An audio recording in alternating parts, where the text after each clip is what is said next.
Hey there! Tonight's story isn't about knights or kings, but about the ones history kept at the edge of the page. You'll follow the daily rhythm of a woman in the Middle Ages. Whether born to a cottage or a castle, your path is narrow. Your voice is quiet, and your world is full of expectations, prayers, labour, and rules. Some days pass in silent routine. Others in pain no one writes down. Still you carry on, because that's what's expected. If this kind of storytelling helps you rest, feel free to like the video and subscribe. But only if it actually brings you peace. And let me know in the comments where you're listening from, and what time it is right now. It's always quietly reassuring to know who else is drifting off to the same story. So, let the candles burn low.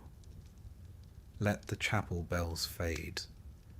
And step quietly into a world you were never meant to rule, but were expected to endure.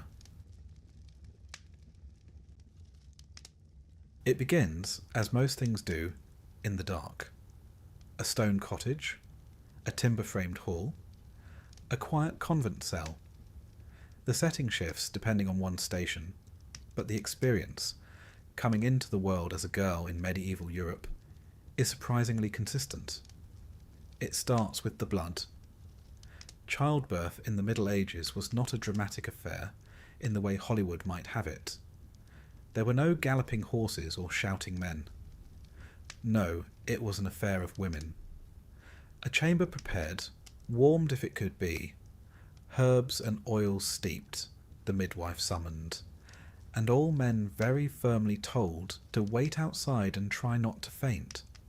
In noble households, the birthing chamber might be draped in tapestries and warmed with braziers.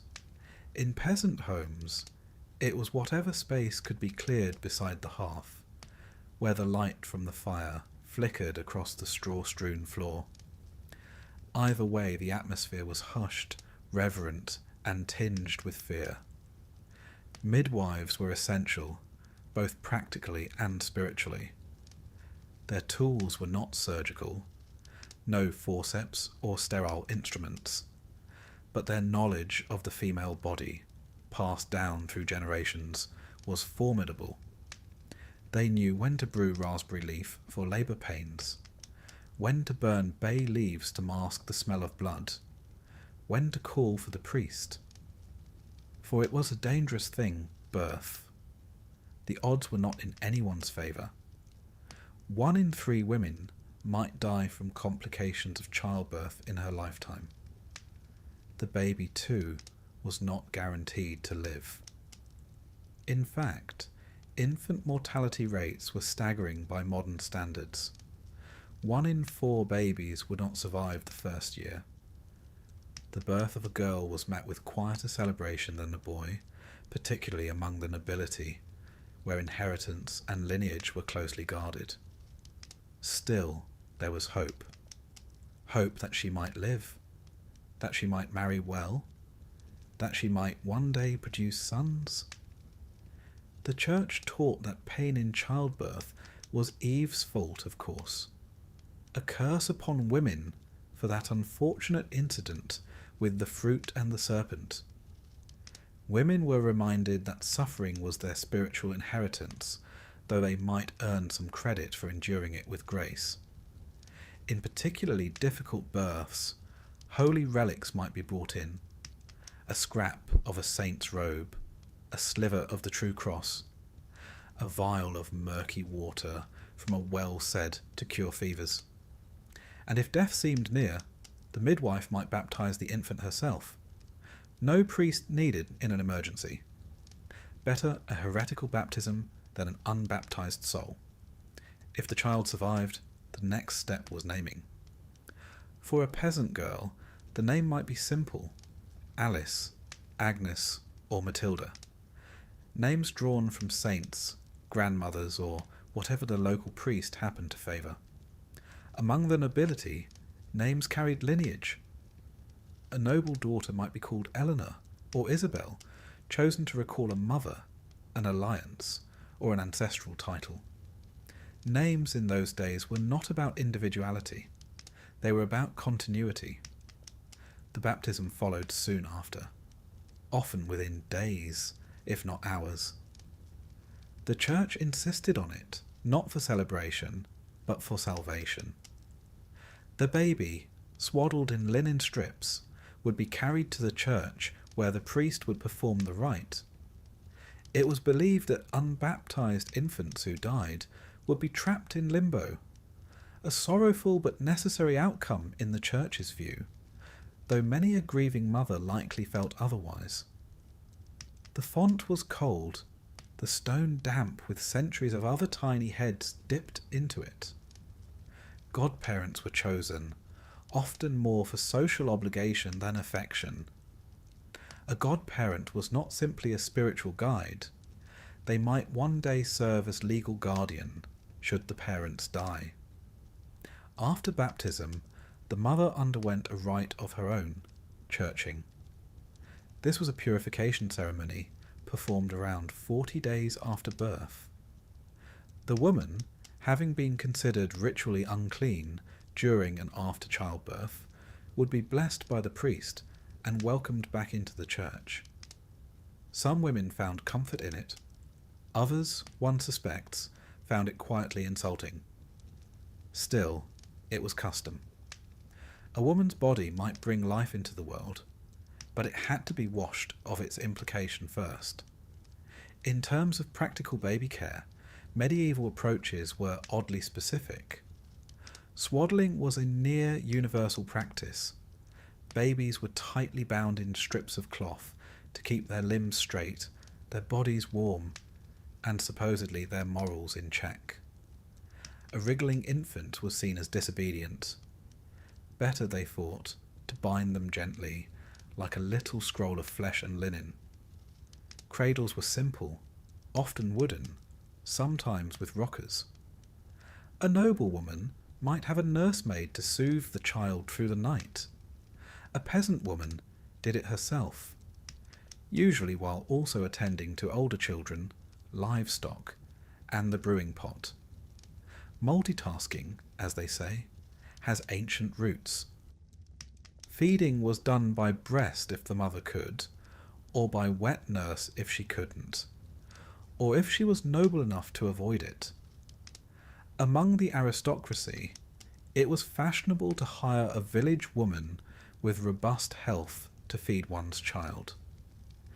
This, they believed, preserved the mother's figure and freed her to resume her social duties.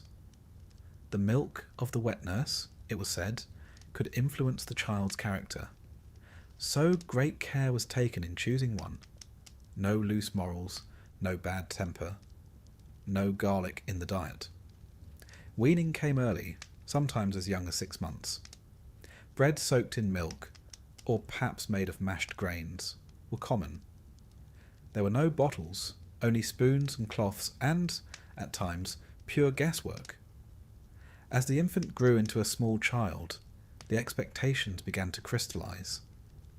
Girls were taught from the very start that their world was narrower than their brothers. A boy might learn to read, might train to fight, might inherit land. A girl, on the other hand, was trained to wait. She waited to serve, waited to be chosen, waited to become what a family needed. Another marriage tie, another dowry arranged, another womb prepared to carry the next generation. Even the games she played hinted at this future. While boys practiced with sticks and learned to climb, girls mimicked household work.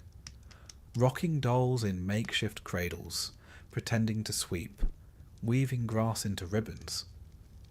Among noble families, a girl might be sent to another household as a lady-in-waiting or a foster child, part education, part alliance.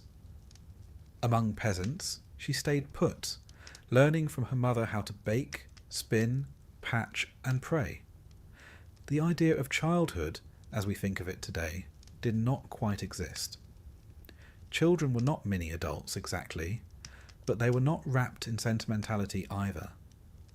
They were expected to contribute early, to understand roles, to behave. A child that survived beyond 7 years old was considered likely to make it to adulthood, though what that meant, especially for a girl, was a different story. The girl learned to lower her gaze, to keep her voice soft, to kneel properly in church. She learned that her body would not always be her own, though no one would have phrased it like that. She learned to smile at older men who came calling, to pretend she did not notice the way her mother tightened her grip on her shoulder, just so. For the noble girl, luxury was not freedom. Silks and rings came with expectations. Her virginity was a political asset. Her education, if she had one, was tailored. Religious texts, proper handwriting, courtly manners, perhaps some Latin if the abbess was feeling ambitious. For the peasant girl, survival was the lesson. How to stretch a loaf, mend a hem, comfort a baby with a lullaby her own mother had sung. She learned that hands blistered in winter, and that men sometimes came home angry. She learned the language of caution. Both understood silence. It was, after all, the safest vocabulary for a girl. And yet, for all of this, there was joy too. The laughter of siblings. The warmth of a dog curled at one's feet. The smell of bread in the oven and rosemary drying in the beams. The moments between chores where a girl might sing to herself, or imagine something larger somewhere else. In truth, medieval girlhood was not simply grim. It was complex. Like today, it was a place of contradictions, of affection and restraint, of closeness and control. A time when the future hovered just outside the window, barely seen, but very much felt. As dusk falls across the village, one can almost hear them. The girls in woolen smocks, hands tucked into sleeves, whispering secrets in the hayloft. The noble daughters pressing wax seals into practice letters. The daughters of blacksmiths watching the sparks, dreaming of something they can't quite name. Soon they will be told what is expected of them. But for now, the fire crackles, the night deepens, and the world is momentarily quiet. Let them rest. Tomorrow they will learn to be women. In the Middle Ages, girlhood was not a long and whimsical affair. It was brief, practical, and almost always productive. If a girl was lucky enough to survive infancy, and many weren't, she was quickly drawn into the world of work.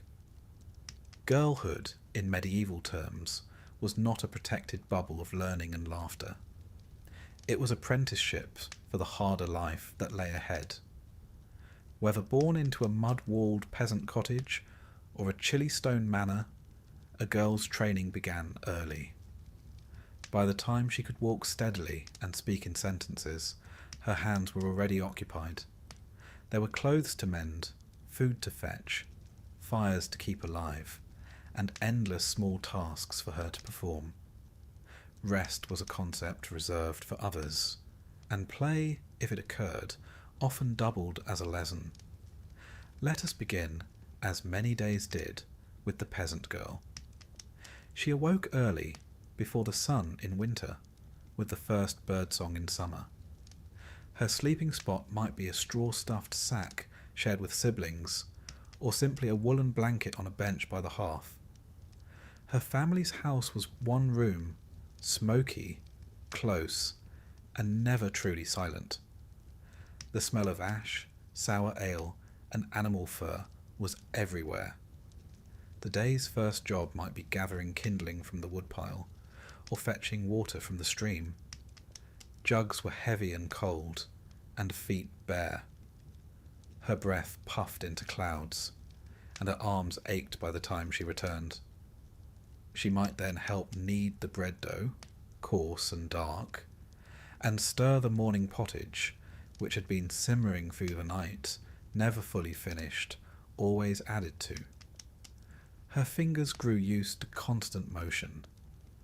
She twisted flax into thread with a drop spindle, fed chickens, swept the floor, though the dirt returned almost instantly, and kept a younger sibling distracted while her mother tended to the goat or stirred the brewing pot. It is worth pausing on the topic of spinning. Spinning was so essential to medieval life that it became synonymous with womanhood. The term distaff side, referring to female lineage, comes from the distaff, a tool used in spinning. Girls learned to spin almost as soon as they could hold the spindle steady. It was a meditative motion, pull, twist, wind, and as natural to a young girl's body as breathing. Threads were precious. Wool and linen weren't just clothing, they were status, protection, and work made visible. A girl's earliest education came through observation. She watched her mother's hands, her movements, the quiet signs exchanged between neighbours. She learned when to speak and when to remain still. Her world was filled with women doing things, baking, mending, tending, weaving, and whispering. There was no room for idleness, and very little tolerance for complaint. In slightly wealthier homes, girls might also help with brewing. This was women's work, at least until it became profitable enough for men to take over later in history. A girl learned when to add the hops, how to test the strength, and how to strain the wort. It was both chemistry and economy. Now let us shift to the noble girl. She too rose early, though her chamber was more refined. She awoke on a rope-strung bed, perhaps, under layers of wool and linen, with a servant to light the fire and help her dress. Her garments were finer, chemise, kirtle, and gown, but no less restrictive. The cold seeped through stone walls just the same, no matter how many tapestries tried to warm them. Breakfast might include honeyed bread, watered wine, and preserved fruit. Then came her instruction. A noble girl's education was highly curated. She might learn to read, especially from a psalter or book of hours, but only rarely to write. That was for clerks. Her lessons included embroidery, courtly manners, the lute or harp, and occasionally a bit of Latin. The purpose was not scholarship, it was preparation for marriage, for hospitality, and, if need be, for running a household in her husband's absence. She learned how to walk gracefully, how to curtsy, how to accept a compliment without appearing vain. Everything was measured. Even her laughter was supposed to be moderate. Even joy, it seemed, had its boundaries. Girls of all classes were taught humility, obedience, and faith, though in varying measures and with varying outcomes. Religion loomed large over girlhood. The church set the rhythms of life and determined its meaning. Girls were taught that their place in the world was divinely ordained, lower than men, yet more prone to sin, and therefore in greater need of guidance. The Virgin Mary was the model. Pure, silent, submissive, miraculously maternal. That was the standard. Anything else was suspect. From an early age, girls memorized prayers. They knew when to kneel, how to cross themselves, and how to hold a rosary. Confession came early. They were expected to reveal their thoughts, not just their actions, disobedience, jealousy, vanity. A child who lied about stealing a plum might be told she'd tarnished her soul, which must have been a rather heavy concept for someone still missing her front teeth. There were saints' days to observe, fasts to keep, and processions to join. For some, it was a comfort. For others, it was simply another rule. Either way, religion was woven into the fabric of the day like a silver thread, subtle, unbreakable. Among the lower classes, formal schooling was rare, but learning still occurred. A peasant girl might be taught how to count coins, how to track the phases of the moon, when to plant, when to harvest, and which herbs soothed a baby's cough. Her knowledge was passed down orally, a mix of folk tradition and practical survival. In some towns, girls apprenticed under tradeswomen. They might learn lace-making, midwifery, or textile dyeing. Guilds usually excluded women, but exceptions existed, and widows often continued their husbands' trades.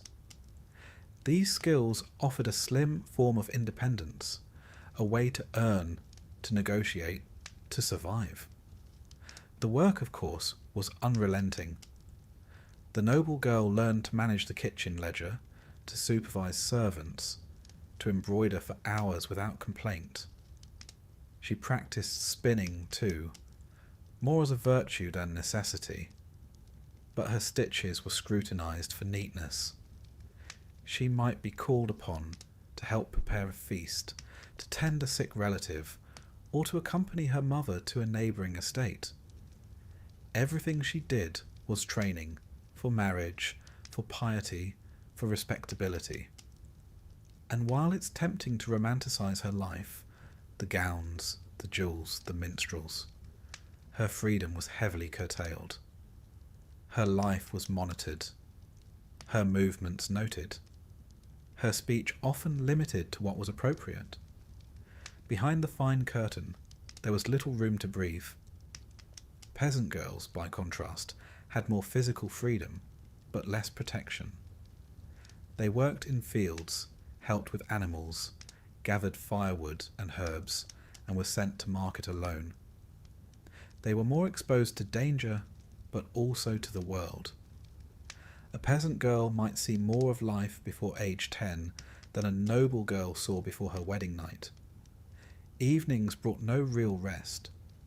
Candlelight was expensive and carefully rationed. Girls used the final hour of light to complete their tasks: mending, spinning, folding, cleaning. Then came supper, usually a modest affair. For peasants, it was thick porridge, cabbage, and if lucky, a bit of salted meat. For nobles, it might include roasted game, ale, and preserved fruit. After supper, there might be music, or reading, or stories by the hearth. Girls listened more than they spoke. They learned what to say and what to hide. They learned how quickly reputation could change, and how long shame could linger. And then, sleep. Some girls slept on straw pallets, others on feather mattresses, some with sisters, some with nursemaids, some alone in a convent dormitory. Dreams came, of embroidered saints, of hearth fires, of things they could not name but somehow feared. Still the days had their small pleasures. A stolen plum, a song hummed during work, a ribbon saved from a feast. Girls were not unthinking machines of obedience. They found ways to be themselves within the narrow space allowed. A peasant girl might carve her initials into the beams. A noble girl might compose a verse no one would hear. Small acts of resistance, or simply small claims to identity. Their lives were shaped by duty. But within that, they lived. And it's worth remembering that the skills they learned were not without value. A girl who mastered spinning could clothe a family. A girl who knew her herbs could heal. A girl who understood the rhythms of feast and fast, prayer and penance, could hold a household together. These were not ornamental talents. They were survival. So tonight, as the candles gutter and the wind slides against the shutter, picture them. the young girls of the medieval world, hands stained with dye, sleeves damp with washing, hearts full of duty and quiet dreams. They are not idle. They are learning. And tomorrow they will rise again, before the light, before the warmth, before anyone else. Girlhood in the Middle Ages was not a pause before life. It was the first chapter of it. Let them sleep. The spindle awaits. In the medieval world, a girl did not so much become a woman as quietly slip into the role one morning while milking a goat. There was no grand announcement, no candles or cakes or parties to mark the transition. Instead, a subtle shift began. Noticed first in whispers, then glances, and eventually in the extra care taken when she stepped outside. Puberty in the Middle Ages was not celebrated. It was endured. Let us begin, as we often must, with the body. At a certain point, often between the ages of 12 and 14, but sometimes as early as 10, a girl's body began to change. Her hips softened. Her chest began to bud. Her monthly bleeding, known euphemistically as her flowers or curse, arrived without warning and in many cases without explanation. For many, it came as a shock. There were no schoolrooms with labelled diagrams, no gentle pamphlets. If a girl was lucky, her mother or an older sister prepared her. But often, the first bleeding came alone and was met with fear. Blood, after all, was not a casual thing in the Middle Ages. It signalled injury, punishment, or even demonic involvement. The body, it seemed, had betrayed her. And then there was the shame. From the moment her body began to change, so too did the way others looked at her. Before, she might have run barefoot through the courtyard, or climbed trees after eggs. After, she was told to lower her eyes, to keep her sleeves long, to walk with care. The world, once practical and straightforward, now contained invisible traps. A flash of ankle. A laugh too loud. A moment alone with a boy, it could all be misinterpreted. The medieval church viewed menstruation as part of the inherited stain of Eve's sin. It was unclean, not metaphorically, but quite literally. Women were advised not to enter sacred spaces during their courses. In some places, they were forbidden from receiving communion or even touching sacred objects. The body, for all its piety and purpose, was suspect. One could be a virgin, a saint, and still be considered impure for bleeding naturally. In practical terms, medieval women managed their menstruation with folded cloth, called wipes or rags, held in place by a linen belt, or tucked tightly beneath layers of wool. There were no disposable products, no washing machines. Water was fetched by hand. Everything had to be scrubbed and dried discreetly. A girl might have only 1 or 2 changes of linen. Privacy was rare. Cleanliness was hard won. Whispers circulated among women about which herbs might slow the bleeding or ease the cramps. Sage, yarrow, mugwort. These were passed down like recipes, woman to woman, rarely written, and always in hushed tones, away from the ears of fathers and brothers. Meanwhile, the wider community had begun to watch her.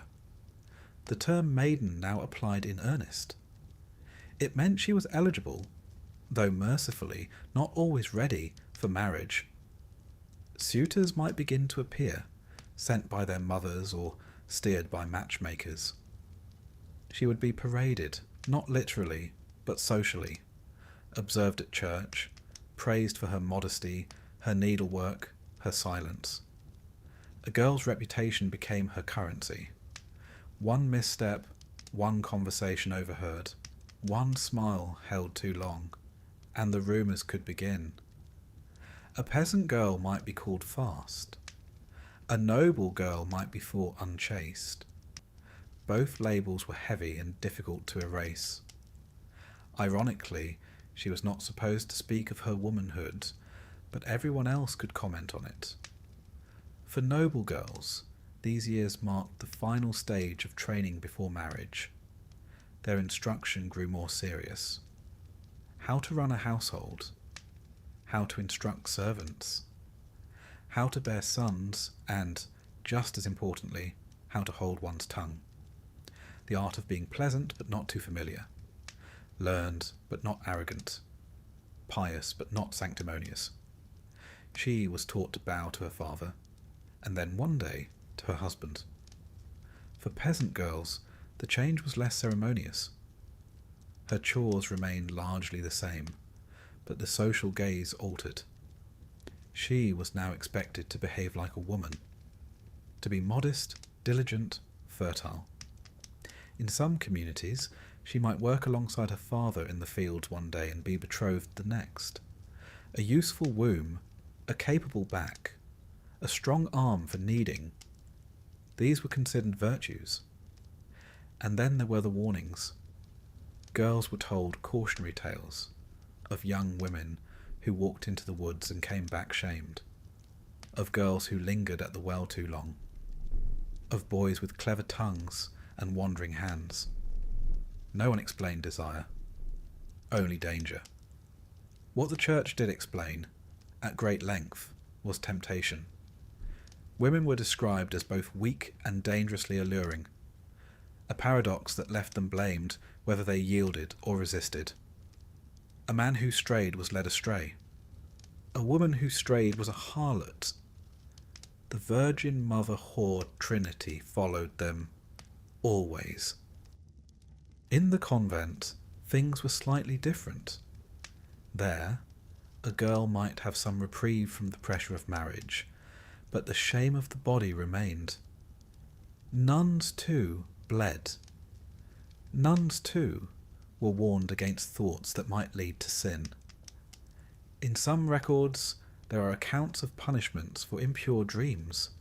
The body, even in isolation, refused to behave. Some women embraced religion deeply, finding in it purpose and meaning, but others were placed there by families who had too many daughters and not enough dowries. The convent was a solution, pious, tidy, and cost-effective. Whether it was chosen or not, it became a girl's entire world. Her letters were read, her meals were measured, her silence was noted. There was, of course, a darker side to the watching. For every girl warned to behave, there was a man who was not. The age of consent in medieval Europe varied, but could be as young as 12. Many girls were married off before they understood what marriage entailed. Consent was a legal formality, not a personal reality. Some girls resisted. Some ran away. But most, especially the poor, had few choices. The law was rarely on their side. A nobleman who compromised a peasant girl might pay a fine to her father. A priest caught in scandal might be moved to another parish.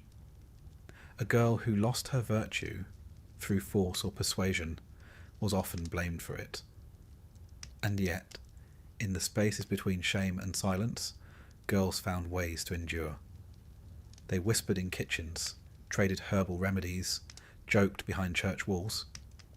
They found moments of companionship, an older sister, a midwife, a kindly neighbour.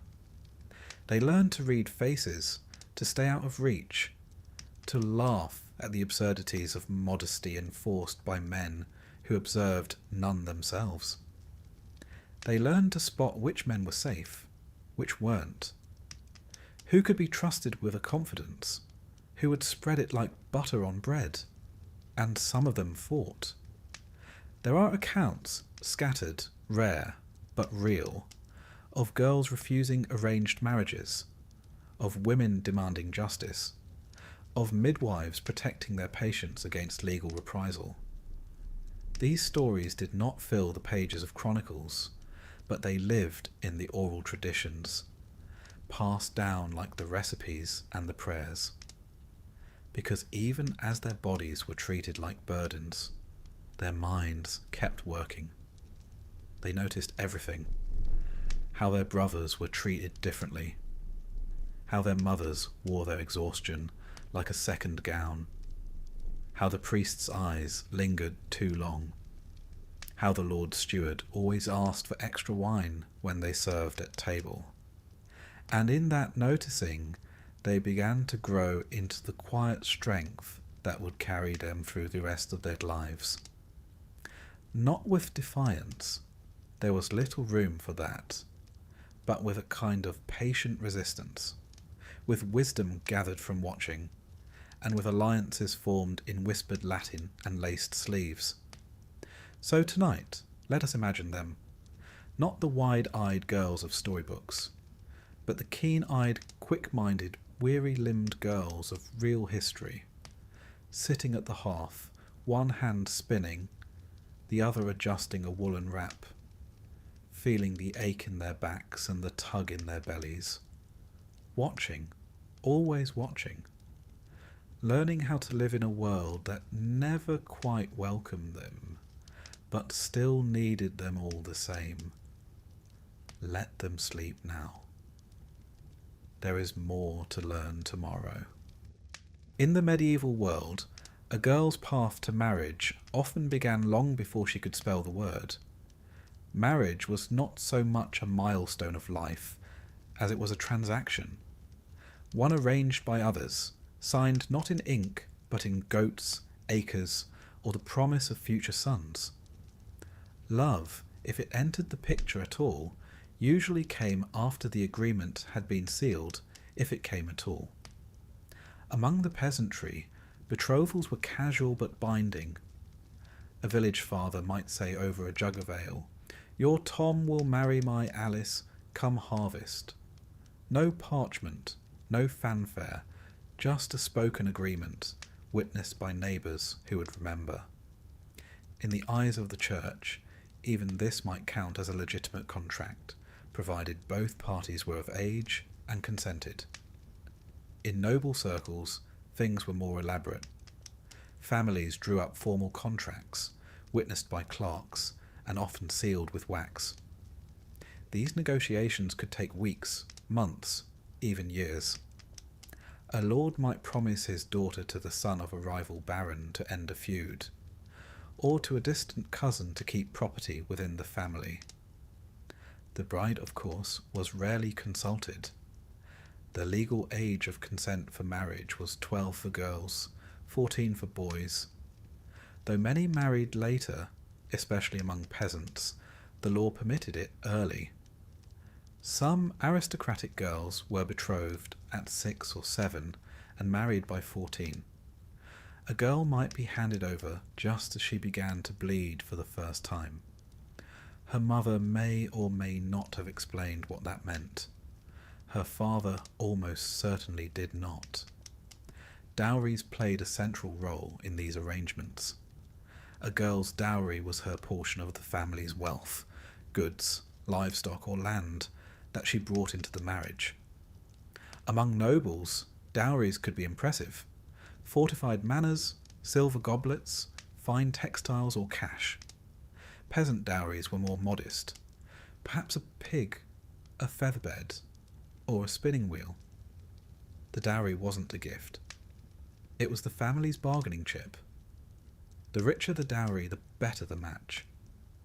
A girl without a dowry was at a disadvantage.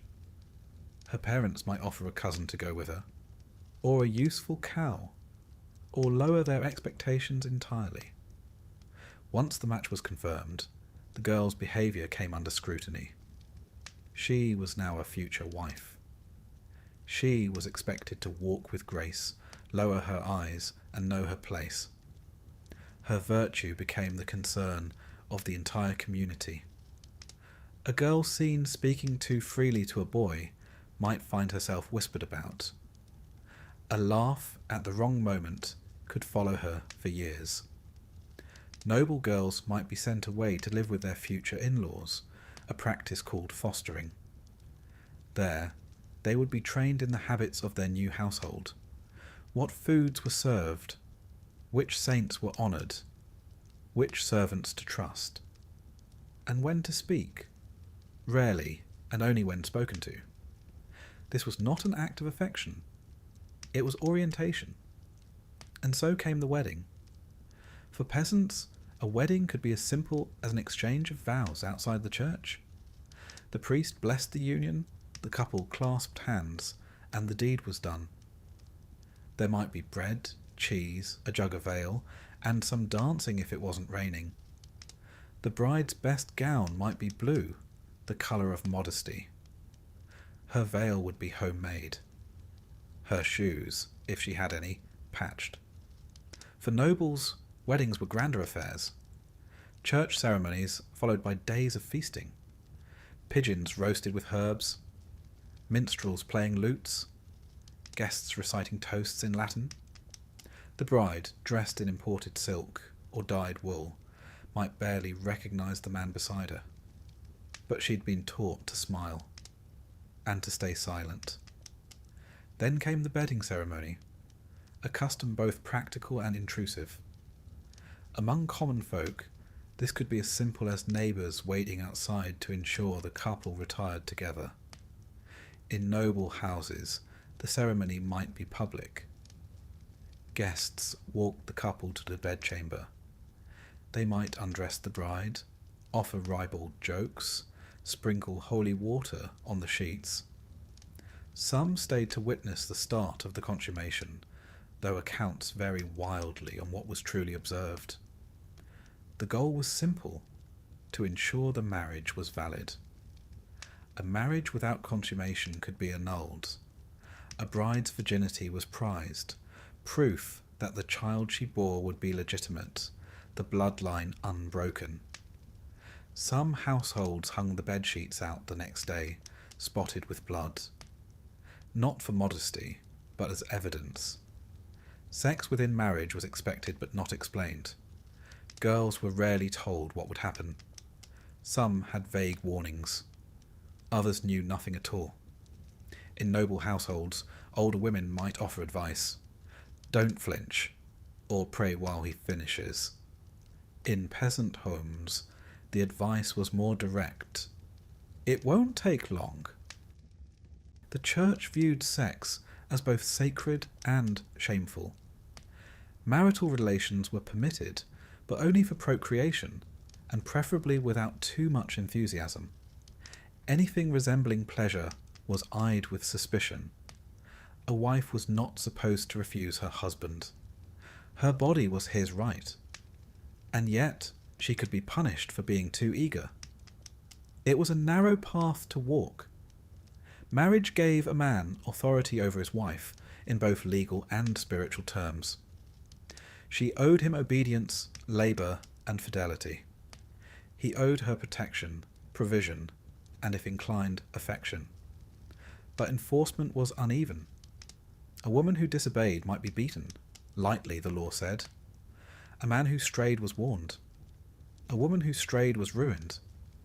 Divorce was nearly impossible. The church permitted annulment under narrow conditions, if the couple were too closely related, or if the marriage had never been consummated, or if one had taken religious vows. But few women had the knowledge or resources to seek such outcomes. Most simply endured. Still, within the institution, women carved out power.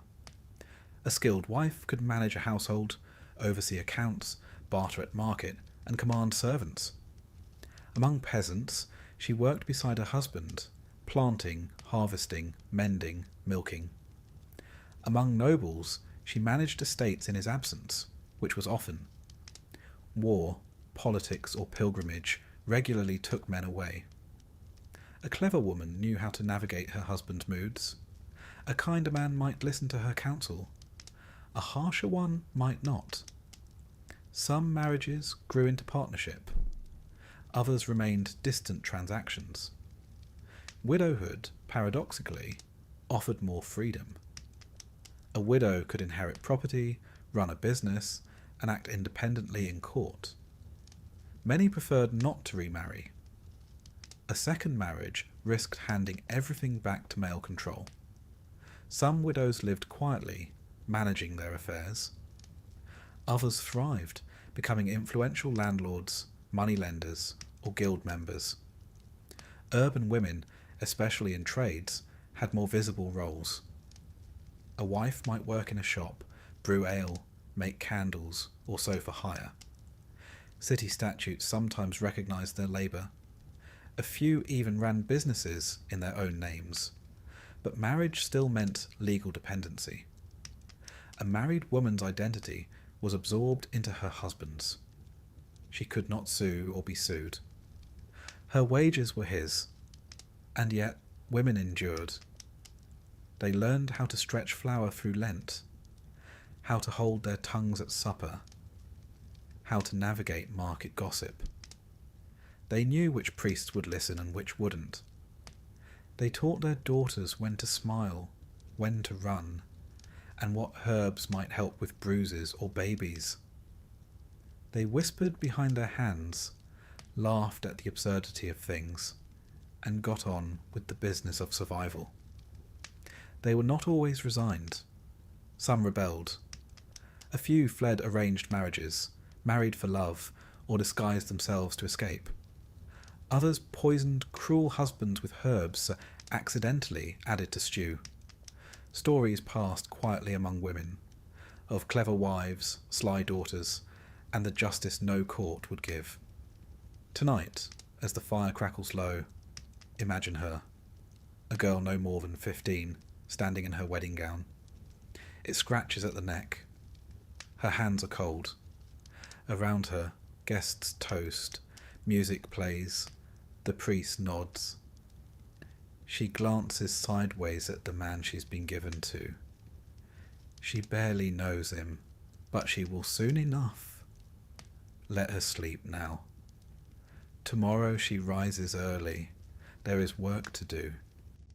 After the wedding feast ended, after the bread was eaten, the ale spilled, and the guests had finished their leering songs, came the matter of consummation. The moment where all the whispered promises, the negotiations over goats or manors or parcels of land, the exchanged rings and blessings, finally culminated in the cold and rather awkward reality of two strangers sharing a bed. Sex, for the medieval woman, was rarely her idea. That is not to say all women dreaded the wedding night. Some entered with curiosity, others with quiet resignation, and a few with genuine affection, though this was a luxury. What most women lacked was preparation. Sex was not spoken of openly. Girls received advice in half whispers. Close your eyes. Let him do as he will, or if someone was feeling particularly generous, it'll be over soon. There were no books to consult, no diagrams, no frank talks. The church certainly had opinions, but they concerned sin more than comfort. Sex was meant for procreation, full stop. Enjoyment was, at best, a tolerated accident. At worst, a moral failure. Still, the act was expected. A marriage without consummation was incomplete. If a husband failed in this duty, the marriage could be annulled. If a wife refused her husband regularly, she could be accused of withholding her conjugal debts, a sin apparently on par with theft. And so, the bedchamber became a site of obligation. A woman's body, now legally joined to her husband's, was not entirely her own. She might share a mattress stuffed with straw or down, the smell of stale linen and old ash heavy in the air, the sounds of the feast still drifting through shuttered windows. And beside her, a man, sometimes young and nervous, sometimes old and eager, who believed he had rights to her body. Of course, not every man was cruel. Some were considerate, even gentle. But kindness was not guaranteed, nor was understanding. The emphasis always was on duty. From the Church's perspective, marital sex was only virtuous if it resulted in children. The purpose of intercourse was procreation. Pleasure, particularly on the part of the woman, was suspect. Lust, even within marriage, was frowned upon. One could do the deed, but one mustn't enjoy it too much. Ideally, the couple would approach the act as a task to be completed, like threshing grain or settling accounts. Certain days were off limits. No sex during Lent or Advent. None on feast days or fast days, or the eve of receiving communion. Many couples were told to abstain during menstruation, pregnancy, or nursing, which left, you might notice, very few guiltless windows in which to perform one's conjugal duty. And yet, babies came, often. Childbearing was the defining expectation of marriage. A woman's worth, especially among the nobility, was often tied to her fertility. A wife who produced sons was praised. One who bore only daughters might be pitied. One who bore none at all could be replaced. Infertility was generally blamed on the woman, though medical understanding of the time was, shall we say, imaginative. It was believed that conception required a mixture of bodily humours, balance of temperature, and divine favour. Some theorised that women had seed of their own. Others disagreed. Some believed that the position of the stars at the time of conception influenced the child's health and sex. If a child was born deformed, it was said to be the result of a sinful thought during intercourse. A woman's imagination, they believed, could warp flesh. And so the pressure was relentless. Month after month, a woman waited and hoped. There were herbs believed to increase fertility: fennel, mugwort, rue, taken in teas or stewed with wine. There were prayers to saints: Saint Anne, Saint Margaret, even the Virgin Mary herself. Women lit candles, whispered vows, wore charms tucked in their bodices. When pregnancy did come, it brought its own mixture of relief and dread. Medical care was limited. Most women delivered at home, aided by a midwife, an experienced older woman from the village or town. Male physicians rarely attended births unless something went terribly wrong, and even then they hesitated. Childbirth was women's business. A midwife knew how to position a mother, how to tie the umbilical cord with clean thread, how to whisper prayers between contractions. The birthing room was often a small chamber warmed by a fire, the shutters closed against cold and eyes alike. Aromatic herbs were burned to ward off spirits and foul air. The air was thick with incense, the smell of iron and sweat, and the sound of chanting psalms or the mother's groans. The birthing stool, a sturdy wooden chair with a hole in the centre, was common in wealthier homes. Poor women knelt or squatted. Pain relief was sparse. There were herbal remedies, to be sure, poppy, valerian, or wine steeped with mandrake, but dosage was guesswork, and side effects unpredictable. The Church warned against dulling pain too much. After all, Eve's punishment was to bring forth children in sorrow. To escape that pain was to cheat divine justice. Women prayed to Saint Margaret of Antioch, patroness of childbirth. Her legend included being swallowed by a dragon and emerging from its belly unharmed, an oddly appropriate metaphor. Midwives sometimes placed her relics beneath the beds or recited her name during delivery. If the mother survived, thanks were given. If not, her soul was commended swiftly to heaven. Childbirth was deadly serious. Many women did not survive. Infections, hemorrhaging, breech births, and fever took lives regularly. There were no antiseptics, no blood transfusions, and no knowledge of bacteria.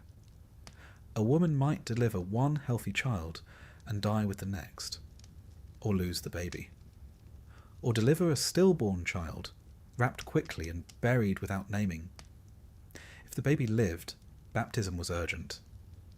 Infants were often baptized within days, sometimes hours. The soul, it was believed, could not enter heaven without it. Midwives were sometimes granted permission to baptize in emergencies. A weak or dying child was sprinkled with holy water before anyone even asked its name.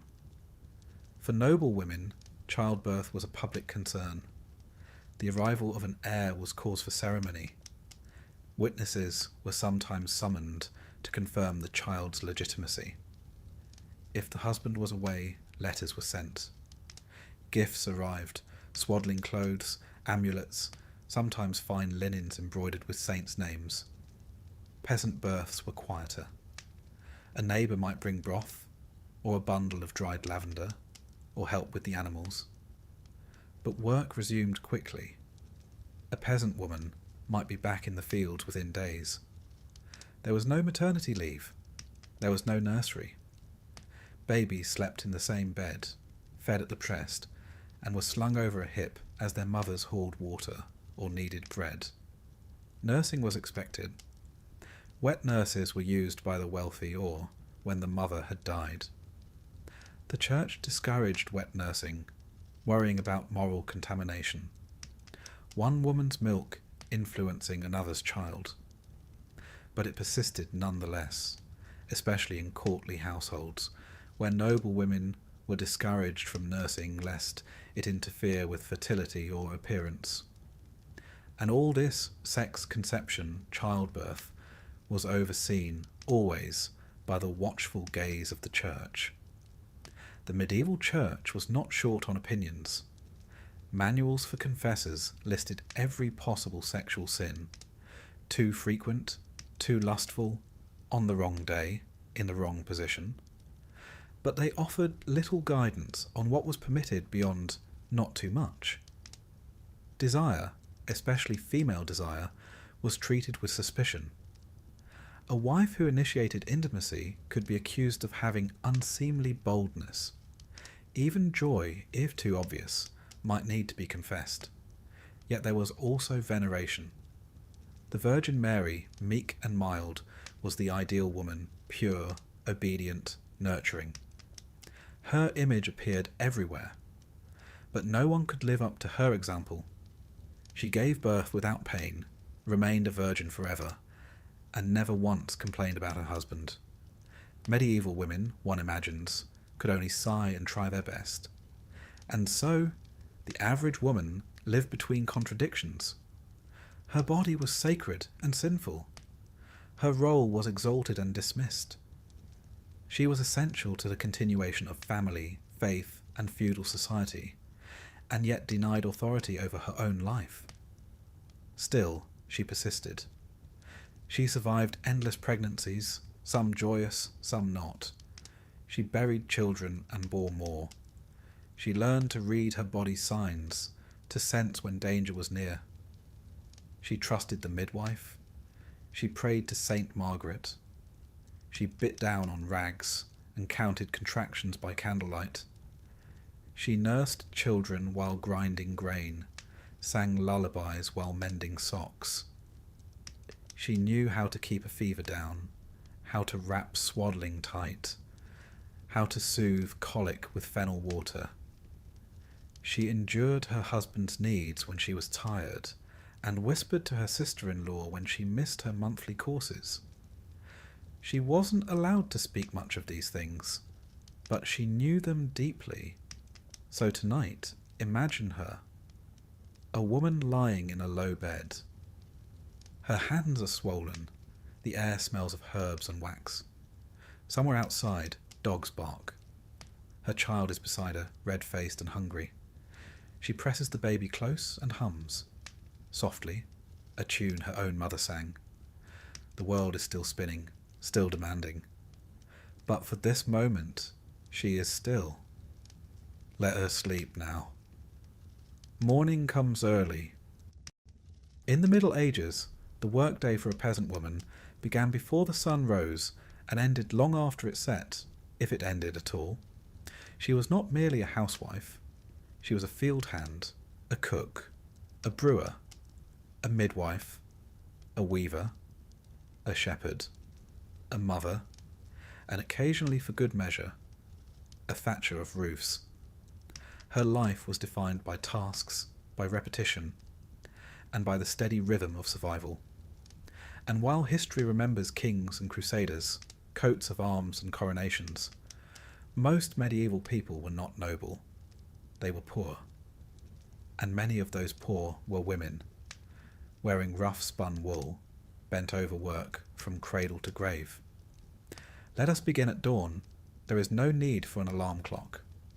Roosters crow, dogs stir, and the baby wails from the corner of the room.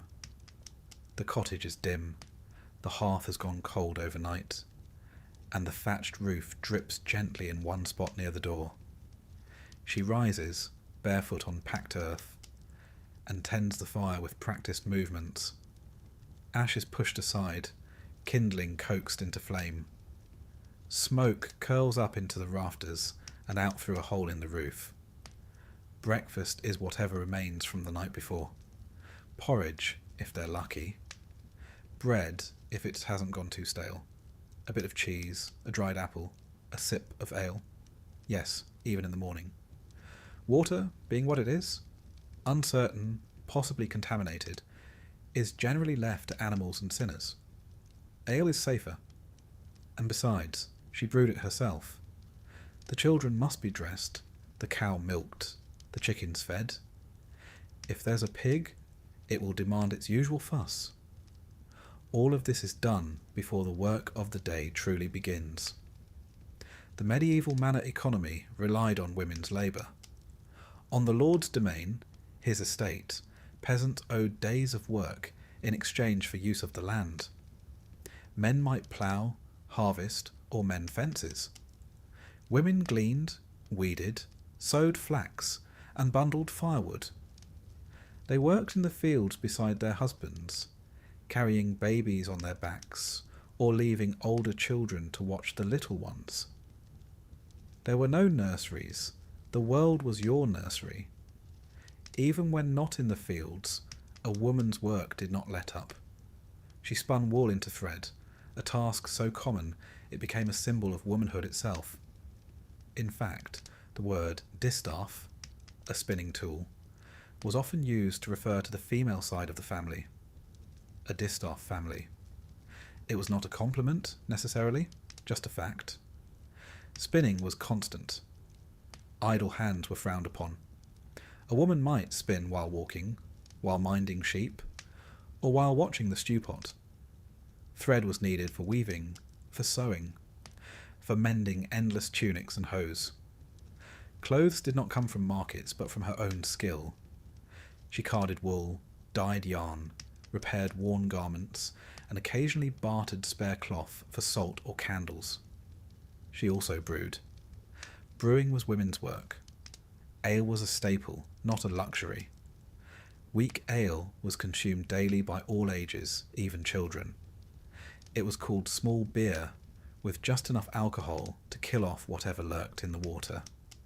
Women known as alewives brewed in their homes, using family recipes, selling surplus to neighbours.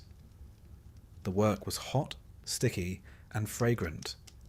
Malted barley, boiling water, herbs instead of hops. Some women grew modest businesses this way, hanging ale sticks over their doors to show when the brew was ready. But God help the alewife who overcharged or watered her stock. She might be fined, shamed, or dragged to court. In many towns, ale tasters were appointed to test the strength and price of every batch. A woman's reputation could rise or fall on her brew. On top of all this came food, preparing it, preserving it, growing it. A peasant woman tended a garden with cabbages, leeks, beans and onions. She might grow herbs, sage, parsley, fennel, for flavour, medicine, or luck. She fed the hearth with branches gathered from the woods, stirred pots hung over flame, baked flat loaves on stones, and salted or smoked meat if they ever had enough to save. She knew how to stretch what little they had. Barley gruel with nettles, turnips stewed with bone, pottage, a catch-all term for whatever could be boiled. Fresh fruit was rare and seasonal. Dried beans were soaked overnight. Eggs if the hens were laying. Milk if the cow cooperated. Cheese if you had time to curdle and press. Every scrap was used. Waste was not a concept, because waste was not affordable. Then there were the children, always the children. A medieval woman might bear 6, 8, even 10 over her lifetime. Half of them might not live past infancy. Those who survived were put to work early. By 4 or 5, a child might carry firewood, guard geese, or shoe birds from crops. Girls helped in the home, imitating their mothers with rag dolls and wooden spoons. Boys learned the rhythms of planting and herding. School was rare, letters rarer still. Most children learned by doing. And when the children grew up, they needed to be married off. That required dowries, negotiations, and more worry. A daughter was expected to be modest, hard-working, and marriageable. A son was expected to find land or to trade. A mother's work did not end when her children left. It merely extended outward. A peasant woman might also serve as a midwife. If she had experience, she was called upon by neighbours to assist in births, offering herbal tonics, whispered prayers, and a firm hand. She might learn by watching older women, slowly acquiring knowledge passed down orally, rarely written. She charged little or nothing. It was in many ways a sacred duty. She also nursed the sick, prepared bodies for burial, and helped during times of crisis, fire, famine, plague. She knew which plants could reduce fever, which leaves eased pain, which roots to avoid. She learned what worked through trial, error, and sometimes tragedy. Her days were shaped by seasons. In spring, planting. In summer, tending. In autumn, harvest. Winter brought mending, spinning, and trying to keep the fire lit with damp wood. Festivals punctuated the year. Feast days, saints' days, holy days of obligation.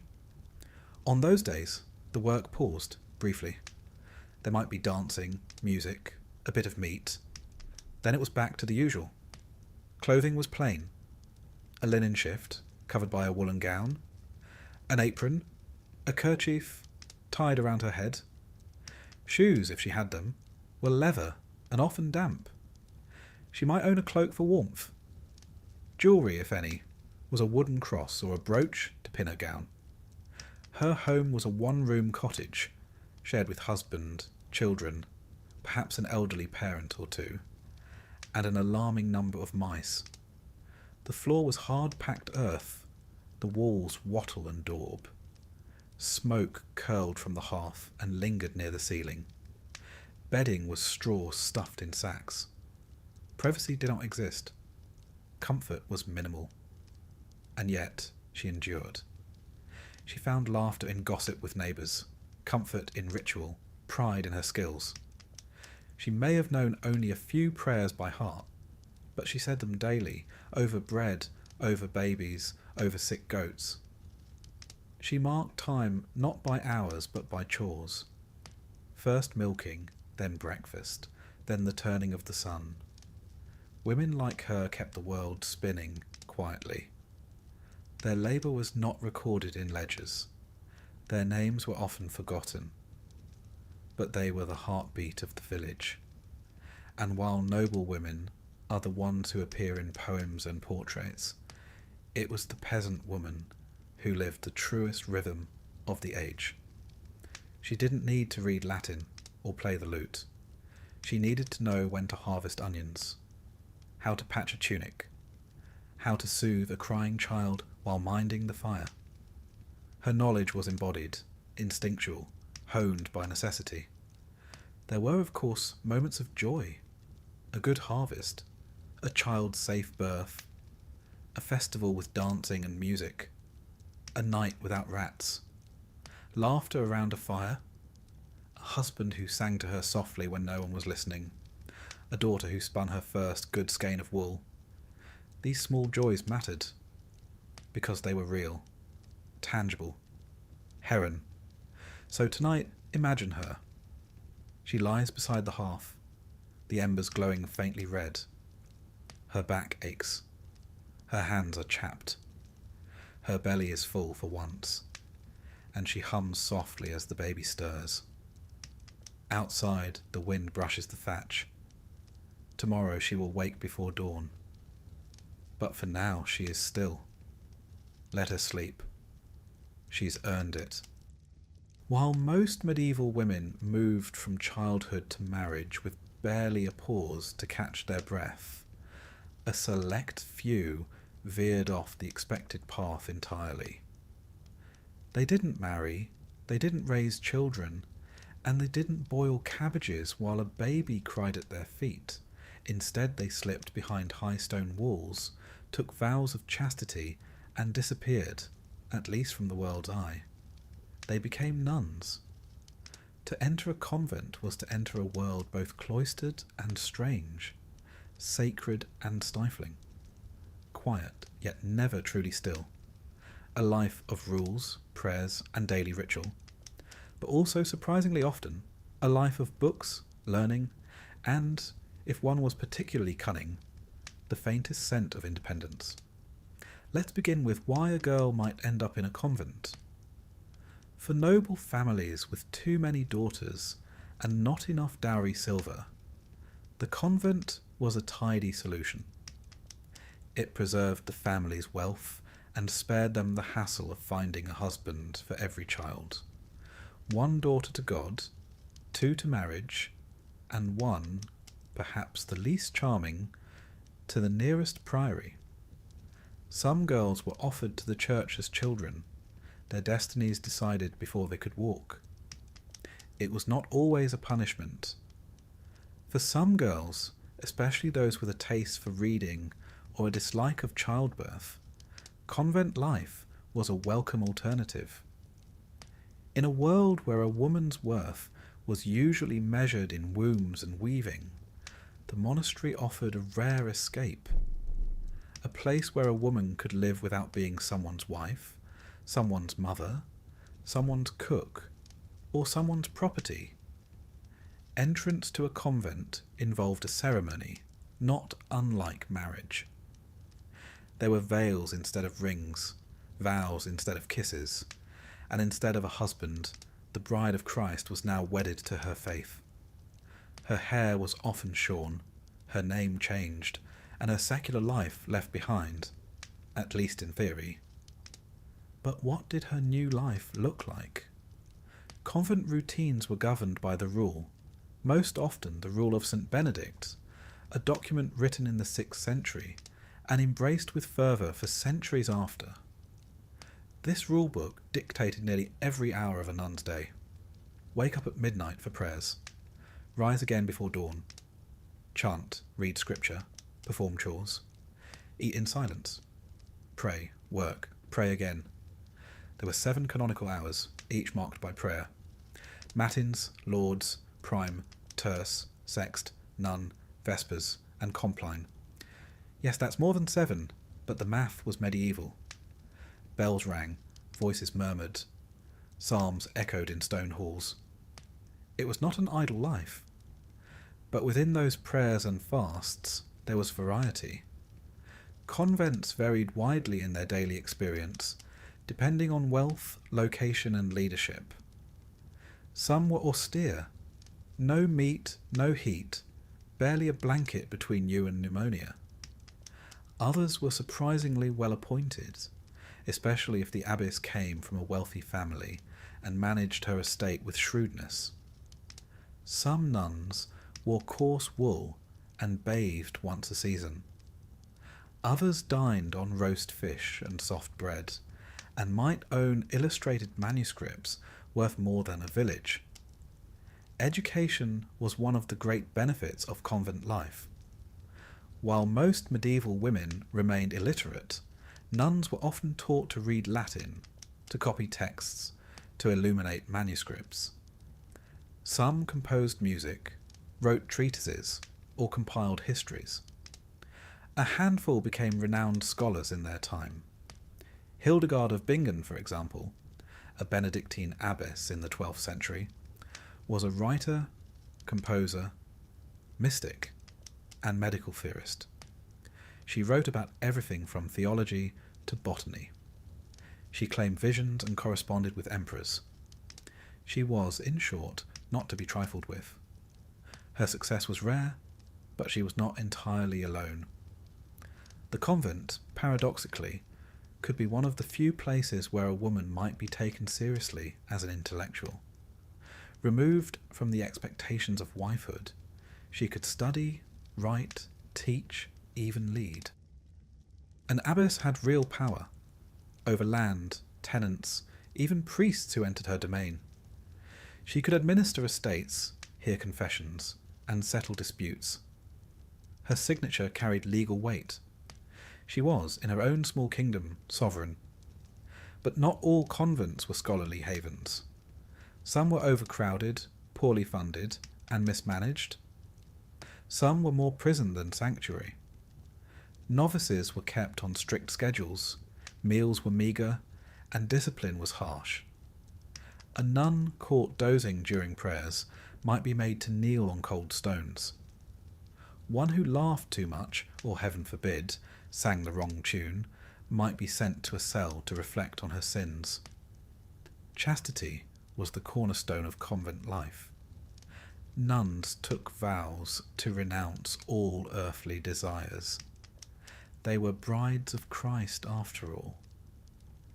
But human nature being what it is, and medieval walls being neither soundproof nor insurmountable, lapses occurred.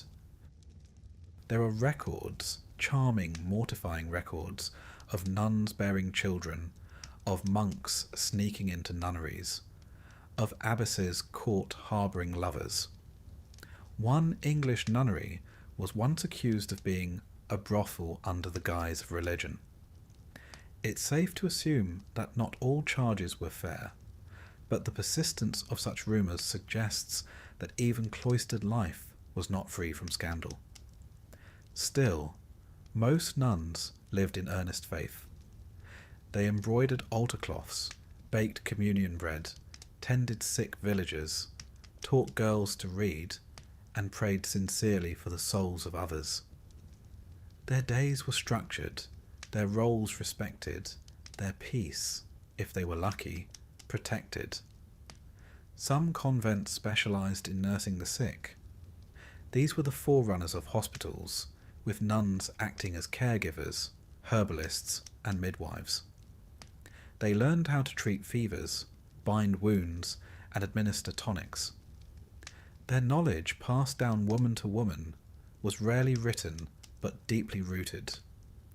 It was not science, not quite, but it was experience. Other nuns became scribes. They copied books by hand, letter by letter, in quiet scriptoria, with windows just large enough to read by, but not so large as to tempt distractions. The work was tedious but sacred. They illustrated manuscripts with delicate vines, gold leaf, and the occasional mischievous rabbit in the margin. If one must spend a life indoors, there were worse ways. But not all cloisters were cut off. Some nunneries stood near towns, and while the nuns were meant to remain enclosed, they often interacted with the community. They might offer charity, run schools, or sell surplus goods. A well-run convent was self-sufficient, growing its own food, raising chickens, even making wine. Still, the rule of enclosure loomed large. Contact with the outside world was restricted. Visits from male relatives were limited. Letters were censored. Leaving the convent was nearly impossible without special dispensation. The walls were symbolic and real. A shield, a barrier, a line drawn between sacred and profane. And yet, nuns found ways to express themselves. They composed hymns, wrote poetry, embroidered their thoughts into altar cloths. They carved their names into wooden pews. They dreamed of heaven, of escape, of maybe just a little warmth on a winter morning. Some found contentment, others did not. There are stories of nuns who rebelled, who smuggled in trinkets, who staged hunger strikes, who ran away under cover of night. One 14th century English nun, tired of her cloister's strictness, climbed the walls and refused to return. She was excommunicated, then forgiven, then left again. You have to admire her persistence. And then there were those who had no choice. Some girls were dedicated to the church as children, oblates, sent at the age of 5 or 6 to live among nuns and be raised within the faith. They were, in effect, given away. Others were illegitimate daughters, surplus sisters, or inconvenient widows. For these women, the convent was not a calling, but a conclusion. Some made peace. Others never did. In the end, the convent was a paradox. It was a place of restriction and a place of possibility. A world that silenced women, and yet sometimes gave them a voice. A life that denied worldly pleasures, yet offered intellectual freedom. For many, it was the only place they could truly belong. So tonight, picture her. A woman in a stone chamber, kneeling before a wooden cross. The candle beside her flickers low. Her hands are calloused from work, her back stiff from prayer, but her eyes are steady.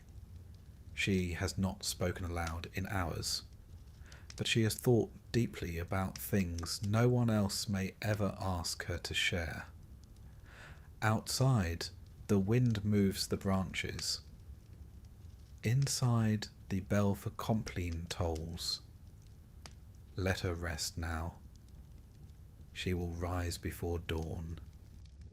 The laws of the Middle Ages, scribbled by scribes and pronounced from high-backed chairs, were intended to preserve order, but mostly the kind of order that benefited men.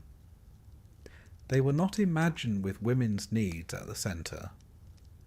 Women were often treated more as legal appendages than full participants in justice. Still, that did not mean they were absent from the system. Far from it. They appeared in courtrooms, in village hearings, and before bishops and bailiffs. But how they were seen, and how they were judged, was shaped by the fabric of gender, class, and culture. A medieval woman's legal identity was never truly her own, not unless she was a widow, and even then it was provisional. Before marriage, she was the legal responsibility of her father. Once married, her rights were merged with her husband's under the principle of coverture. A married woman couldn't own property independently, make contracts, or represent herself in court without permission. She was, in law, a covered person, hidden beneath her husband's name, his authority, and often his temper. Unless, of course, something went wrong. Let us begin with property. At the lower levels of society, peasants had modest holdings, cottage plots, vegetable gardens, or perhaps a shared patch of woodland. When a peasant man died, his widow might be granted her dower, a fraction of the land to live on for the rest of her life. But this was always conditional. If she remarried without permission from the local lord, she might lose the right. If her sons came of age and wanted the land back, she might be quietly nudged aside. In towns, Where women sometimes ran alehouses, kept shops, or worked in trades, their ability to own or inherit depended on local custom. Some cities recognised widows as legal individuals, able to sue, lend money, and pay taxes. In places like York or Ghent, a widow might continue her late husband's business with considerable autonomy, but always her legitimacy was borrowed from the memory of her husband, from the goodwill of her neighbours, from the law's temporary indulgence. Noble women had more visible property, but no more control. Land passed through male lines. A woman could inherit, but her husband would manage it. If she were a widow, she might oversee estates, collect rents, and even direct justice in her manor courts. But such power was the exception, not the rule, and she was often advised, if not pressured, to remarry. A woman alone was a problem to be solved.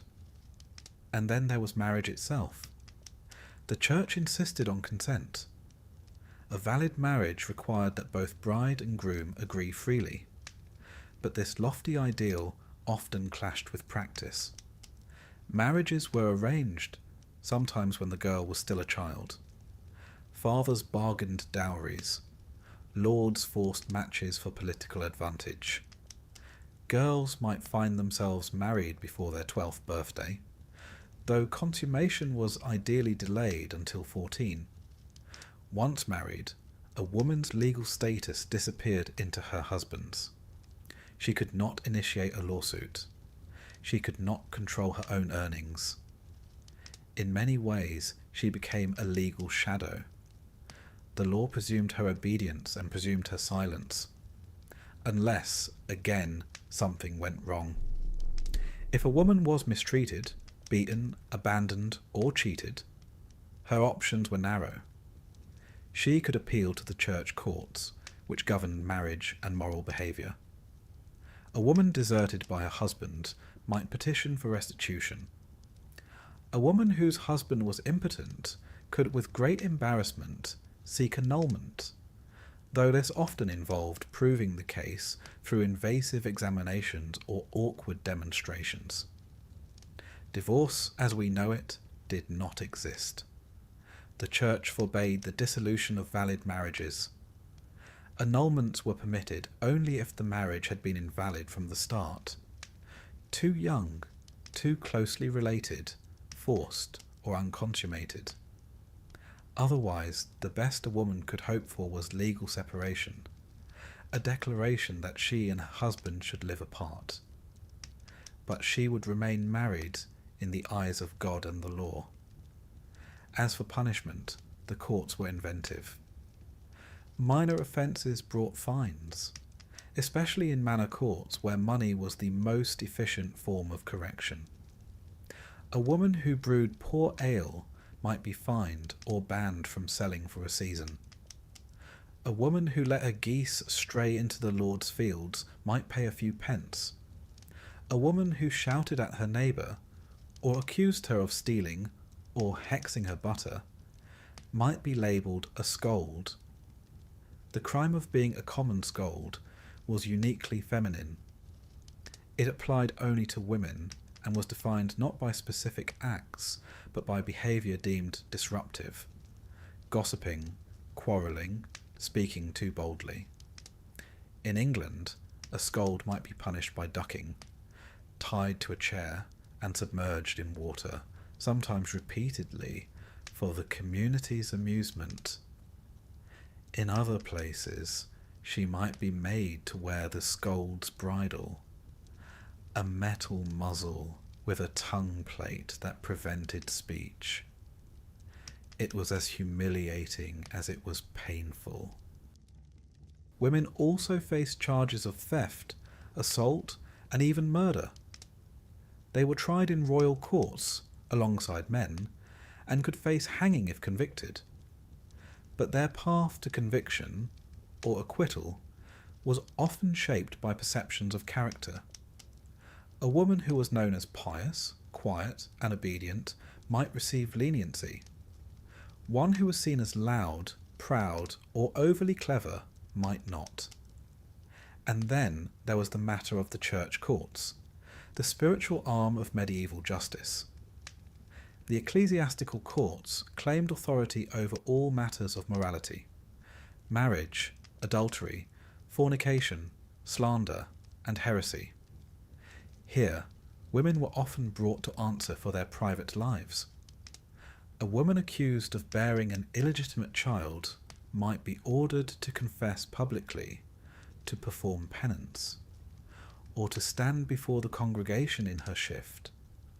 A woman who slandered another might be forced to swear she would never speak the name again, or else pay a fine in candles. These courts were more focused on saving souls than punishing bodies, but their judgments could still sting. Public penance was humiliating. Community knowledge of a woman's supposed sins could damage her for life. And once branded, she might find herself accused again and again. Witchcraft deserves its own mention. In the earlier Middle Ages, accusations of witchcraft were rare and often dismissed as folk superstition.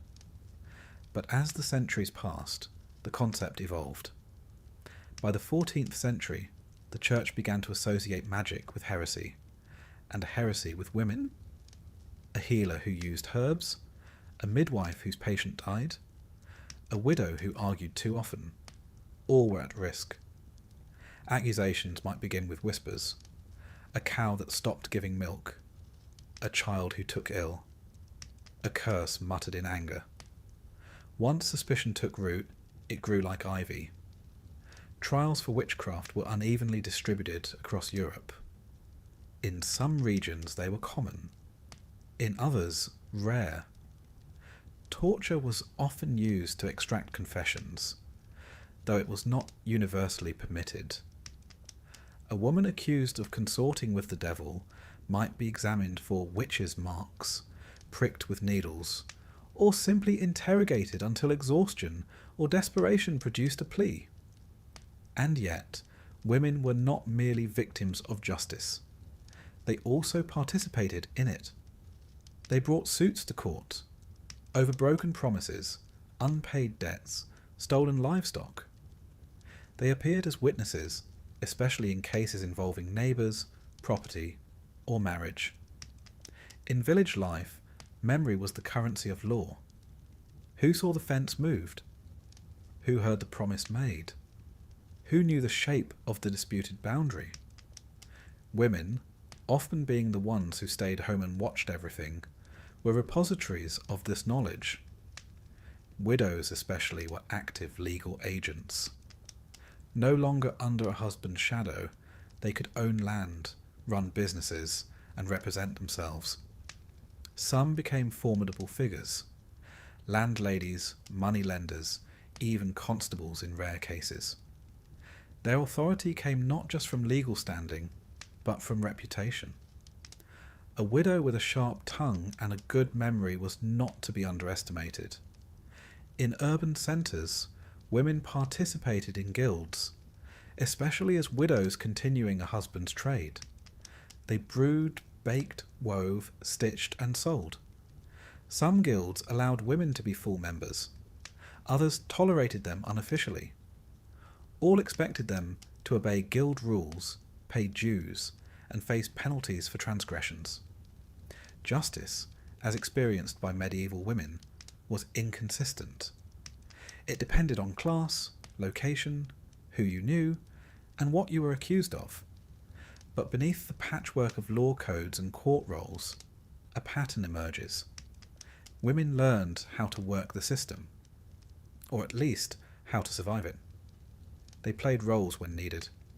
They cried in court. They feigned ignorance. They leaned on memory. They rallied neighbours. They carried their husbands' names like armour. Some fought, some yielded, some just kept showing up. So tonight, picture her. A woman standing on packed earth in a crowded village court. Her shoes are muddy. Her hands are calloused. The bailiff reads the charge. She listens. She speaks clearly, not loudly but firmly. Her neighbours nod. The steward frowns. She has no advocate but herself. Justice may not come swiftly. It may not come at all. But she does not flinch. Let her speak. Let her wait. Let her be heard. Not all women in the Middle Ages toiled in the fields or hauled water from wells. Some were wrapped in silk instead of wool, seated on cushions rather than stools. But being noble did not mean being free. Power for women at the top was ornamental, conditional, and often illusory. For every queen with a sceptre, there were 10 duchesses with nothing but embroidery hoops. And yet, within the great stone halls of medieval power, women of status carved out influence in quieter, subtler ways, through kinship, diplomacy, and the careful art of survival. Let us begin at the apex, queenship. A queen consort, married to a king, had a role both ceremonial and symbolic. She was crowned, anointed, and robed in finery. She processed beside the king at feasts, was prayed for in mass, and received foreign dignitaries with the appropriate blend of grace and silence. Her primary duty, however, was simple: to produce heirs, preferably male, preferably healthy, and preferably without scandal. A queen who failed in this regard might find herself cast aside, blamed for miscarriages or stillbirths, as if her womb were a royal chamber failing to open. In reality, fertility issues were often the result of disease, malnutrition, or sheer bad luck. But these explanations rarely satisfied anxious kings or meddling courtiers. Yet, if a queen bore sons, and did so without excessive drama, she might gain genuine influence. Queens acted as intercessors. Petitioners who dared not approach the king might ask the queen to plead their case. In times of war or absence, some queens served as regents, ruling on behalf of their husbands or sons. Blanche of Castile governed France for nearly a decade, while her son Louis IX came of age. Margaret of Anjou, wife to the mentally ill Henry VI, became a military leader of sorts during the Wars of the Roses. Still, these were exceptions. Most queens lived behind veils, literally and politically. They were expected to be modest, devout, fertile, and loyal. Their education was shaped accordingly. They were taught how to read prayers, manage household accounts, and speak with quiet dignity. Occasionally, they were also taught Latin, music, or classical literature, but always under the assumption that cleverness should be wielded with caution. The day-to-day life of a queen could be stiflingly dull. A great lady might pass hours at her embroidery frame, surrounded by other women of rank, sewing, reading aloud, composing prayers, or waiting for news. She might be accompanied everywhere by a retinue of attendants, ladies in waiting, confessors, chaplains, and chamberers. Privacy was rare. Movement was regulated. Even in her own bedchamber, a queen was never quite alone. And yet, even within these confines, queens found ways to shape their world. Through marriages arranged for their children. Through patronage, supporting monasteries, commissioning churches, founding hospitals. Some even became literary figures in their own right. Eleanor of Aquitaine, for example, patronized poets and troubadours, and was herself the subject of romantic tales, despite being one of the most politically active women of her era. Moving slightly down the ladder of rank, we find the noblewoman, a baroness, a countess, a lady of a manor. Her responsibilities were not merely decorative.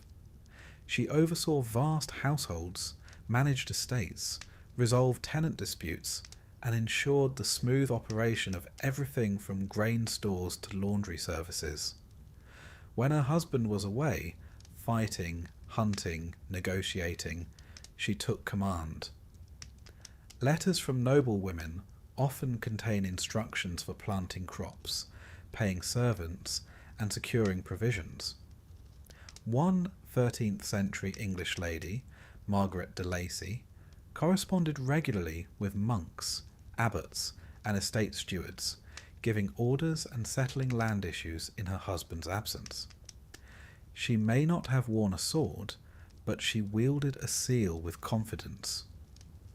These women were often well educated, at least by the standards of the time. Many could read Latin or French. They read psalters, saints' lives, romances, and the occasional work of philosophy. Some, like Christine de Pizan, wrote their own. Christine's book of the City of Ladies was a rare and radical defence of women's worth, penned by a widow who supported herself as a writer at the French court. But even learned ladies were expected to perform femininity to perfection. Beauty was political. A pale complexion suggested nobility and leisure. Tanned skin suggested outdoor labour and thus low birth. Hair was to be long but hidden. Eyes were to be downcast.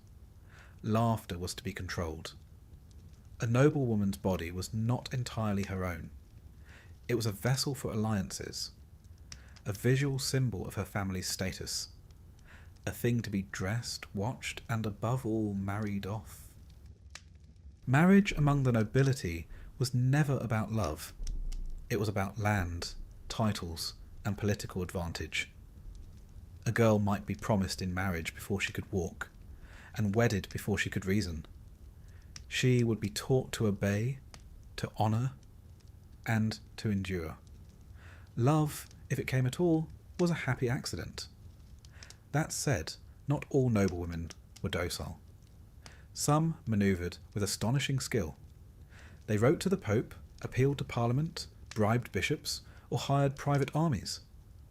Matilda of Tuscany fought on behalf of the Pope during the investiture controversy.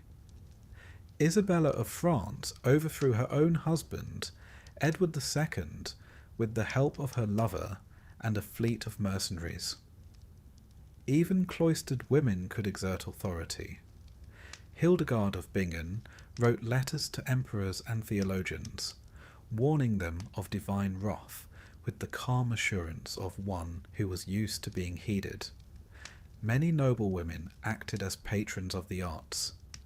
They sponsored manuscripts, commissioned altarpieces, and provided protection for poets and scholars. A book given as a gift by a lady to her husband might contain illustrations of her family's heraldry, subtle reminders of the alliances she brought with her. Her name might be inscribed in a prayer book, not just as a supplicant, but as the patron who had it made.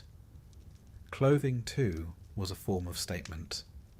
Silks from the east, fur from the north, embroidery done with gold thread. A noble woman might wear a gown with a train several feet long, simply to display that she did not need to walk quickly, or much at all. Her sleeves might trail the floor. Her head might be crowned with a hennin, a conical hat so tall it risked brushing the rafters. Fashion was not practical. It was political. It said, "I am rich enough to waste fabric, time, and movement." Court life for these women was a mixture of performance and peril. Ladies attended feasts, dances, and tournaments. They watched knights fight in their honour.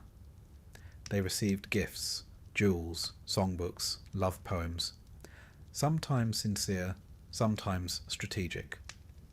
Romance at court was encouraged in theory, but any hint of impropriety could end a woman's prospects, or her life. Adultery among noblewomen was treated as treason, especially if it risked uncertain parentage. Accusations flew freely, especially during succession crises. A queen might find herself accused of poisoning or sorcery.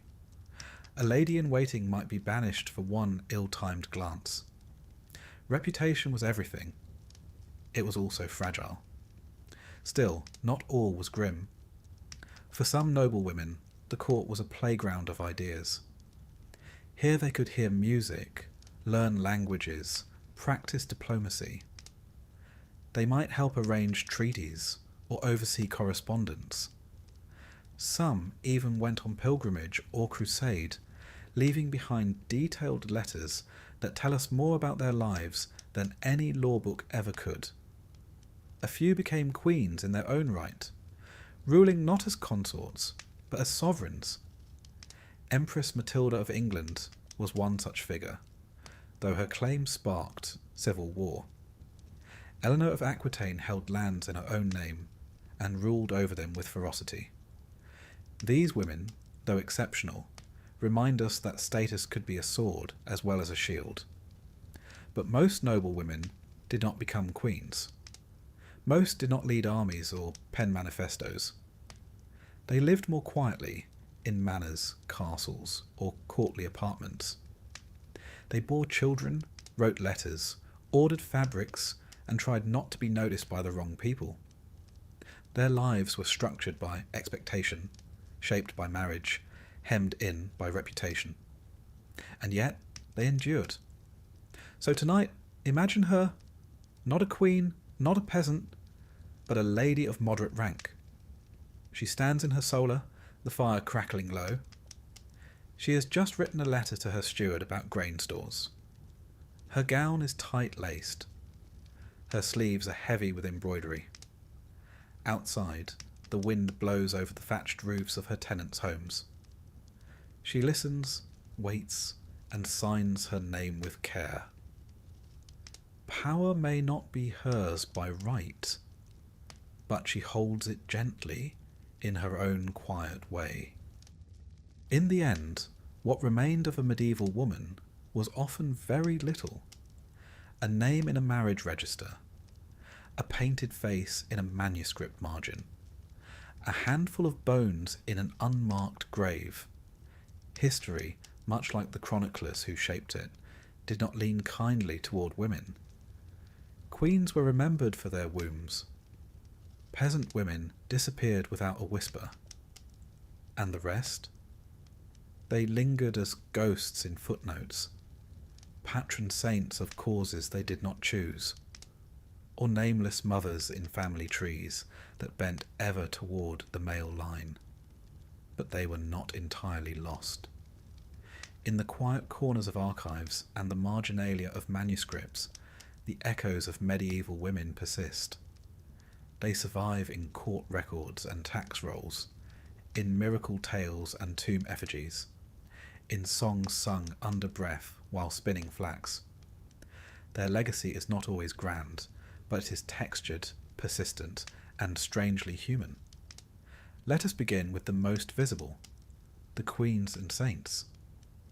Queens, when remembered, were remembered selectively. A queen who was obedient and fertile, who gave the king heirs and stayed out of politics, might be praised as a paragon of virtue. Blanche of Castile was memorialized as the pious mother of St. Louis, a woman of great dignity who taught her son to fear sin more than death. She ruled as regent, but even then, her memory was filtered through her role as a mother. On the other hand, powerful queens with opinions, those who wielded real political influence, were often viewed with suspicion. Isabella of France, who deposed her husband Edward II, was branded the she-wolf of France. Empress Matilda, who dared to claim the English throne in her own right, was remembered not as a monarch, but as a woman who overreached. Ambition in a woman, even when cloaked in velvet and sanctioned by lineage, was rarely forgiven. Then there were the saints, women who died young, or painfully, or both. Virgin martyrs like Catherine and Cecilia, who refused pagan husbands and were punished for their virtue. They were venerated, prayed to, painted in chapel frescoes.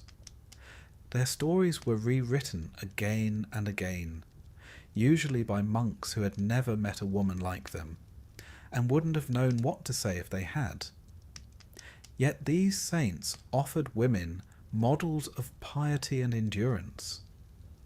Hildegard of Bingen, though not canonised until modern times, was revered in her lifetime for her visions and writings. Clare of Assisi became a spiritual sister to Francis and a founder in her own right. Their voices, preserved in letters and music, suggest lives of intellect and agency, not just submission.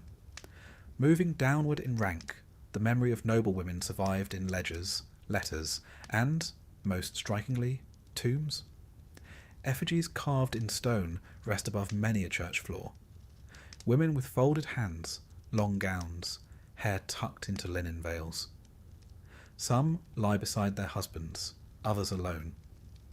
Their inscriptions speak of grace, honour, and generosity, words chosen by others, rarely by themselves.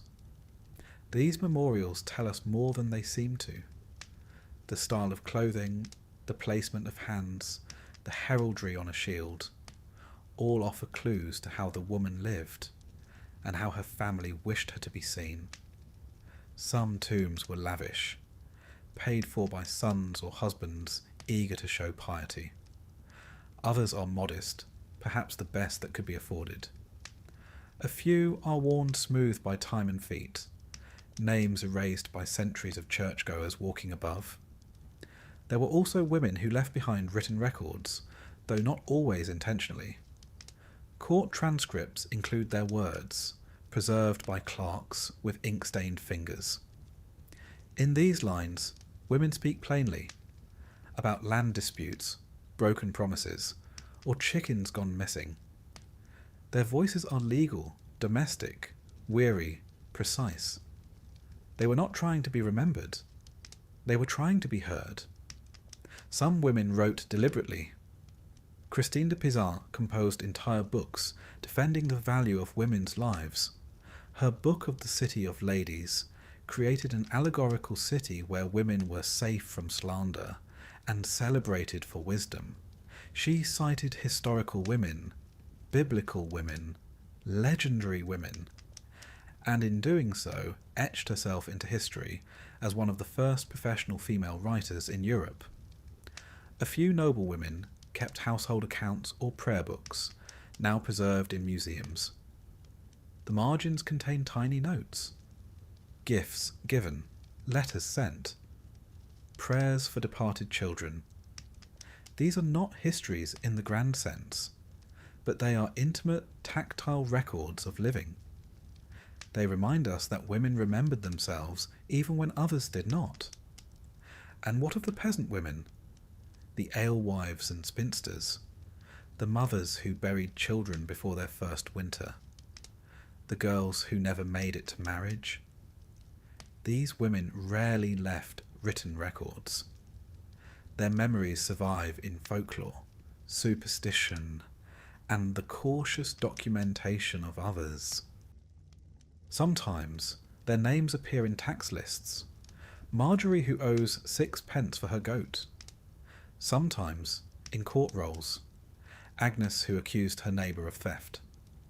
These traces are fragmentary. A single name, a brief incident, and then silence.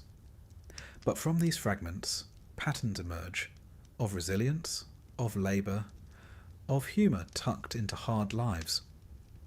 Peasant women were remembered locally, if not nationally.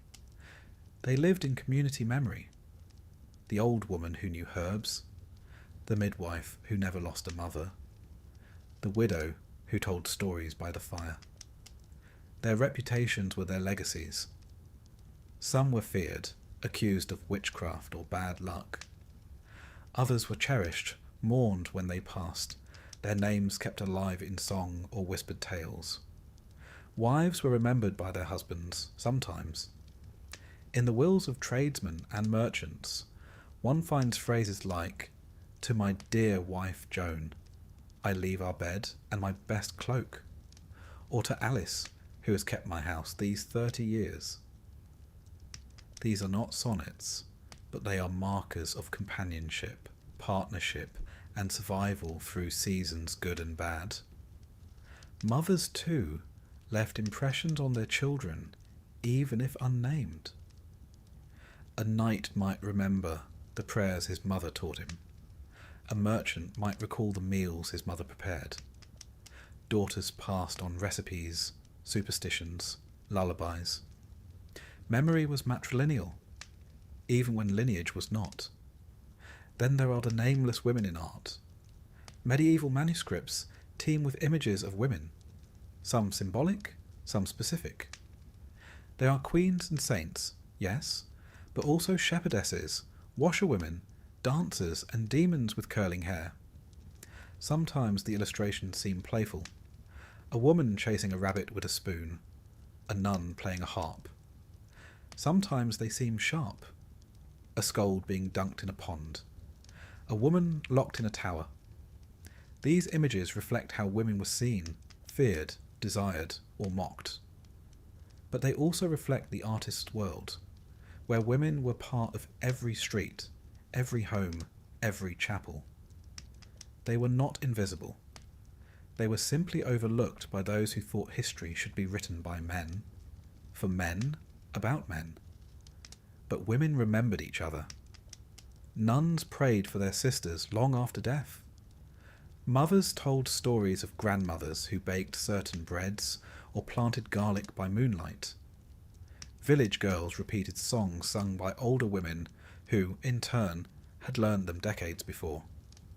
This was oral legacy.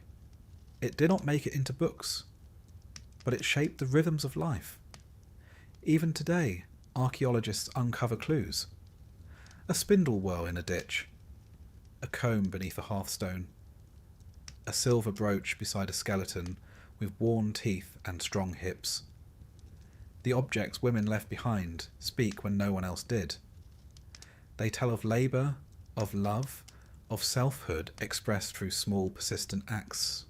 And finally, some women were remembered not because of who they were, but because of what others made of them. Medieval poets crafted romantic tales of tragic ladies, lovers who died waiting, heroines who wasted away. These were idealized, often fictional, but they shaped how women were imagined for centuries. The lady in the tower, the damsel in distress, the noble woman who died of grief. They were beautiful ghosts. They bore little resemblance to the flesh and blood women who birthed children, made cheese, argued with stewards, and sang while spinning. But their presence in literature ensured that women remained part of cultural memory, even if distorted. So what was the legacy of the medieval woman? It was not written on banners or etched in marble, not often. It was quieter than that. It was the patch sewn into a son's tunic. The yeast passed from mother to daughter. The wound stitched, the field managed, the lawsuit filed, the psalm whispered, the song remembered. Tonight, as the candle burns low, picture her. Any of them, all of them. A queen lighting a votive, a widow writing a letter, a girl carrying water past a blooming hawthorn tree. They did not expect monuments, but they endured. And sometimes enduring is legacy enough. Imagine a land of sun-drenched stone and shimmering river reeds, where the great Nile slices through the desert like a living god, where gold glints beneath linen veils and the scent of blue lotus drifts through towering palace halls. You are in ancient Egypt, not as a faceless peasant, nor even as one of the ever-bickering scribes. Number today, your fate is sealed with coal-lined eyes and a crown of lapis lazuli. You are to become great royal wife, Queen of Egypt, consort to the living god upon the throne. It is, as they say, an honour. Though whether you will still feel so honoured by the end of your days is another matter entirely. From the moment the high priest's messenger arrived at your family villa with trembling voice and sealed papyrus scroll. Your life has been spinning faster than the potter's wheel. Your father, a nobleman of the court, one of the few who might have hoped for such a match, nearly choked on his pomegranate wine. Your mother wept tears that seemed part pride, part dread. You yourself? You smiled, because that is what one does. Inside, a strange knot began to twist beneath your ribs, a knot that even the finest perfumed oils cannot soothe. And so here you are, carried aloft upon a gilded litter borne by 6 of the Pharaoh's finest soldiers, your linen robes trailing like a river of light behind you. The streets of Thebes swarm with onlookers, their voices rising in a wave of acclamation. Or is it curiosity? They shout your name, though many do not know your face. They know only that today a new queen will be crowned. And perhaps, privately, they know too that such queens do not always remain queens for long. The great temple of Karnak looms ahead, colossal columns thick as cedar trunks, each etched with the exploits of kings long dust. The air hums with incense and anticipation. As your litter is lowered before the towering gates, you feel the first flutter of real fear. Once you pass through, there is no turning back.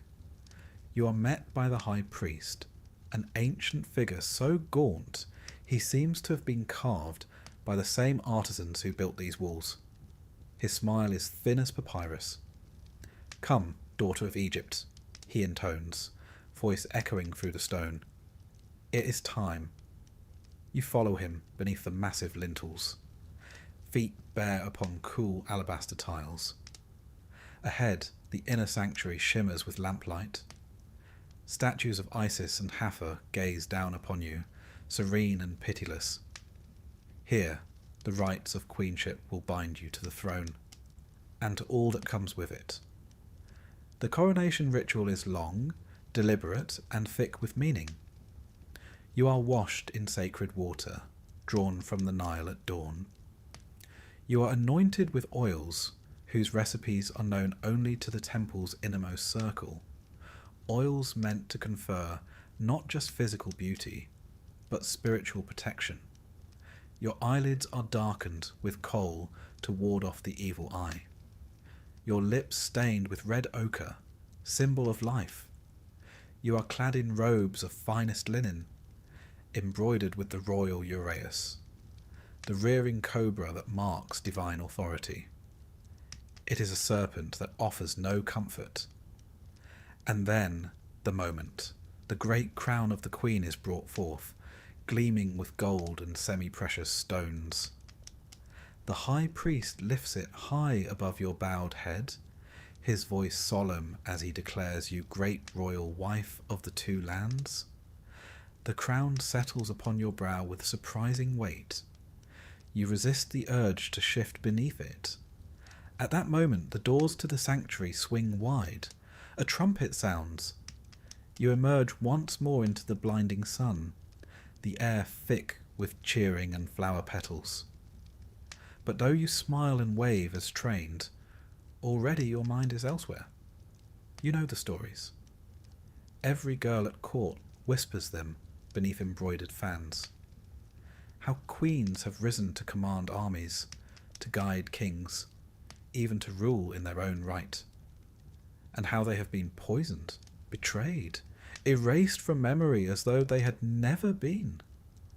There was Nefertari, beloved of Ramses the Great, whose face still gazes serene from her tomb, yet whose life was marked by bitter rivalry within the palace.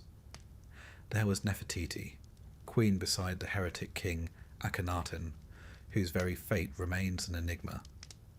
Some say she ruled after him, others that she was cast aside.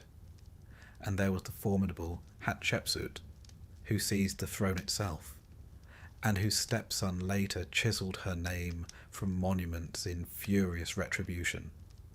Such is the double-edged sword of queenship in Egypt. For all the silks and perfumes, the days spent drifting through shaded colonnades or presiding over temple rites, the queen walks a knife's edge, too visible, and she courts jealousy. Too passive, and she invites replacement. Producing an heir may secure her place, or simply paint a target upon her back. And the harem? Ah, the harem. You have not yet set foot within it, but already you know its whispered reputation. A gilded prison where royal wives and concubines jostle for influence, their children pawns in a game older than the pyramids. There, poison is a language as fluent as gossip. Favours are won not with smiles, but with alliances. The queen reigns supreme, or so it seems, until the day she does not. Yet for now, outwardly at least, the world is yours. You are presented to the court in a grand ceremony within the palace's pillared audience hall. The pharaoh himself, a living god in gold and lapis, eyes outlined in kohl, takes your hand before the assembled nobles. His grip is warm, firm, his smile unreadable. Together you stand before the throne of Horus. Together you receive the acclamation of the court. Yet beneath the ceremony's splendour lies another truth. From this day forth, your life is no longer your own. Your days will begin with ritual ablutions, washed in Nile water and anointed anew. You will preside over festivals and offerings, your image paraded before the people as living embodiment of Isis. You will dine in halls of gilded reliefs, where servants move in silence and every glance is weighed for hidden meaning. You will attend councils, your voice measured carefully, too forceful, and you risk seeming grasping, too meek, and you invite dismissal. At night, within your private chambers, you may gaze upon the moonlit courtyards and wonder how many of your predecessors once stood in this very place, dreaming of freedom. The servants who dress your hair and pour your wine know better than to speak of such things. But in their eyes, perhaps, you catch a flicker of understanding. And then there is the matter of an heir. For all a queen's titles and honours, this is the role upon which her true power rests. A male child secures the dynasty, cements your place beside the king. Yet childbirth is perilous. Many a royal wife has gone to the tomb in pursuit of this duty. Amulets will be placed beneath your mattress, spells whispered over your swelling belly. Physicians will hover, their remedies a curious blend of wisdom and superstition. Should the child be a girl, well, you will try again. And should you bear a boy, rejoicing, yes, and a subtle sharpening of daggers among the court's rival factions. The life of a queen is not a fairy tale of happy endings. It is a tale of survival, of playing the long game beneath a veneer of divine favour.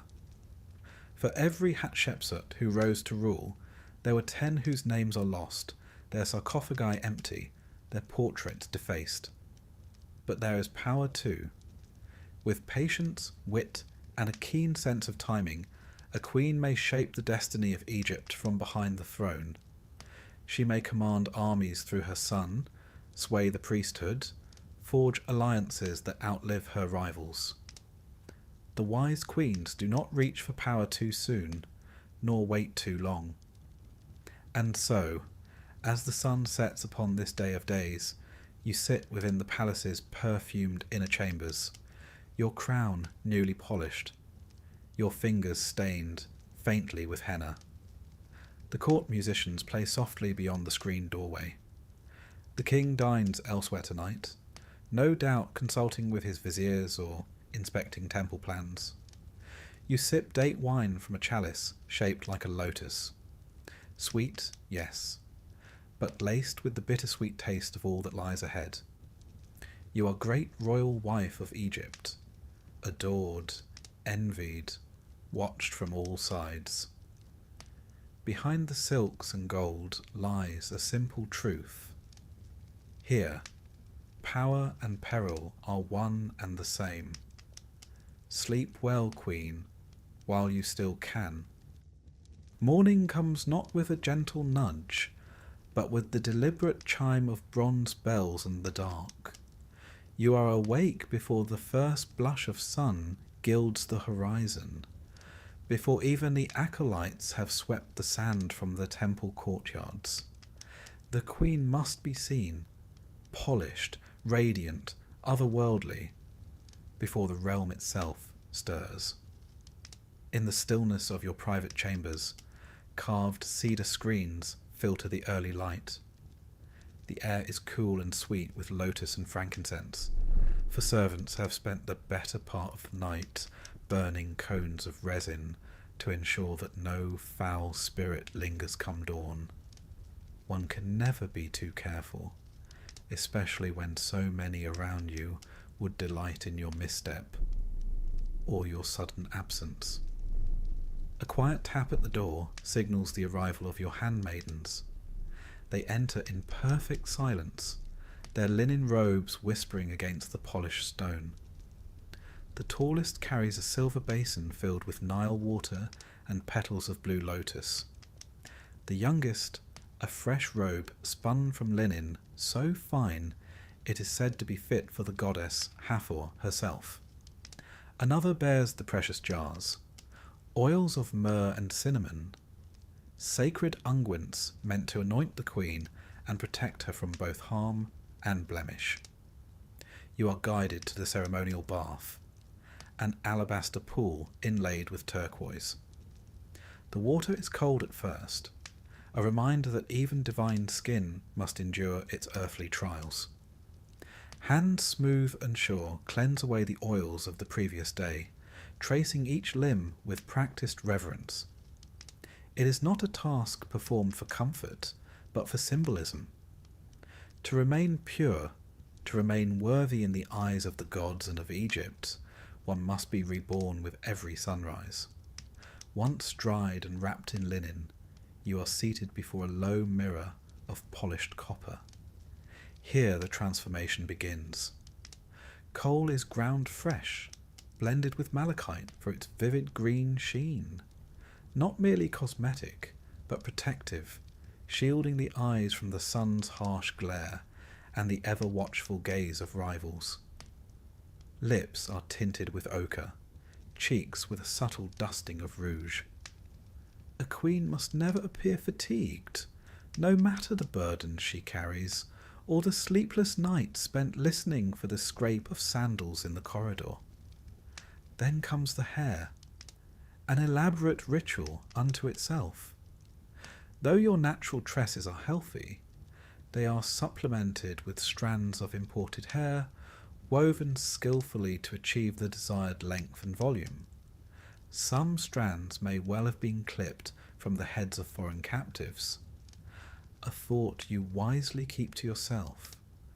As the final ornament, a broad collar of gold and faience is clasped about your neck. You glance at the figure in the mirror. Is this still you, beneath the layers of artifice? A fleeting thought. Queens do not indulge in such luxuries as self-reflection. By the time the temple bells toll the first hour, you're ready to face the day. Your appearance must suggest a woman untouched by mortal concerns, serene, gracious, above the petty dramas of court life. Of course, beneath this polished exterior lies a mind that cannot afford a moment's rest. You are not alone in the palace, not by a long measure. It is a world unto itself, a maze of columned halls and sun-dappled courtyards, vast enough to house an army of courtiers, scribes, priests, and artisans. Within these walls pulse the hidden currents of power and intrigue. Your chief rival may greet you with a smile at this morning's offering ceremony, a smile that does not reach her coal-darkened eyes. She, too, knows that every gesture, every glance is part of an unspoken game. To falter is to invite whispers. To stumble is to risk everything. The harem, though called such, is no mere den of idle pleasure. It is a complex political engine, its chambers echoing with the laughter of children who may one day rise to challenge the line of succession. Among the king's wives and favoured concubines, alliances are forged in secret, loyalties shift with the desert wind. The wise queen learns quickly to cultivate both friends and informants, and to trust neither. There are rituals to attend this morning. The Opet festival draws near, and preparations consume the palace. You will be expected to appear before the high priest of Amun, to offer rich garments and rare spices in the name of divine harmony. A minor ceremony, some might say, but one that offers a stage upon which influence is measured. The queen whose offerings gleam brightest, whose comportment seems most blessed, will find her star rising. And so you glide through the halls, trailing a faint scent of rose and cinnamon. The lesser wives bow low as you pass, their eyes carefully averted. Yet you feel the weight of their gazes upon your back the moment you move beyond sight. In the temple, beneath towering papyrus columns painted in vibrant hues, you kneel before the god's image. Priests chant in ancient tongues as you place your offerings upon the altar. Silks from Byblos, lapis from far-off Afghanistan, unguents crafted by the palace's finest perfumers. Every gift is a message, not only to the gods, but to those who watch from the shadows. As the ritual concludes, you catch the eye of one of the king's chief advisors. He inclines his head with a subtle smile, a gesture of deference, or a warning. One must always wonder. By midday, you are summoned to the Queen's council chamber, a rare privilege granted only to those of highest rank. Here you will hear reports from the palace stewards, matters concerning the granaries, the textile workshops, the progress of temple construction. Dry subjects, perhaps, but each a thread in the greater tapestry of power. Your decisions must be swift, yet careful. Approve too many requests, and you risk appearing weak. Deny them all, and the whispers of tyranny will begin anew. You walk a careful line, each word weighed as though it were gold upon a scale. Among the day's matters is news from the workers' village near Deir el Medina. An illness has swept through the sculptor's quarter, delaying work upon your future tomb. A trivial concern to some, but you know better. The tomb is more than a resting place. It is your insurance against oblivion. The artisans will receive additional rations and amulets for protection. A wise investment. Afternoon brings a quieter respite, though never one entirely free of duty. You dine in a shaded loggia, a breeze stirring the embroidered silks that veil the arches. Servants present delicacies, honey cakes, roast duck, figs dripping with nectar. You eat sparingly, as is expected of one so elevated. A queen must never appear greedy. Indulgence is for the lesser sort. As you sip cool barley beer from a slender goblet, a trusted handmaiden kneels beside you with whispered news. A new consort has arrived from the northern provinces, young, beautiful, and gifted with a voice said to rival the songbirds of the Nile. Already she has caught the king's eye. You smile, a gesture as polished as the alabaster columns that surround you. And you begin to consider your next move. Later, beneath the shadow of the palace's western wing, you visit the royal nursery. The children greet you with wide eyes and eager laughter. Here, among these innocent faces, the true future of Egypt stirs. You kneel to kiss the brow of your son, a prince yet too young to grasp the weight of the crown that may one day rest upon his head. You will teach him, in time, the art of ruling and surviving. Evening falls with a golden hush. The palace grows quieter, though within its stone heart the wheels of intrigue never cease their turning. You retreat to your private apartments, where oil lamps flicker against painted walls depicting lotus and papyrus, symbols of eternal life. There is yet one final duty, a private audience with the king. You are summoned to the inner chamber, where incense curls in lazy spirals beneath the gilded ceiling. The king greets you with the measured affection of a man who must divide his time among many.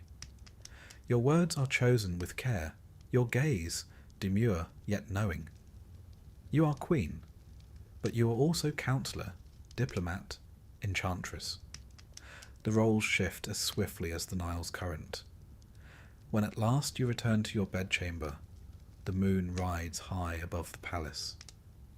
You sit for a time beneath the open lattice work, watching its pale light shimmer upon the stone below. In this quiet hour, the trappings of queenship feel both distant and suffocating. For all the silks and jewels, all the deference and titles, the palace is a cage, one wrought not of iron, but of expectation and vigilance. A single misstep, a whispered rumour, and the queen may find herself cast from its heights to its darkest depths. Yet you are here. You remain. And tomorrow, as the bronze bells chime once more, you will rise again to meet the day's challenges with the grace and cunning that have brought you this far. For such is the life of a queen in ancient Egypt. A dance upon the blade's edge, cloaked in beauty and peril alike. There is a single truth in the palace, that all queens, whether newly crowned or silver-haired with experience, understand from the moment they first pass beneath its painted lintels. Your value lies not in your beauty, nor in your wisdom, nor even in the favour of the king. It lies in your womb. You are great royal wife, yes, but if you cannot produce an heir, and preferably a male heir, your days in these gilded halls may be numbered. No one says it aloud, of course. Court etiquette forbids such crassness. Instead, the expectation settles upon your shoulders like the heavy, broad collar you wear at every ceremony, a constant weight, at once ornamental and oppressive. Already the whispers have begun. You hear them between the polished pillars, where handmaidens exchange knowing glances. You see it in the eyes of the lesser wives and concubines, who watch your every step with thinly veiled anticipation. 1 month has passed since your coronation, then 2. The court astrologers mark the movements of the stars with increasing scrutiny, as if they might coax a royal conception from the heavens themselves. And so begins the most delicate and dangerous chapter of your queenship. It is no simple matter of nature taking its course. No, in Egypt, where the lines between the mortal and divine blur with every sunrise, even the act of producing an heir is shrouded in ritual and superstition. You are bathed in sacred waters drawn at dawn, infused with petals of lotus and fragments of lapis. Priests recite incantations over your garments, your bed, your very breath. Amulets are strung beneath your linen shift, the eye of Horus to guard against miscarriage, the Ankh for life, the frog-headed goddess Heket, midwife of the gods, to ensure safe delivery. Physicians, whose knowledge is equal parts herbal remedy and hopeful guesswork, prescribe strange concoctions, dates soaked in beer and honey, ground pomegranate mixed with frankincense. The occasional live fish, yes, live, pressed gently against the belly to divine the likelihood of conception. One must keep a straight face through such rituals. After all, queens are not afforded the luxury of skepticism. And the king? He too is aware of the stakes, though his attention is divided among many chambers, many women. Still, he dutifully appears when summoned, the union of king and queen being not merely a private affair, but a reenactment of cosmic creation itself. The priests say that in your embrace you embody Isis and Osiris, restoring the divine balance of the land. You try to think of this as you gaze up at painted stars on the ceiling, willing your body to cooperate. When at last the signs of pregnancy appear, a mist moon, a flutter in the belly, the court erupts in barely concealed relief. Musicians play in the courtyards, offerings are made at the temples. You are showered with gifts, fine linens, perfumed oils, and statuettes of Taweret, the hippo goddess of childbirth, her toothy grin meant to ward off evil. But celebration soon gives way to caution, for childbirth, even in the palace, is fraught with peril. The annals of Egyptian history are replete with queens who entered the birthing chamber as goddesses and left it not at all. You are moved to special apartments near the temple of Hathor, patroness of motherhood and joy. Here, midwives attend you day and night, their weathered faces betraying both experience and unspoken concern. The floor is strewn with woven reeds and soft mats, the air thick with incense. One corner of the room is reserved for offerings, dates, honey, and the occasional small figurine of a crocodile, a nod to Sobek, whose protective ferocity is invoked at such times. You might wonder at this eclectic collection of guardians, but when faced with the shadow of death, one cannot be too selective in seeking allies. As the months progress, the court holds its breath. The Queen's pregnancy is no private matter. Every noble, every servant, every soldier watches for signs of progress and of danger.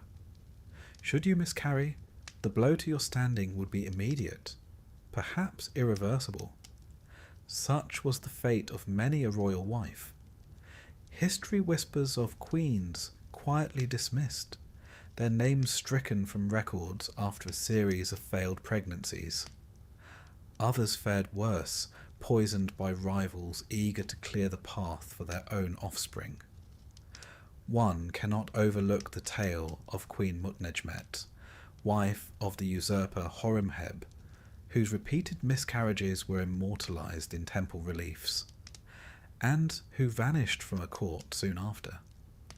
Even a successful birth is no guarantee of lasting security, for if the child is female, the court's rejoicing will be muted, the king's gaze perhaps already drifting to younger, more promising consorts. Should the child be male, the stakes rise immeasurably. When your time comes, the palace enters a hush, broken only by the rhythmic chants of the midwives. You kneel upon birthing bricks, inscribed with spells of protection, gripping amulets so tightly that their impressions remain upon your palms long after. It is said that queens do not cry out, that they bear the ordeal with the stoic grace befitting a living goddess. In truth, the stone walls of your chamber have heard many royal screams, though none are recorded in the official annals. At last, a cry pierces the incense-laden air, not yours, but that of a newborn, a boy. The news spreads like wildfire through the palace. Bells ring out from Karnak. Priests light great fires upon the riverbanks. The queen has borne a prince. The dynasty is secured for now. But this victory is tempered by reality. You know that even royal infants are not immune to the frailties of flesh. The child is swaddled in the finest linens, placed beneath protective amulets, and watched by wet nurses whose loyalty has been vetted a dozen times over. A single misstep, a single drop of poison slipped into milk, and the triumph of today could become tomorrow's morning. You must be vigilant. Already factions within the palace shift and realign. The mother of the next in line is a powerful force, but also a target. One need only recall the fate of Queen Tia's daughter, murdered in infancy amid court intrigue, her name deliberately forgotten by the chroniclers. Even as you recover, your duties resume. You appear at public ceremonies, the infant prince cradled in your arms beneath a canopy of ostrich feathers. Statues are commissioned in your likeness, inscriptions proclaiming you Mother of the god Sun. Yet in the shadows, rival eyes glitter with envy. For queens in Egypt, there is no true rest. Having secured your position with an heir, you must now defend it with equal fervour. The harem buzzes with fresh schemes. The lesser wives whose sons must now vie for favour redouble their efforts. The old games resume, more dangerous than before. You attend council meetings with the king, your presence a subtle reminder of your new standing. You cultivate alliances among the priests and the nobility, ensuring that should calamity strike, as it so often does, you have the means to protect both yourself and your son. In private moments, you gaze upon the sleeping child with a mixture of fierce love and cold calculation. This tiny, squirming creature is your greatest triumph and your greatest liability. To raise a future pharaoh is to walk a perilous path, one where each tutor, each nursemaid must be scrutinized, each playmate considered a potential threat. And should the king take another great royal wife, not unheard of should you fall from favour, your task will become even harder. The court has long memories and short loyalties. One must never grow complacent. In time, if fortune favours you, your son will grow strong and wise. You will guide him through a labyrinth of palace politics, teaching him whom to trust and whom to watch with smiling suspicion. And if the gods are truly kind, you may one day witness him ascend the throne, the double crown resting upon his brow. But that day is far off. For now, you remain within the palace's painted cage, every breath a measured act of survival. You have borne an heir. The court's favour is yours. The songs of the priests praise your name. Yet beneath the gold and incense, the game has only just begun. For in Egypt, a queen's worth must be proved anew with each passing moon. To fade from the king's favour, to bear no further children, to falter in the ceaseless dance of courtly intrigue, is to risk the most chilling fate of all, erasure. And so, as the sun sets beyond the desert horizon, you cradle your son beneath the flickering light of oil lamps. You sing softly, an ancient lullaby older than the pyramids themselves. Yet your gaze is not fixed upon the sleeping child alone. It shifts, now and then, toward the shadows that gather at the chamber's edge. For a queen of Egypt, the night is never truly still, and the game is never truly over. The palace is vast. Towering stone colonnades stretch into cool shadowed corridors. Gardens bloom in neat geometric rows, where papyrus rustles in the breeze, and fountains murmur beneath the gaze of carved lions. Courtiers bow and drift past in linen and gold. From a distance, it looks serene, a world ordered and harmonious, as befits the heart of the greatest civilization on earth. Step a little closer, though. Listen beyond the tinkling of harps and the solemn drone of priestly chants. There is another current running through this place, one not spoken of in the official inscriptions.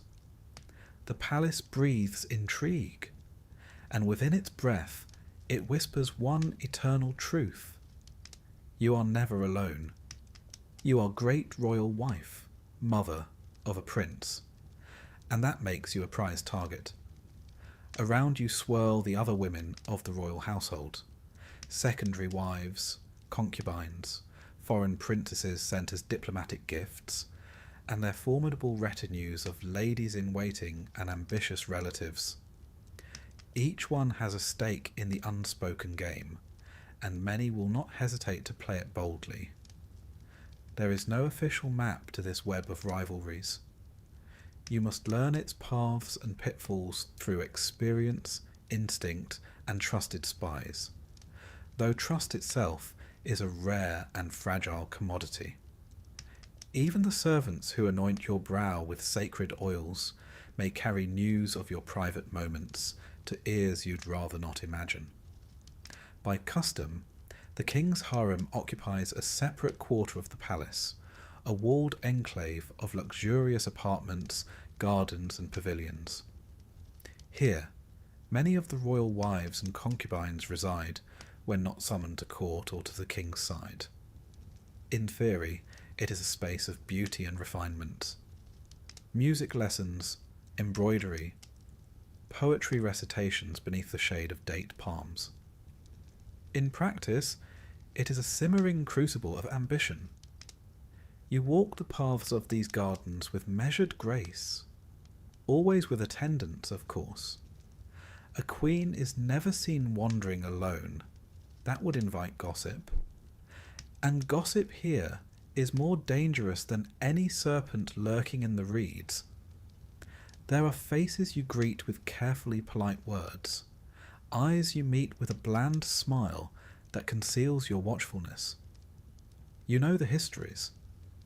Nefertari, beloved queen of Ramses the Great, ruled the harem like a goddess in flesh. Yet even she faced the unending rivalry of Isetnofret, a secondary wife whose own son would eventually inherit the throne. The two women vied not only for the king's affection, but for the shaping of Egypt's future. Their courtiers manoeuvred behind silken screens. Their allies whispered in temple halls. At Nefertari's death, her tomb was vandalized. Whether by jealous rivals or the cold hand of courtly politics, none can say. What remains today is both splendid and wounded. You think of such stories often now. They serve as both warning and inspiration. Each new arrival to the palace, each young concubine with eyes like polished obsidian, each foreign princess with her father's promises and her mother's cunning, is a potential threat. The king's heart is easily turned, as history has shown time and again. Queens have been set aside for less than a careless glance at the wrong banquet. Even sisters are not immune to this game. Consider Cleopatra the Seventh, the last and most famous of Egypt's queens. In a world no less treacherous than yours, she eliminated her own siblings to secure the throne. Her brother husband Ptolemy the 13th was drowned in the Nile after their bitter civil war. Her younger sister Arsinoe was paraded through Rome and later executed at Cleopatra's request.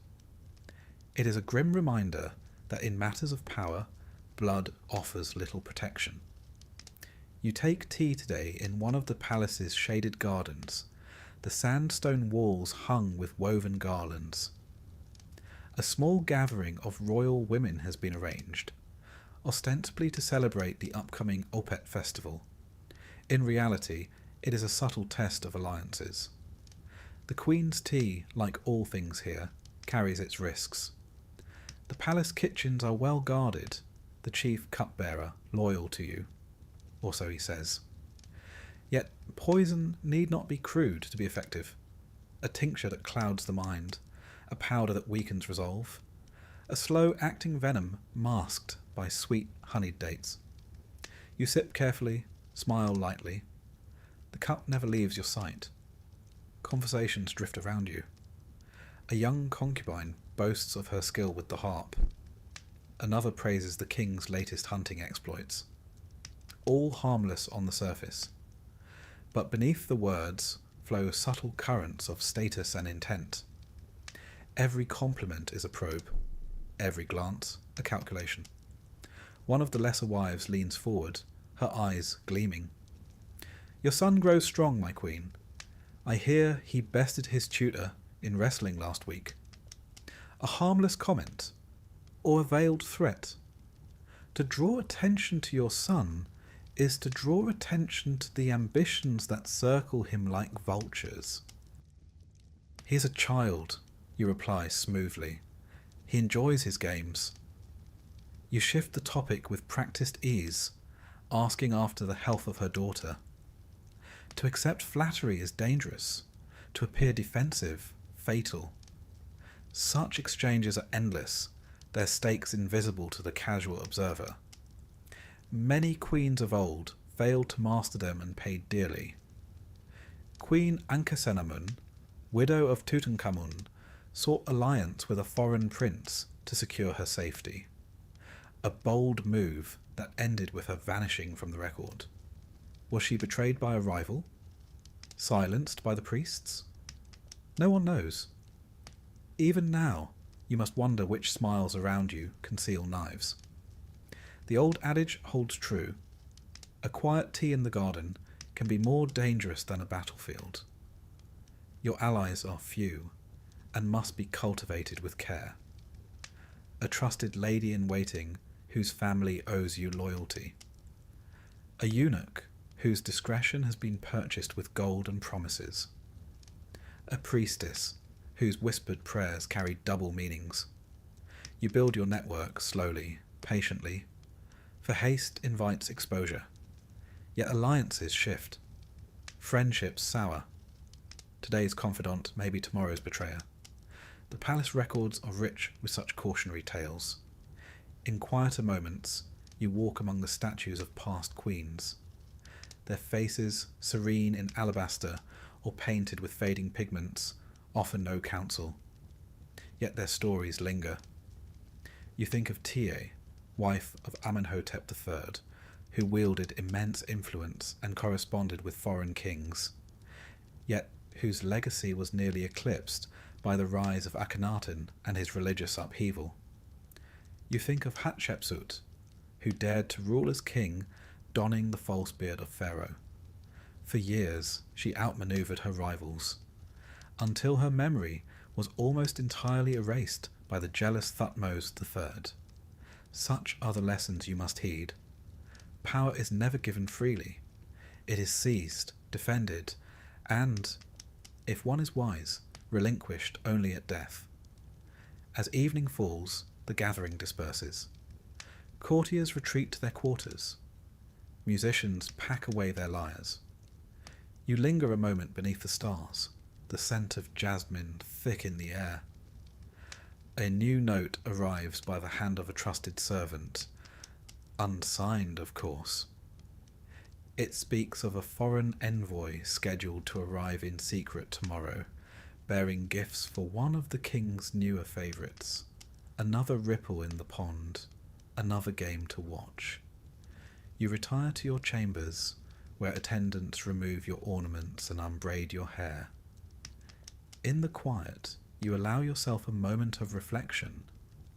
The palace is beautiful, yes, but it is no sanctuary. It is an arena, one of subtle wars and shifting alliances. Each day is a contest of wit and will, where the stakes are survival and legacy. You share this palace with rivals.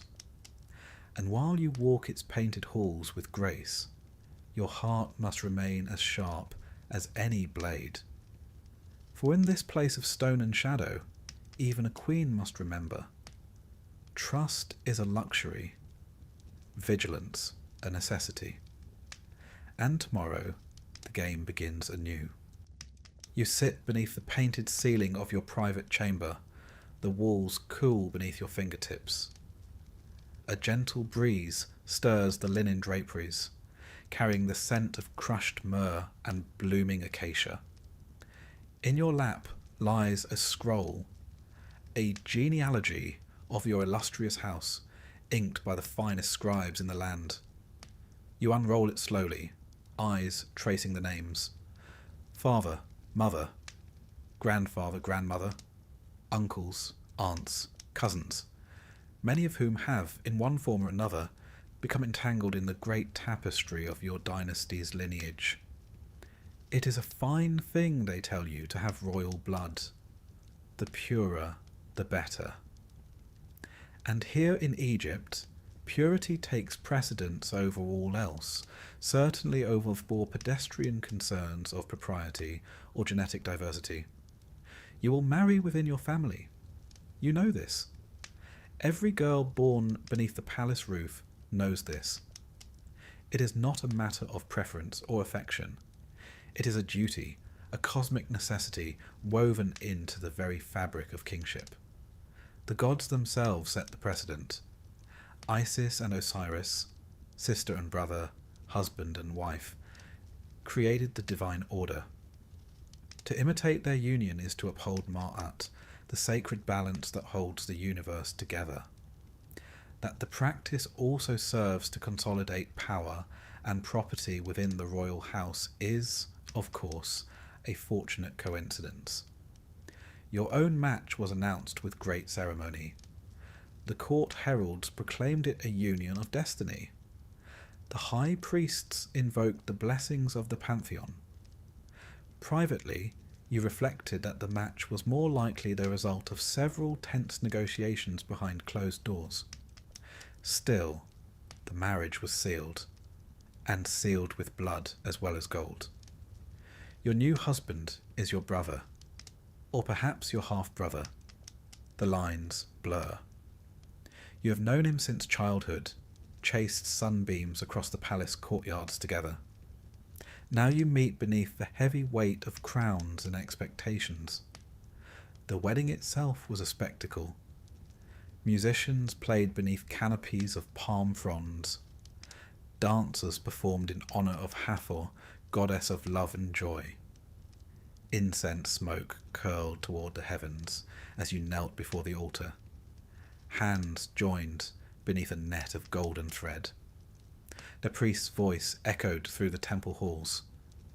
By this union, the house of Horus is strengthened. By this union, the land shall flourish. You smiled as expected, your gaze serene beneath the weight of elaborate headdress. The court watched, whispering beneath painted fans. It is the Queen's duty to set the tone after all. Behind the smiles, the truth remained unspoken. Marriages such as this carry risks, as well as rewards. The royal family tree is a twisted thing, its branches curling back upon themselves like the tendrils of a papyrus plant. Sibling marriages, uncle-niece unions, even the occasional pairing of aunt and nephew, all are recorded in the annals of kingship. The line of the Ptolemies would later make an art of such unions, but they were hardly innovators. Consider Akhenaten, the heretic king, and his great royal wife Nefertiti. While their exact relationship remains a matter of scholarly debate, their daughters were later wed to their own relatives, perpetuating a cycle that would culminate in the tragic figure of Tutankhamun. Ah, poor Tutankhamun. The boy king, crowned before his bones had fully hardened. Modern science has laid bare the consequences of his inbred lineage. A cleft palate, a clubfoot, fragile bones prone to breakage. His family line was riddled with genetic maladies, the result of generations of insular unions.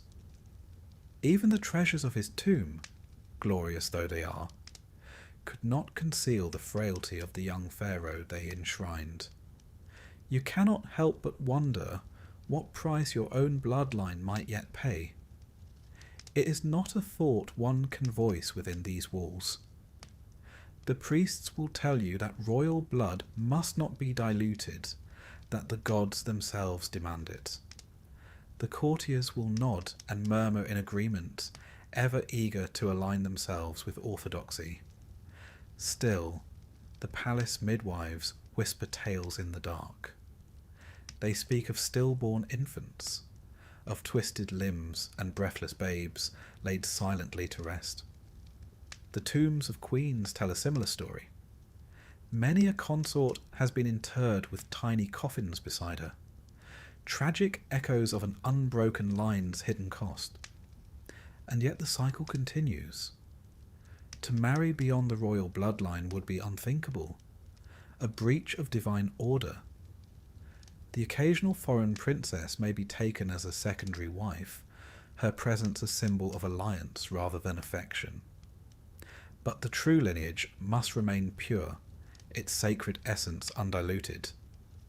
Your own marriage proceeds as court marriages do.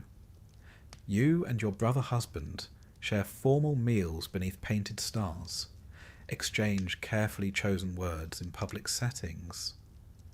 In private, the dynamic is more complex. Affection, rivalry, duty, resentment, all mingle beneath the silks of your marriage bed.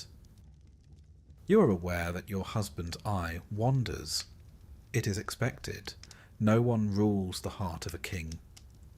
The greater danger lies in the ambitions of his other consorts, who watch your union with keen interest. A brother's wife may be queen today, but tomorrow, who can say? You have allies, of course. The High Priestess of Hathor, whose loyalty has been secured through generous patronage. The Captain of the Palace Guard, whose daughter serves as your handmaiden. Such bonds are as vital as any marriage. Still, you tread carefully. The fate of queens who misstep is no secret. The walls of the palace remember tales that the official chronicles prefer to forget. There was Cleopatra II, whose marriage to her brother Ptolemy VI ended in bitter civil war. Their sibling bond, once celebrated in public ceremony, could not withstand the pressures of shared rule and competing ambitions. Their eventual reconciliation was as much a matter of political necessity as familial affection. Then there was Arsinoe II, who married first the king of Thrace, then her own full brother, Ptolemy II. Her intelligence and political acumen were unmatched, yet her life was marked by the endless necessity of navigating the treacherous waters of court intrigue. You study such examples with care. They offer not only cautionary tales, but blueprints for survival. In moments of private reflection, you wonder how the common people perceive these unions. The artisans who carve your likeness upon temple walls, the scribes who inscribe your name in golden cartouches, do they whisper of the unnatural closeness of the royal house? Or do they accept it as part of the great cosmic order, as immutable as the flooding of the Nile? It matters little. The perceptions of the common folk do not shape palace policy. Power does. And so you play your part. You stand beside your husband at public festivals, your hand resting lightly upon his arm. You present offerings to the gods as a united front. You cultivate the image of harmony and divine favour.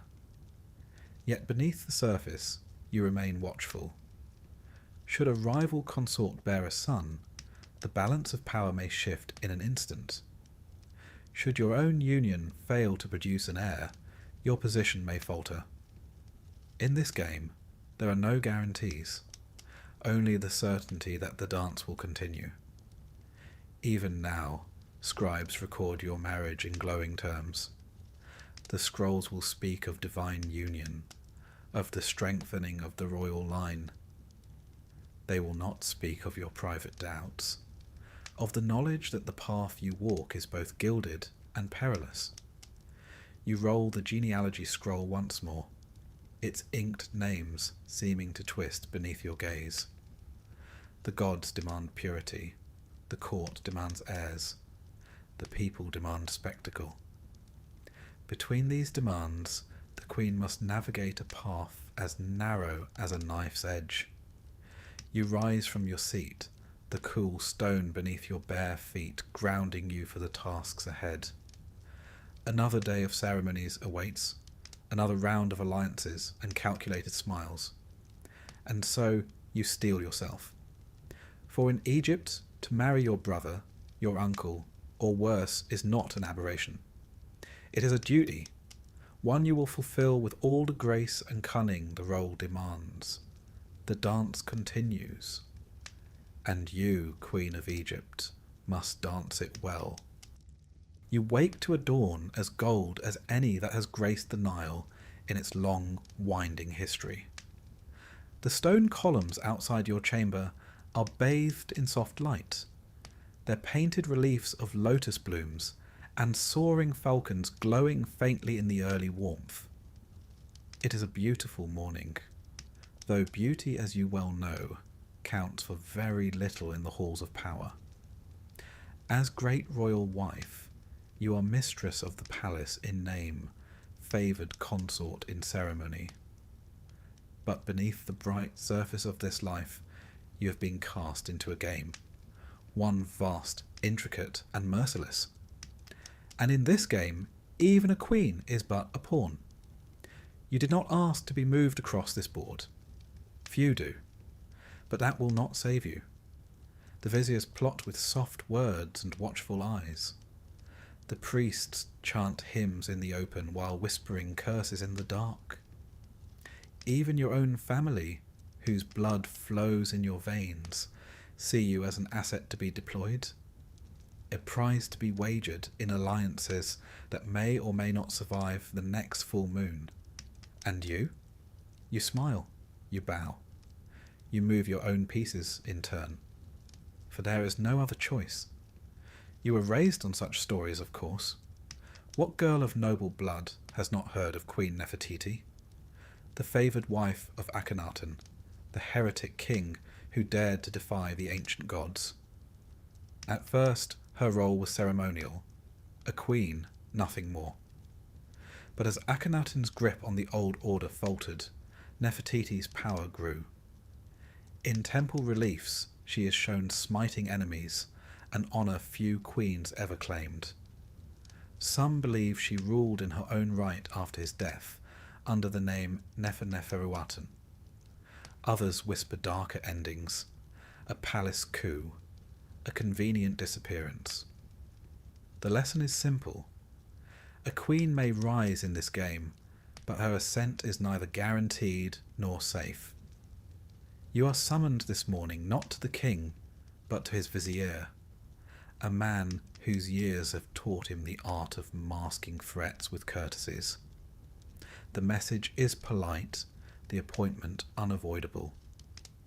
You seat yourself upon a low, cushioned throne in the audience chamber of the vizier's quarters, flanked by carved images of Ma'at, the goddess of truth and balance.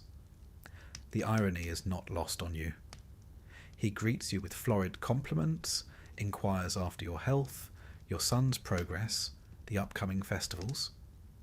Then, with a smoothness born of long practice, he begins to circle the true subject. A marriage, perhaps, between one of your cousins and a minor prince of the Levant. A gift to secure the alliance. Your approval, your involvement, would lend the match the weight of royal favour.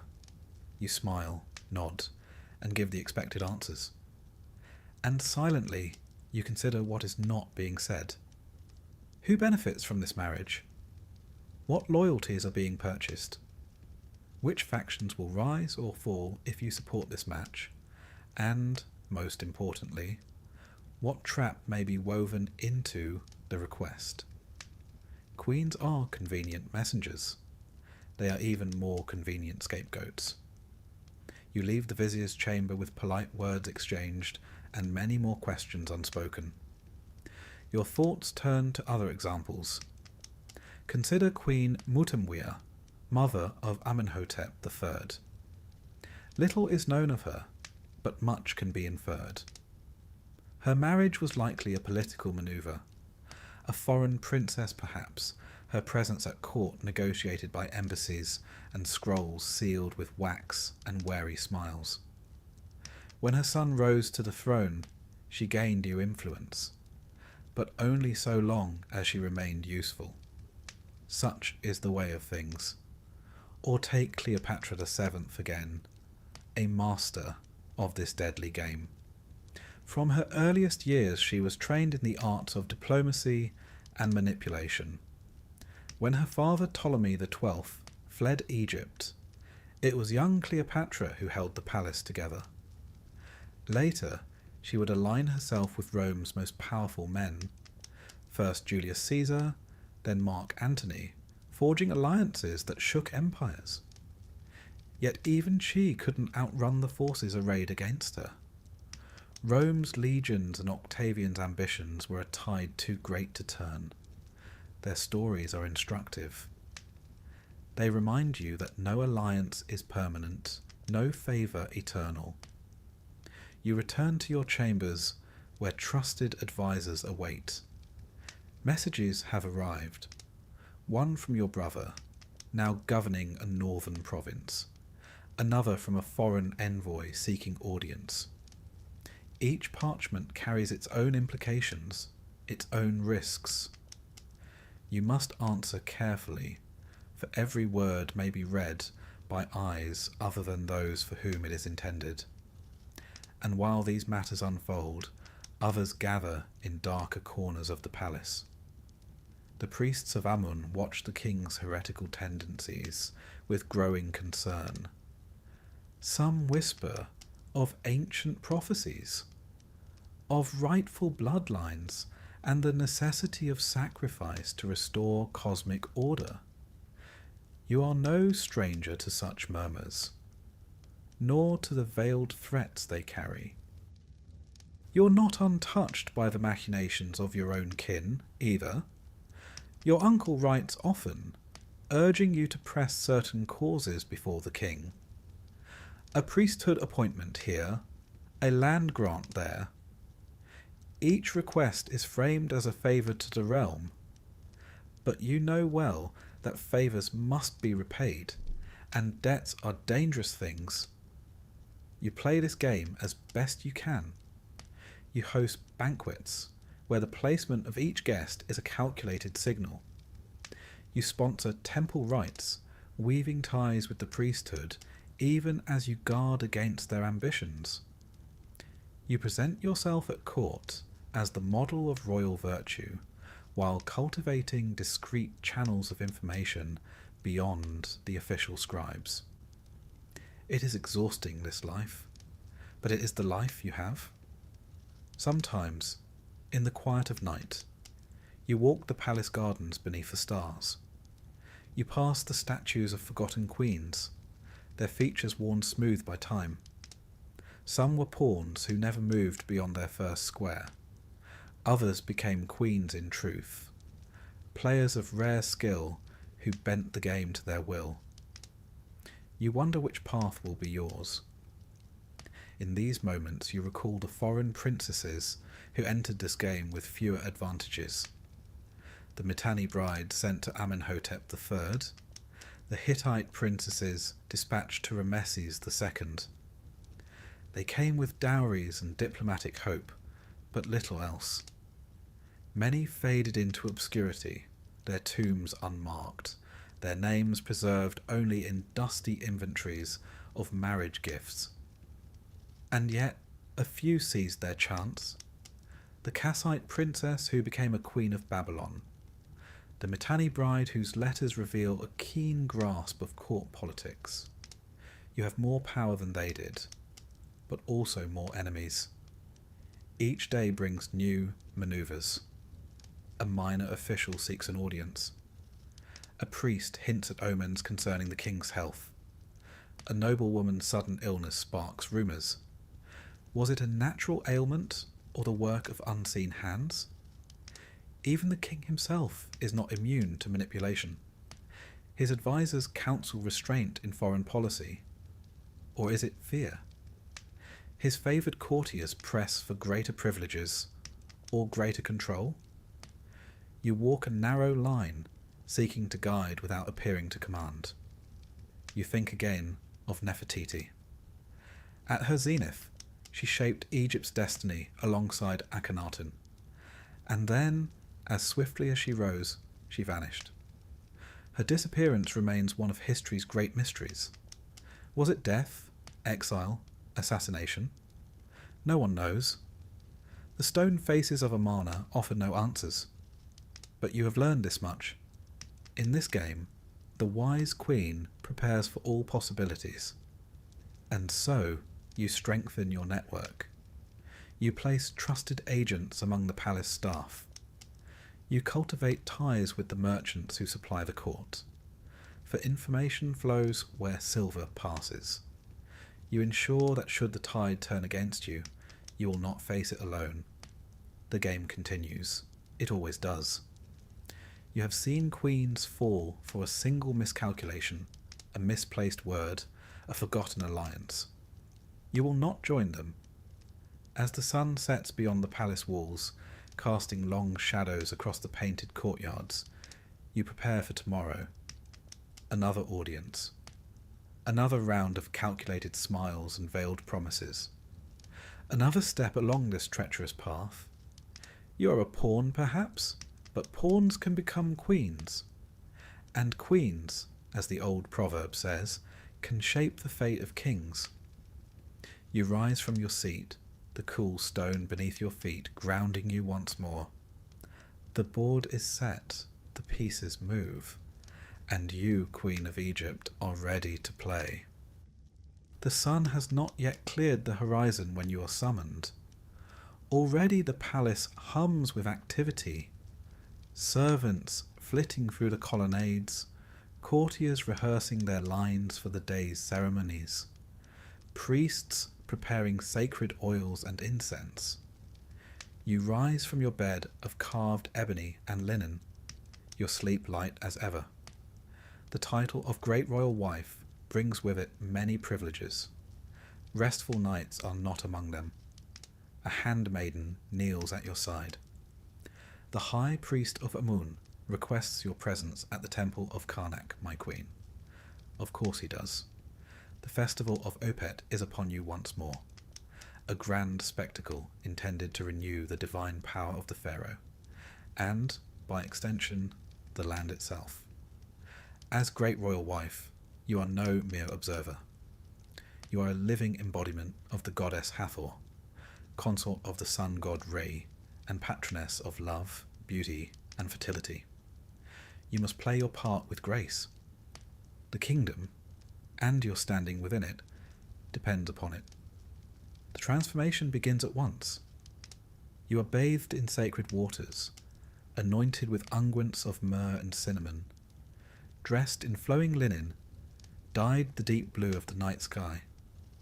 A heavy collar of gold and faience encircles your throat, its cool weight both comforting and constraining. Upon your brow, the ceremonial headdress of Hathor gleams, a solar disk nestled between the horns of a cow, symbol of nurturing and divine femininity. You catch your reflection in the polished bronze mirror. The face that gazes back is serene, inscrutable. A goddess, or so they must believe. Outside the temple, the crowds gather in anticipation. The air is thick with incense and expectation. Musicians pluck at lyres, the notes drifting upward like the prayers of the faithful. Priests chant hymns older than the pyramids themselves, their voices echoing through the stone corridors. You make your entrance beneath a canopy of ostrich feathers, flanked by priestesses and guards. The people prostrate themselves as you pass, their cries rising in a tide of devotion. Behold Hathor incarnate. Behold the queen, beloved of the gods. It is a heady experience, this public adoration. Yet beneath the gilded surface lies an undeniable truth. Worship is no shield. If anything, it invites sharper knives. You recall the fate of Queen Amos Nefertari, revered in her lifetime as a divine figure. Statues of her stood in temples across the land. Offerings were made in her name centuries after her death. Yet in the volatile years following her reign, her descendants were swept aside by rival factions. Veneration did not prevent betrayal. You step carefully through the temple's great hypostyle hall, each footfall a study in controlled grace. The king awaits beneath the towering columns, a living god in gold and lapis. Together, you perform the rituals of renewal, presenting offerings, pouring libations, reciting sacred texts. The air vibrates with reverence and scrutiny. For every priest who bows in devotion, another watches with calculating eyes. Popularity, after all, is a dangerous thing. The queen who commands too much affection from the people may find herself accused of overstepping, of eclipsing the king himself. History offers no shortage of cautionary tales. Consider Queen Tia, wife of Amenhotep III. A woman of remarkable intellect and political acumen, she wielded influence beyond the palace walls, corresponding with foreign rulers and advising her husband on matters of state. Her statues were erected alongside the king's, an unprecedented honour. Yet, when her son Akhenaten began his radical religious reforms, Tyr became a convenient target for those seeking to undermine the royal house. Her legacy was tarnished by association, her memory contested. Even the divine are not immune to public opinion. As the procession winds its way through the temple complex, you offer measured smiles to the assembled dignitaries. A well-placed glance here, a gracious nod there. Each gesture is calculated, each moment an opportunity to reinforce alliances, or to remind potential rivals of your enduring presence. Among the crowd you spot a familiar figure, the high priest of Amun, resplendent in ceremonial garb. His eyes meet yours, a flicker of something unreadable passing between you. Respect? Resentment? A mixture of both, perhaps. The priesthood wields power nearly equal to the throne. Their favour is invaluable and fickle. Too close an association invites suspicion. Too distant a stance invites hostility. You walk a narrow path indeed. Later, in the cool shadows of your private chapel, you offer prayers of your own. The goddess Hathor smiles serenely from her gilded shrine. You wonder, not for the first time, whether the divine truly intervene in mortal affairs, and whether they find amusement in the tangled games of palace life.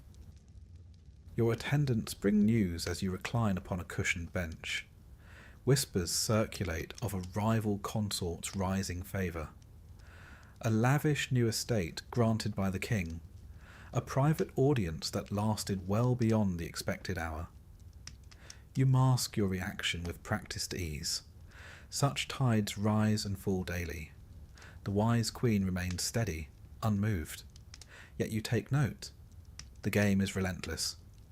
A single misstep, a single lapse in vigilance, can unravel years of careful positioning. Consider Queen Nefertari, beloved of Ramses the Great. Her beauty and wisdom were immortalized in her magnificent tomb, adorned with celestial imagery and hymns of praise. Yet even she faced rivals within the harem. Chief among them is Etnofret, whose son would ultimately succeed to the throne. Nefertari's enduring legacy did not shield her from courtly intrigue. You instruct your attendants to prepare gifts for the high priest. A subtle reminder of your piety, a gesture to maintain favour. Influence, like incense, must be continually renewed, lest it dissipate into nothing. As evening falls, the festival reaches its zenith. Torches blaze along the processional route, casting flickering shadows upon the stone walls.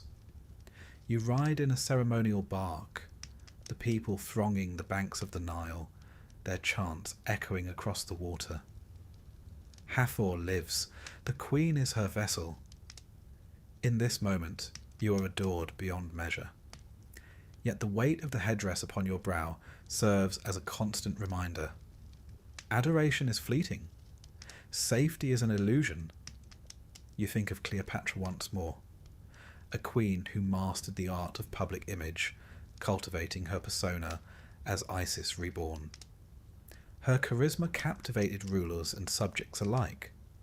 Yet in the end, neither divine association nor popular acclaim could shield her from Rome's inexorable advance. Returning to the palace, you dismount with composed grace. Behind the smiles and accolades, you feel the familiar undercurrent of tension. The queen who draws too much light upon herself risks casting others into shadow, and shadows breed resentment. In your private chambers, you remove the heavy regalia piece by piece, the solar disk, the golden collar, the layers of perfumed linen. Beneath it all, you remain yourself, flesh and blood, a woman navigating a treacherous world beneath a veneer of divinity. You know that tomorrow will bring fresh challenges. The favour of the gods may be eternal, that of the court decidedly less so. And so you prepare once more. For in Egypt, a queen may be worshipped as a goddess, but she is never, ever safe. You do not sleep deeply anymore. Not truly. The palace is too full of whispers for that. The night air brings them through cracks in stone and silk. A servant's careless word here, a scribe's furtive glance there. In this life, the trick is not to silence such whispers. It is to hear them first. And so you wake, well before dawn, to the rustle of your most trusted handmaiden slipping through the door. A message is pressed into your palm. A scrap of linen, no more. One glance is enough, and there is movement among the concubines.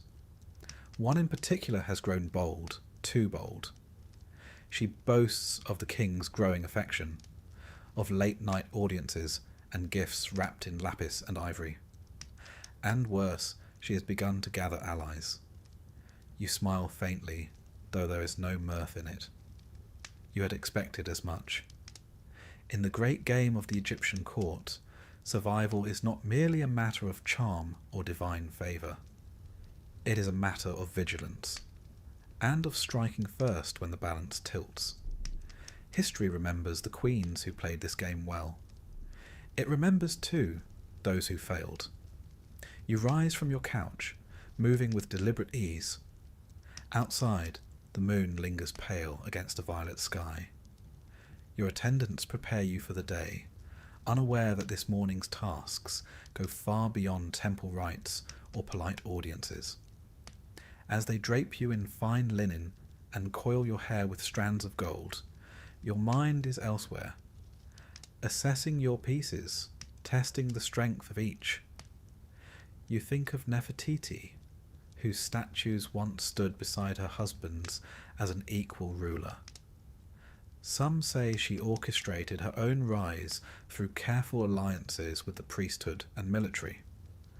Others whispered darker tales, that rivals were silenced with poisoned honeycakes, that dissenters vanished into the sands beyond Amarna's walls. The truth? It hardly matters. The result was the same. For a time, she held the power of kings in her own hands. You step into the corridor, your sandals whispering against polished stone. Waiting in the shadows is one of your most discreet agents, a eunuch who oversees the palace kitchens and has ears in every corner. He bows low and murmurs quietly, "Yes, the concubine has sent word to a priest of Ptah. There is talk of offerings, and of a prophecy concerning her unborn child. A dangerous gambit. The priests can make or break a royal faction. If they proclaim a child blessed by the gods, the king's affections may harden into something more lasting. You thank him with a nod and a coin pressed discreetly into his palm. The coin is a formality. Loyalty must be nurtured constantly. The day unfolds with its usual pageantry. You attend court, listening with practiced patience as minor nobles present petitions. You exchange polite words with the king, noting the tired set of his shoulders, the lingering touch of his new favourite's perfume. And all the while, your mind turns over the board. Queens who survived this game did not wait for fate to play their hand. They shaped events with quiet force, with whispers in the right ears, with smiles that concealed daggers. You think of Arsinoe II, who married her brother Ptolemy II and ruled as co-sovereign. She crushed her political enemies with ruthless efficiency, exiling rivals and rewriting temple inscriptions to solidify her divine status. Few mourned those who vanished in her wake. Fewer still dared oppose her afterward. Your own strategy must be more subtle. Direct action invites too many eyes. But there are other ways. Later that afternoon, beneath the pretext of overseeing preparations for an upcoming festival, you summon the High Priestess of Hathor, a woman whose loyalties have been carefully cultivated with gifts of rare perfumes and generous endowments to her temple. Over cups of date wine, you speak lightly of omens and portents. You suggest, with the gentlest of phrases, that the concubine's rising influence may be unsettling the cosmic balance, that rumours of her child's supposed divine favour risk angering the gods. The priestess nods slowly. Her temple's rituals, after all, depend upon the queen's continued generosity. A quiet word from her can blunt the concubine's ambitions without bloodshed. This is the first move. You must also address the concubine's allies. A list has been prepared. Minor officials, household staff, ambitious courtiers drawn to the scent of rising power. Some will be warned. Others will be removed. Reassigned to distant posts, their influence quietly eroded. You remember Cleopatra VII's mastery of this art. She charmed Roman generals and Egyptian priests alike, weaving a web of alliances that kept her on the throne despite overwhelming odds. Yet she knew when charm must give way to force. Her half-sister Arsinoe learned this lesson too late, paraded through Rome in chains before meeting an untimely end. Such ruthlessness is not your first choice, but you will not hesitate to employ it. That evening, you attend a private banquet. The king is present, flanked by courtiers and advisors. The concubine is there as well, radiant in lapis and gold. Her laughter rings a touch too loudly through the hall. You meet her gaze with a smile that is both gracious and cold. You speak little, allowing the silence to speak for you. And as the evening wears on, you note with satisfaction the subtle shift in the room. Glances exchanged, conversations paused as the high priestess's warnings begin to ripple through the court. Later, beneath the moonlit colonnades, you confer with your steward.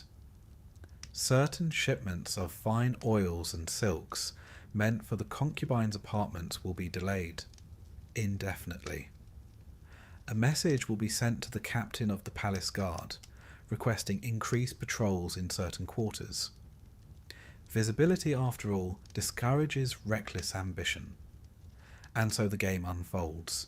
You plot, you spy, You strike first, with words, with influence, with the careful orchestration of perception. You recall Queen Hatshepsut, who rose from regent to pharaoh in her own right. Her path was not secured through brute force alone. She built alliances with the priesthood, commissioned grand temples, and controlled the narrative of her reign through art and inscription. It was only after her death that her enemies dared deface her monuments. Too little, too late. You aim for the same legacy. But unlike Hatshepsut, you cannot yet command armies or don the false beard of kingship. Your weapons are subtler, and no less effective. Days pass, the concubine's influence wanes, her boasts growing quieter. The priests no longer speak of divine favour. Her allies drift away, sensing the shifting winds. You do not celebrate openly? Such victories are fragile. One must remain vigilant, always. Yet in the quiet of your chambers, as your attendants prepare you for another day of ritual and performance, you allow yourself a rare moment of satisfaction. You have played this round well, but the game is never over. Beyond the palace walls, foreign embassies arrive bearing gifts and hidden agendas. Within, new rivals await their moment. The king's affections remain as mercurial as the Nile's flood. You will plot again. You will spy again. And when the time comes, as it surely will, you will strike first once more. For in Egypt, a queen who waits for fortune to favour her is a queen who does not long survive. There comes a day when even the brightest queen in Egypt begins to glance more often toward the west, not toward foreign lands or shifting alliances, but toward the golden arc of the setting sun. For all the crowns and garlands, for all the priests' honeyed words about divinity and eternal favour, one truth remains unyielding. You are mortal. And in Egypt, where death is not an end, but a beginning fraught with peril, a wise queen prepares well for her final journey, or risks being erased in both life and afterlife. You are older now. The courtiers still bow low. The priests still chant your titles with reverence.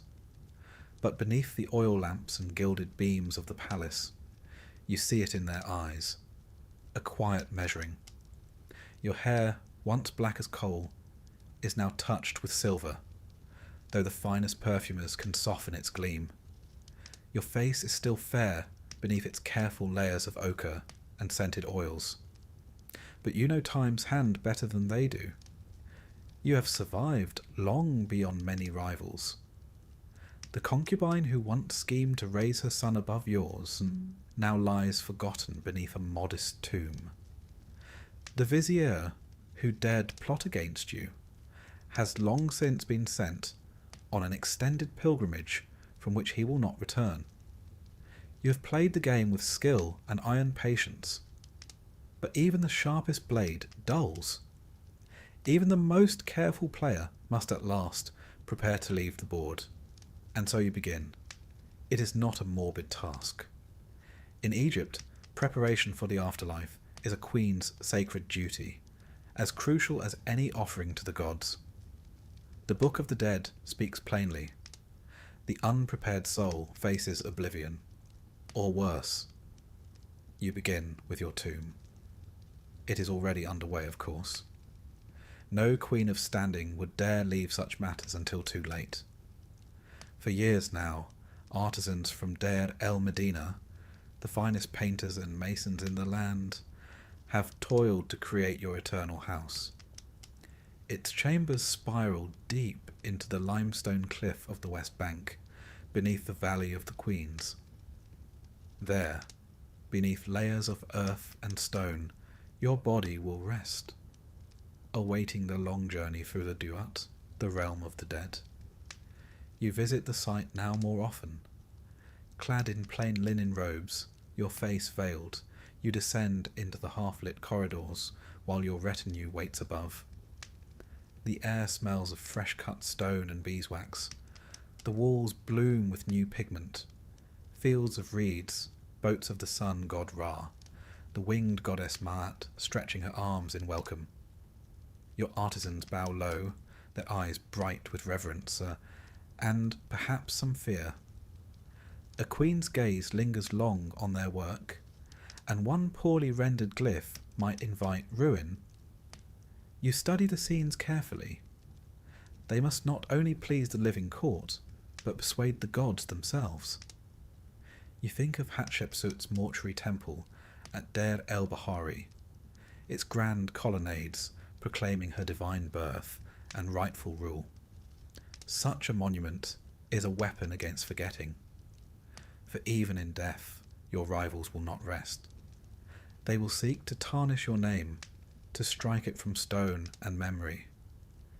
And so you plan each inscription with precision. Your titles, Great Royal Wife, Mother of the King, Mistress of the Two Lands, must be chiselled deep, so no careless chiseller can erase them lightly. Your image must appear not only on the main walls, but in hidden panels, known only to your most trusted priests. Should the outer paintings be defaced, these secret images will preserve your claim to eternity. You select the item that will accompany you, not merely gold and jewels, though there will be plenty of those, if only to deter tomb robbers by their sheer weight, but more personal treasures. A beloved necklace gifted by your mother, a set of carved alabaster jars, their lids shaped like protective goddesses, a simple wooden board for playing senet, the game of passing through the afterlife. You consider, too, the more potent artifacts. A dagger of meteoric iron, its blade dark as the night sky. Amulets inscribed with ancient words of power. Scrolls bearing the most secret chapters of the Book of the Dead. Words known only to a handful of living priests. Every object is a tool. Every spell a shield. For the journey beyond is no peaceful sleep, but a gauntlet of trials. You have seen what happens to those who do not prepare. In a forgotten chamber beneath Karnak, you once glimpsed the shattered coffin of a queen whose name no one speaks. Her sarcophagus had been cracked by rivals, her face and cartouches scraped away. Without her name, she wanders the afterlife nameless, a shadow among shadows. Worse still are those whose tombs are desecrated by enemies. The valley is full of such stories.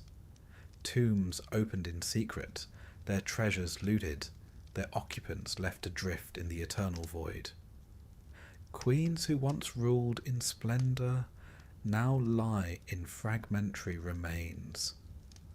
Bones scattered by jackals, their spirits lost. Even the great Nefertari's tomb, most splendid of all, suffered damage through the ages. Yet her beauty endures upon its walls, a testament to the care she took in her preparations. You will take such care. Beyond the tomb, you plan your mortuary cult, the priests who will tend your spirit and perform the offerings that sustain it. The king's favour ensures the best among them will serve you, but you secure their loyalty with gifts of land and silver, binding their interests to your eternal well-being. You commission stelae to be placed in the temples of Isis and Hathor, reminding future generations of your piety. If the royal court forgets you, the common people must not. The voice of a single farmer praying for your name may tip the scales when your heart is weighed in the hall of Ma'at. And your heart, it will be protected. Among your burial treasures, you order the finest heart scarab to be crafted, its spell clear and forceful. Do not stand against me at the weighing of the heart. You will not leave such matters to chance. As the years pass, you witness the truth of Egypt's oldest wisdom, that the living wage war upon the dead. You hear of rival queens' tombs ransacked, of priests bribed to neglect their cults, of names erased from the king lists. You take steps to guard against this. Trusted scribes prepared duplicate copies of your inscriptions to be hidden in remote sanctuaries. Loyal family members are instructed on the secret locations of your personal cache. Should the official tomb fall to time or treachery, your essence will endure.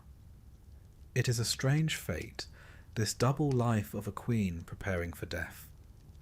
You attend court as ever, your smile serene, your posture flawless.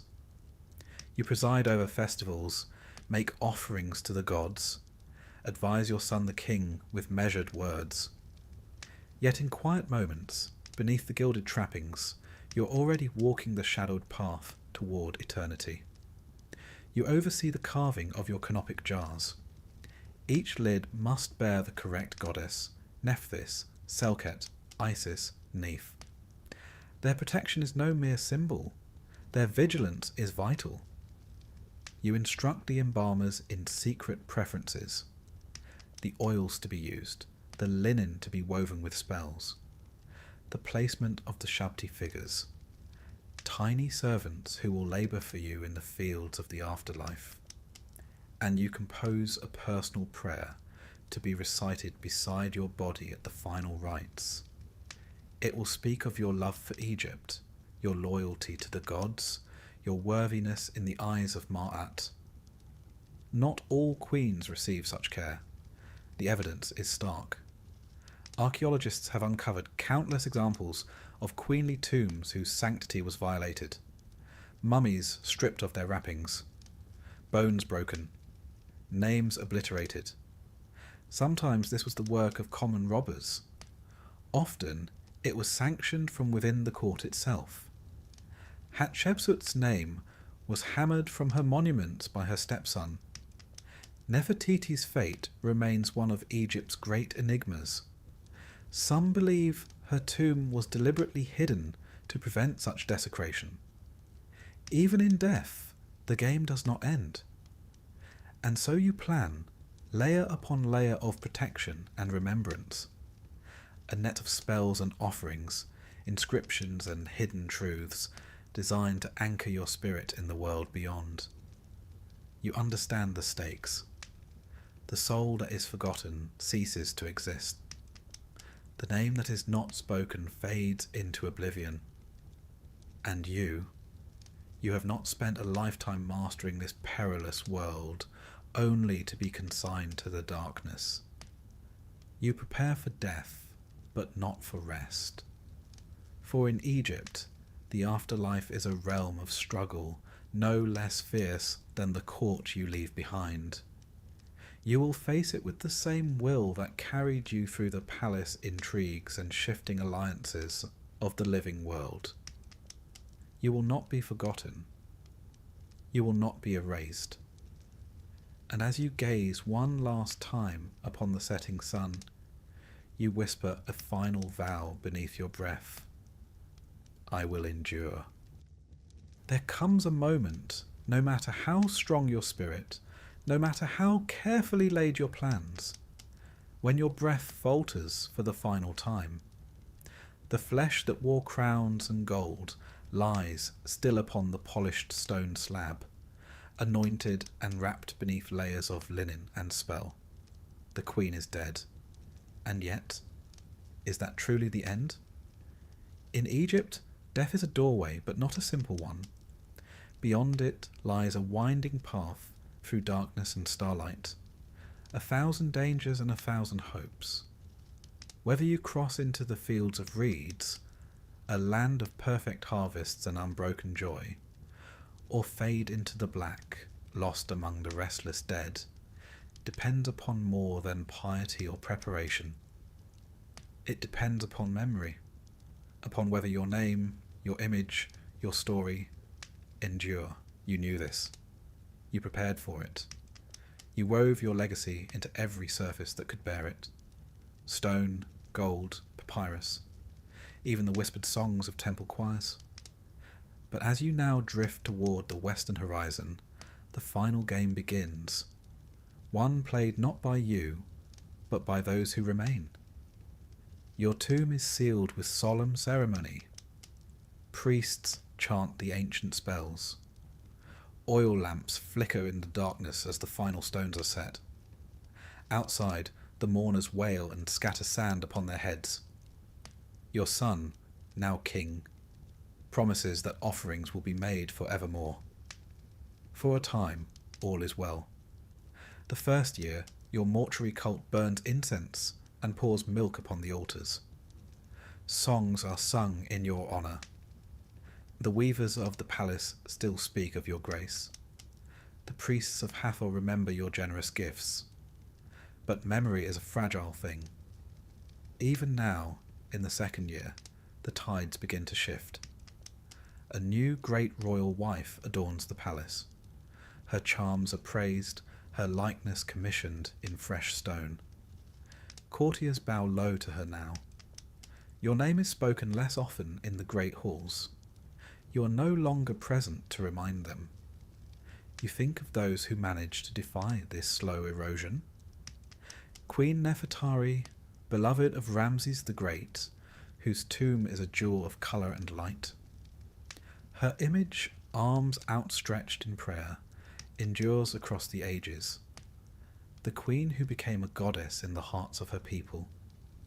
Or Hatshepsut, whose mortuary temple still rises against the cliffs, defying the attempts of her successor to erase her legacy. Though her statues were broken and her name struck from many records, the grandeur of her works forced Egypt to remember. You dared hope for such endurance. Yet for every Nefertari or Hatshepsut, there are 100 others. Queens whose names are now no more than a faded cartouche on a broken shard, or a mention in a scribe's forgotten account. Already you feel the tremors of erasure. The rivalries you once outplayed still echo in the shadows. The descendants of your enemies whisper to the king, "Why lavish offerings upon one so long departed? Why spend temple resources on a queen of the last reign when new alliances must be forged?" A subtle shift here, a missed offering there. The priests grow tardy in their duties. A scribe fails to copy your name upon the festival lists. You see it unfolding, and there is nothing you can do save hope that the seeds you planted will bear fruit.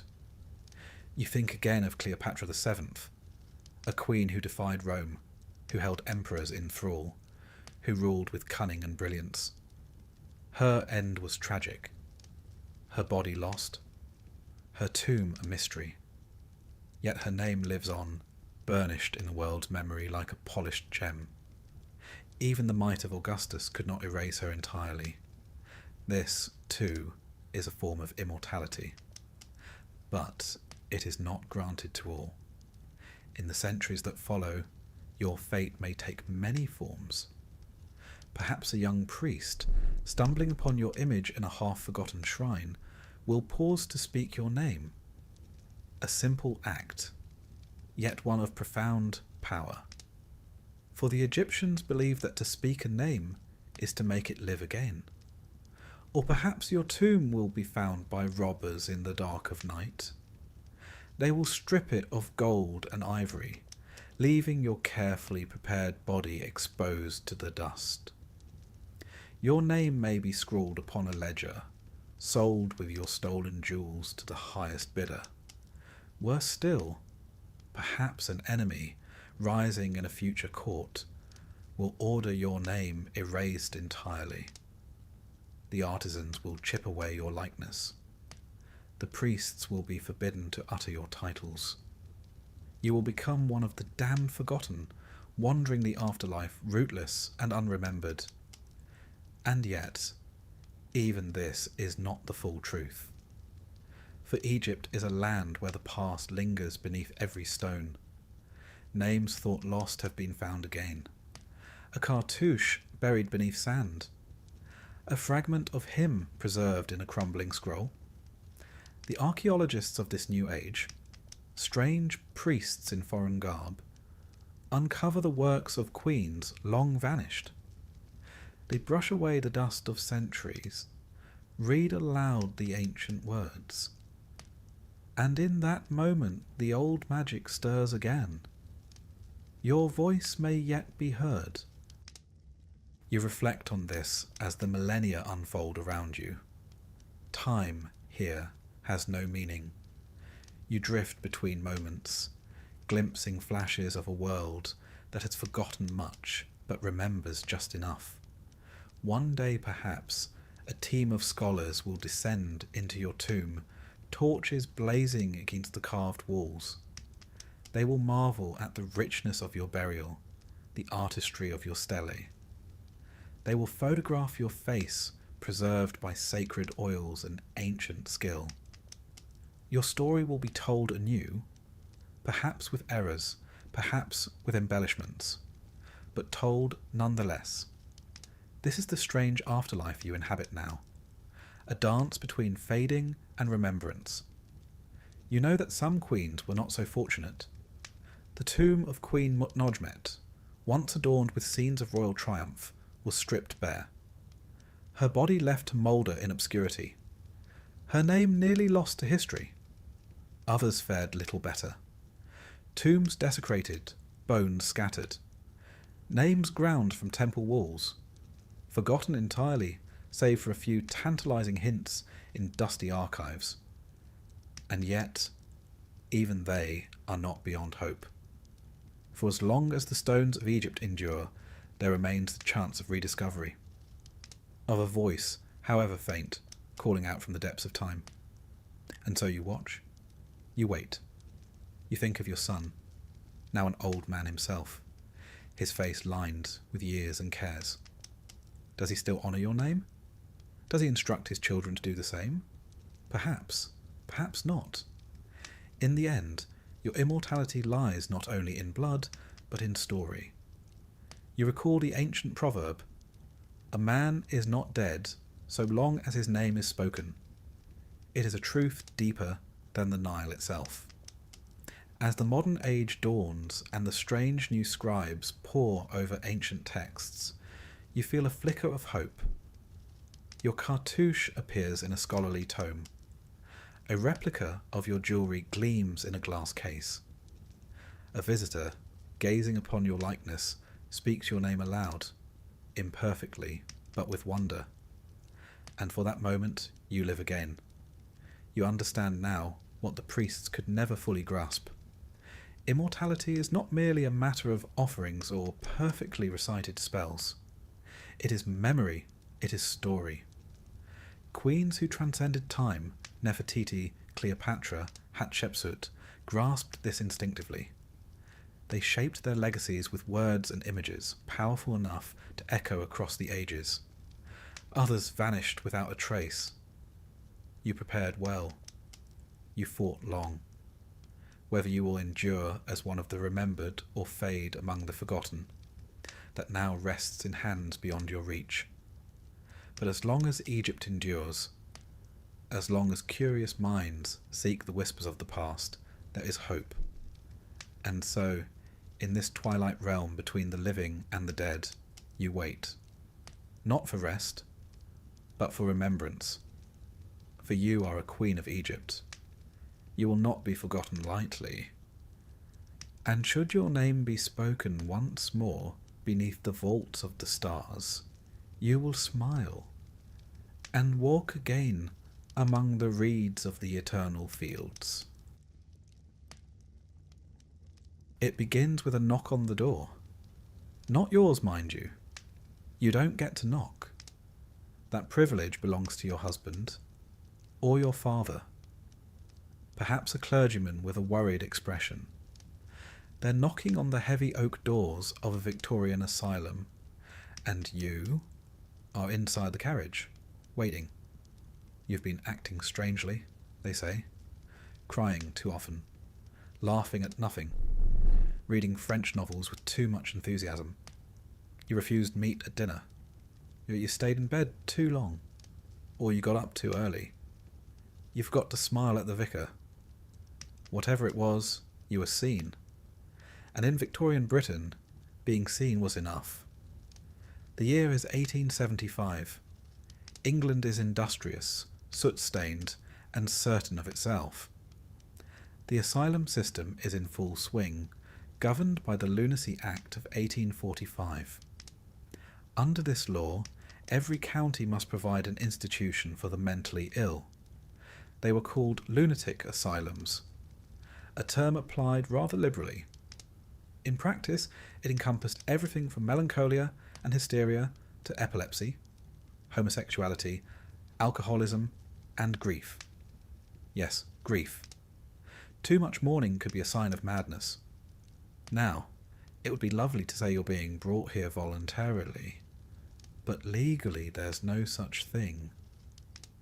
Even if you did walk through the gates of your own free will, even if you begged for help, the moment your name is entered into the ledger and your clothing is taken, your freedom is over. The process is simple and horrifyingly quick. First, you must be certified insane by 2 medical men. No psychiatrist required. Your local doctor will do. If he's seen you cry more than twice in a week, that'll count. Then comes the paperwork, reception order, statement of facts, medical certificates. These are signed, sealed, and delivered to the asylum, usually before you've had a chance to pack. Sometimes the decision is based on kindness. Parents terrified their son might hurt himself. A husband convinced his wife is slipping into melancholia. But other times, it's less noble. A political nuisance, a disobedient wife, or a sister inconveniently fond of poetry can find themselves committed. After all, the diagnosis is not tested in court. There is no trial, merely the conviction of 2 men with pens. When the carriage arrives at the asylum gates, the mood shifts. You are no longer patient nor passenger. You are property of the institution. The gatehouse smells of coal dust and rain. A porter in a frayed uniform checks the paperwork, flicks a glance at you, not cruel, just bored, and you are escorted inside. The doors close behind with a mechanical finality. You have crossed the threshold. You will not cross it again without permission. The entrance hall is austere, not grand but clean. The walls are painted a pale institutional green, the floor scrubbed with carbolic and elbow grease. A gaslight hums somewhere overhead, casting shadows across an iron radiator that groans as it heats. You are asked to sit. You are watched. And then your name is called. Not your full name, of course, just your surname. You are no longer Miss Clara Whitmore. You are Whitmore, patient 1087. Your clothes are taken, catalogued, folded, and placed in storage. You are issued a uniform, plain, grey wool, scratchy at the cuffs and seams. Your belongings are not allowed unless deemed safe. Jewellery is confiscated. Books, if permitted, are to be religious or moral in nature. Pens are removed. Mirrors, certainly not. Then comes the examination. A matron or nurse, often unsmiling, sometimes kind, asks you to undress. The room is cold, the walls echo. A doctor arrives, male, older, detached, and performs his duty with the efficiency of a man who has done this hundreds of times. He checks your pupils, your heartbeat. He asks questions with no warmth. Do you believe people wish to harm you? Do you hear voices? What is the date? You do not know the date. You were too upset to check the newspaper this morning. He makes a note. Later he will write a report. Patient appears disoriented. He may also write, patient is well spoken, but evasive. Possibly delusional. Or patient is defiant, resists questioning. Defiant is a red flag, of course. Insanity never comes with self-confidence in the minds of these men. It comes with obedience, tears, and an apology. You are assigned to a ward. If you are poor, it will be a pauper's dormitory. Long rows of narrow iron bedsteads with horsehair mattresses, separated by thin curtains or nothing at all. The window is barred, but open just enough to let in the chill. There are 20 other women, most silent, some muttering, and one who sings to herself in Latin. You are shown to your bed. You do not ask for a blanket. You are given one, and you are expected to be grateful. If you are lucky, well-connected, middle class, you may have a private room. It still smells of disinfectant and damp linen, but it is yours.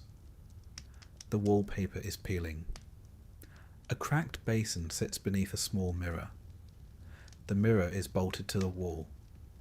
You are instructed not to spend too long looking into it. The ward is quiet at night, not silent, never silent.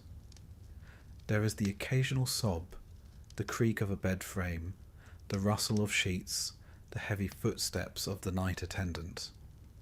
The gas lights are dimmed, but never extinguished.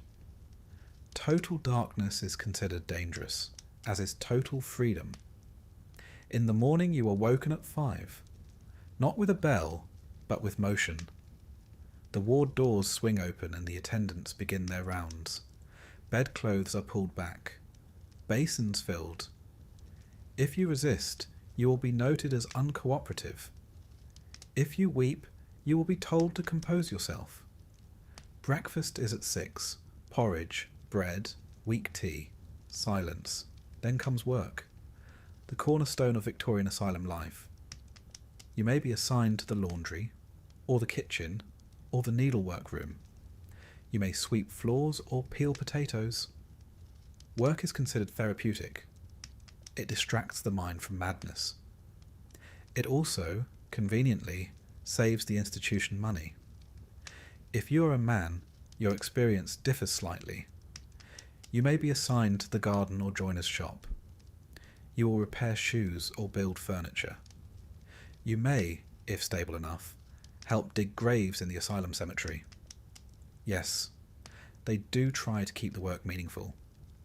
Once a week, you see the superintendent. He is the head doctor, a gentleman of a scientific ambition and a firm belief in the order of things. He asks if you feel better. You say yes. He asks if the voices have stopped. You say yes again. He smiles. He makes a note. Patient improving. You think perhaps this means you may go home soon. You're mistaken. Improvement is not release. Not yet. You must be assessed multiple times, and your family must agree to take you back. If they do not, you remain, sometimes for months, sometimes for years, sometimes until the end. Some patients never belonged here. Some did. But the line between the two is faint and easily crossed. A woman may be grieving her child, and found too sad. A man may speak too loudly at a political rally, and found too passionate. A servant may suffer seizures, and found too unruly. Once inside, they are all the same. There is a little dry joke among the attendants. When a new patient arrives and asks, "How long must I stay?" they reply, "Until you're better." And when the patient asks how they'll know they're better, the attendant says, "When you're quiet." Not cured, not joyful, just quiet. And there perhaps lies the real fear. That in a world ruled by formality and fear of disorder, the worst crime is to disturb the peace, even with grief, or madness, or honesty. As the days go by, you learn the rhythms. You keep your head down. You rise when told. You sleep when allowed. You learn who to avoid. The man who thinks he's Napoleon. The woman who stares without blinking. the nurse with fingernails too clean. You make no trouble. You do not cry. You say the right things. You do not ask for books. Eventually you are granted small privileges. A walk in the garden, a biscuit on Sunday. Perhaps you are permitted to write a letter. It will be read before it is posted. And slowly, very slowly you fade. When, if, you are released, it is with little ceremony. You're given your clothes, faded now, and the gate creaks open once more. The world beyond the wall feels louder than it should. The sky is too blue, the people too fast. You're no longer mad, they say, but you do not quite feel well. And should you act oddly again, a strange word, a weeping fit, a refusal of pork at dinner, you know the knock on the door may come once more. Now that you're inside, and the doors have shut behind you with a rather unforgiving clang, it's time to have a look around. After all, this is to be your home for the foreseeable future. And if the superintendent's ledgers are anything to go by, quite possibly your final residence. Victorian asylums were not built in haste. Oh no, they were vast, sprawling institutions, designed with a disturbing mix of benevolence and control. When you first see it from the outside, it may resemble a country manor. Arched windows, ivy-covered bricks, and towers that scrape the grey sky. It almost looks comforting, like somewhere you might come to recover from a long illness. That illusion evaporates at the gate. Let us begin with the architecture. A typical asylum in Victorian Britain was built to accommodate at least 300 patients, though many held far more. The pavilion plan was popular, a series of long corridors branching from a central hub, designed to separate patients by diagnosis, class, and gender. These corridors were sometimes called spokes, and the asylum itself likened to a wheel. Not a comforting metaphor, considering the tendency of such institutions to trap one in endless circles. The windows are tall but barred. This was explained as a safety measure, naturally. The fact that they also prevented escape, well, that was just a fortunate coincidence. Doors were thick, heavy, and locked with keys carried only by the attendants.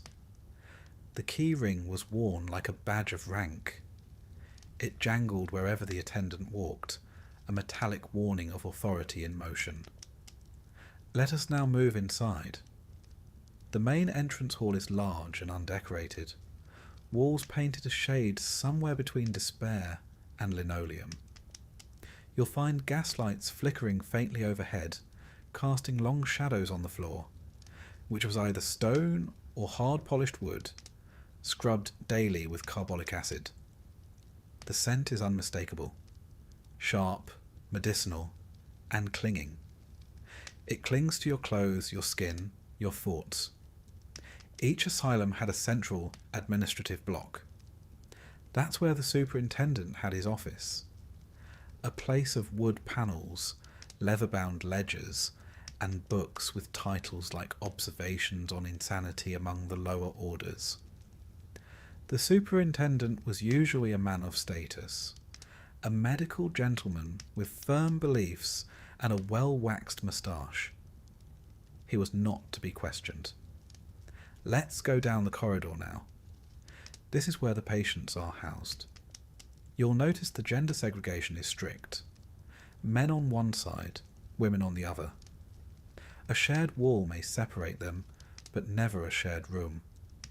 The Victorians were deeply suspicious of mingling, particularly when it came to the allegedly unstable.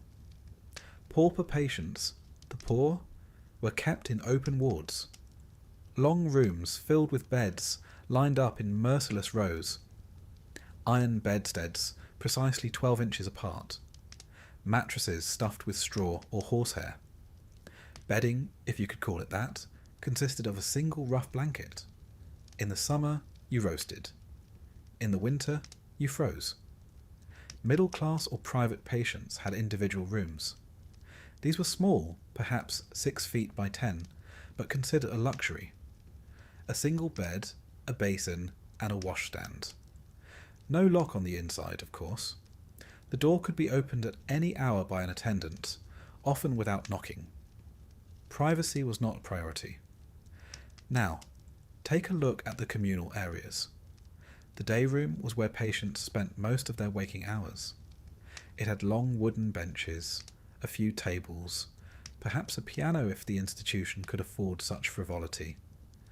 Activities included sewing, knitting, silent reading, though only approved books, mind you. No poetry. No novels with passionate heroines.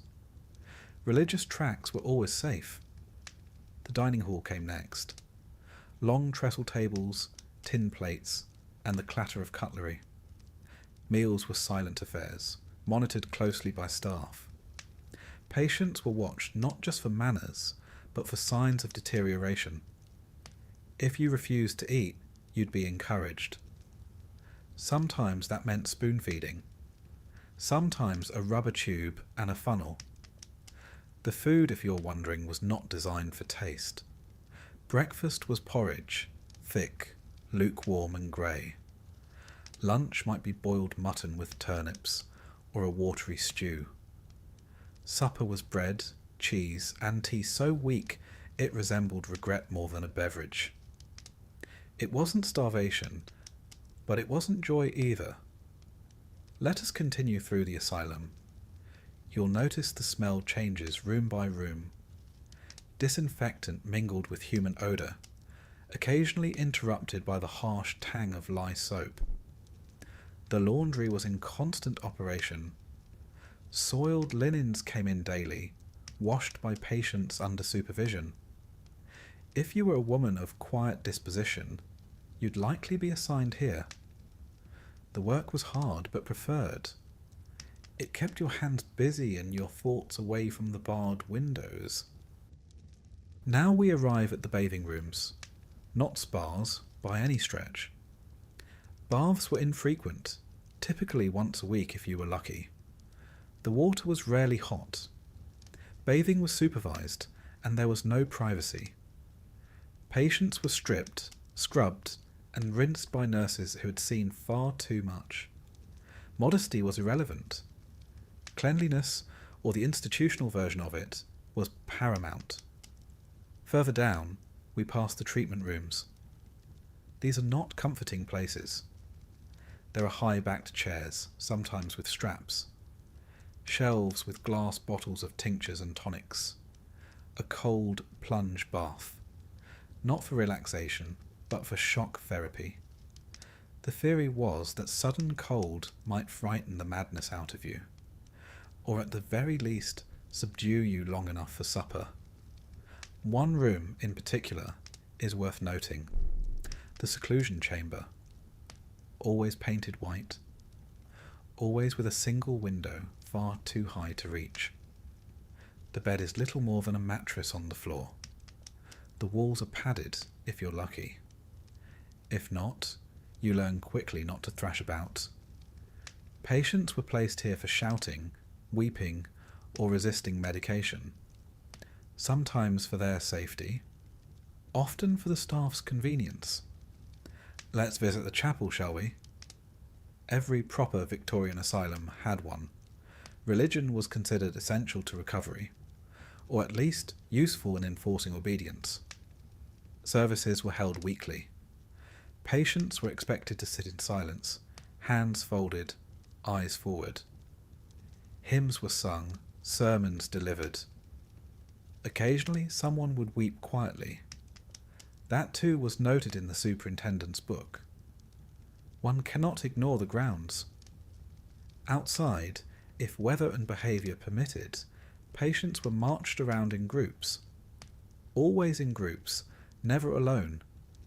Men raked leaves, women gathered herbs or worked in the gardens. There were benches spaced evenly along the gravel paths for quiet sitting, not too long of course. Loitering was frowned upon, even when institutionalized. The gardens were, in theory, therapeutic. In practice, they were often the only place one could glimpse the sky without bars. The air carried less disinfectant out here, and occasionally the scent of roses from the superintendent's private garden, a luxury strictly off-limits to patients. One imagines that rose bushes do not benefit from melancholia. Let us speak briefly of the staff. Nurses and attendants lived either within the asylum or nearby. They were overworked, underpaid, and trained more in discipline than compassion. Some were kind, others were not. A nurse's report could make or break a patient's case for discharge. As such, patients quickly learned how to stay in favour. Small smiles, downcast eyes, no sudden movements. Now, if you're wondering where... So, now that you've been shown your bed, your spoon, and your daily walk in the gravel circle, you might be wondering how exactly they determined you were mad in the first place. Well, sit tight. Today, we're going to explore the science, or what passed for it. Because in Victorian Britain, diagnosing insanity was something between a medical art and a moral judgment, often tilted slightly toward whichever direction benefited the family doctor, the local magistrate, or your husband. You see, mental illness didn't exist in neat categories. There were no brain scans or standardized psychiatric manuals. Instead, doctors relied on observation, character, and an alarming amount of speculation.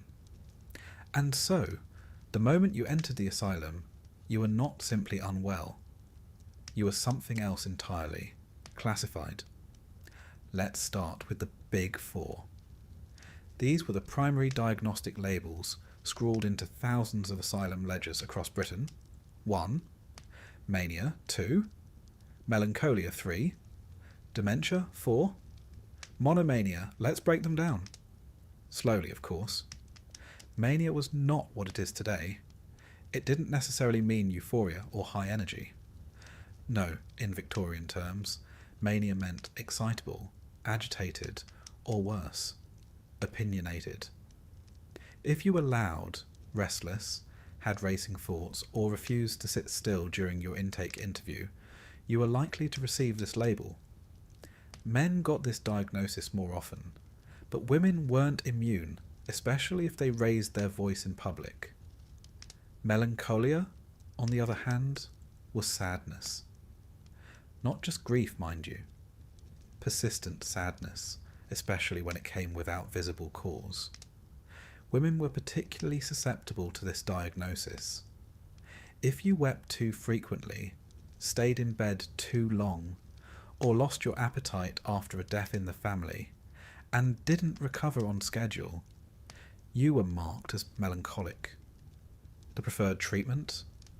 Isolation, cold baths, and spiritual reflection. Dementia in the 19th century didn't mean Alzheimer's. It simply meant cognitive deterioration of any sort. If you were forgetful, confused, or slow to respond, whether from trauma, illness, or poor nutrition, it was assumed that your faculties were declining. Incurably, of course. And then we have monomania, a charmingly vague term meaning madness about one thing. You could be entirely coherent in every aspect of life, but if you had a single fixed idea that didn't align with the norm, say, believing you'd written the next great epic, or that a local pastor was stealing your thoughts, that one obsession might be enough to land you in an asylum. There were more specialized terms, of course. The Victorians were nothing if not enthusiastic classifiers.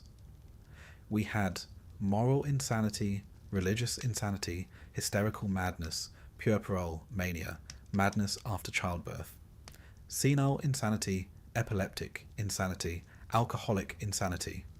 Each a label, each with its own assumptions, and each conveniently vague enough to fit just about anyone, provided they were inconvenient enough.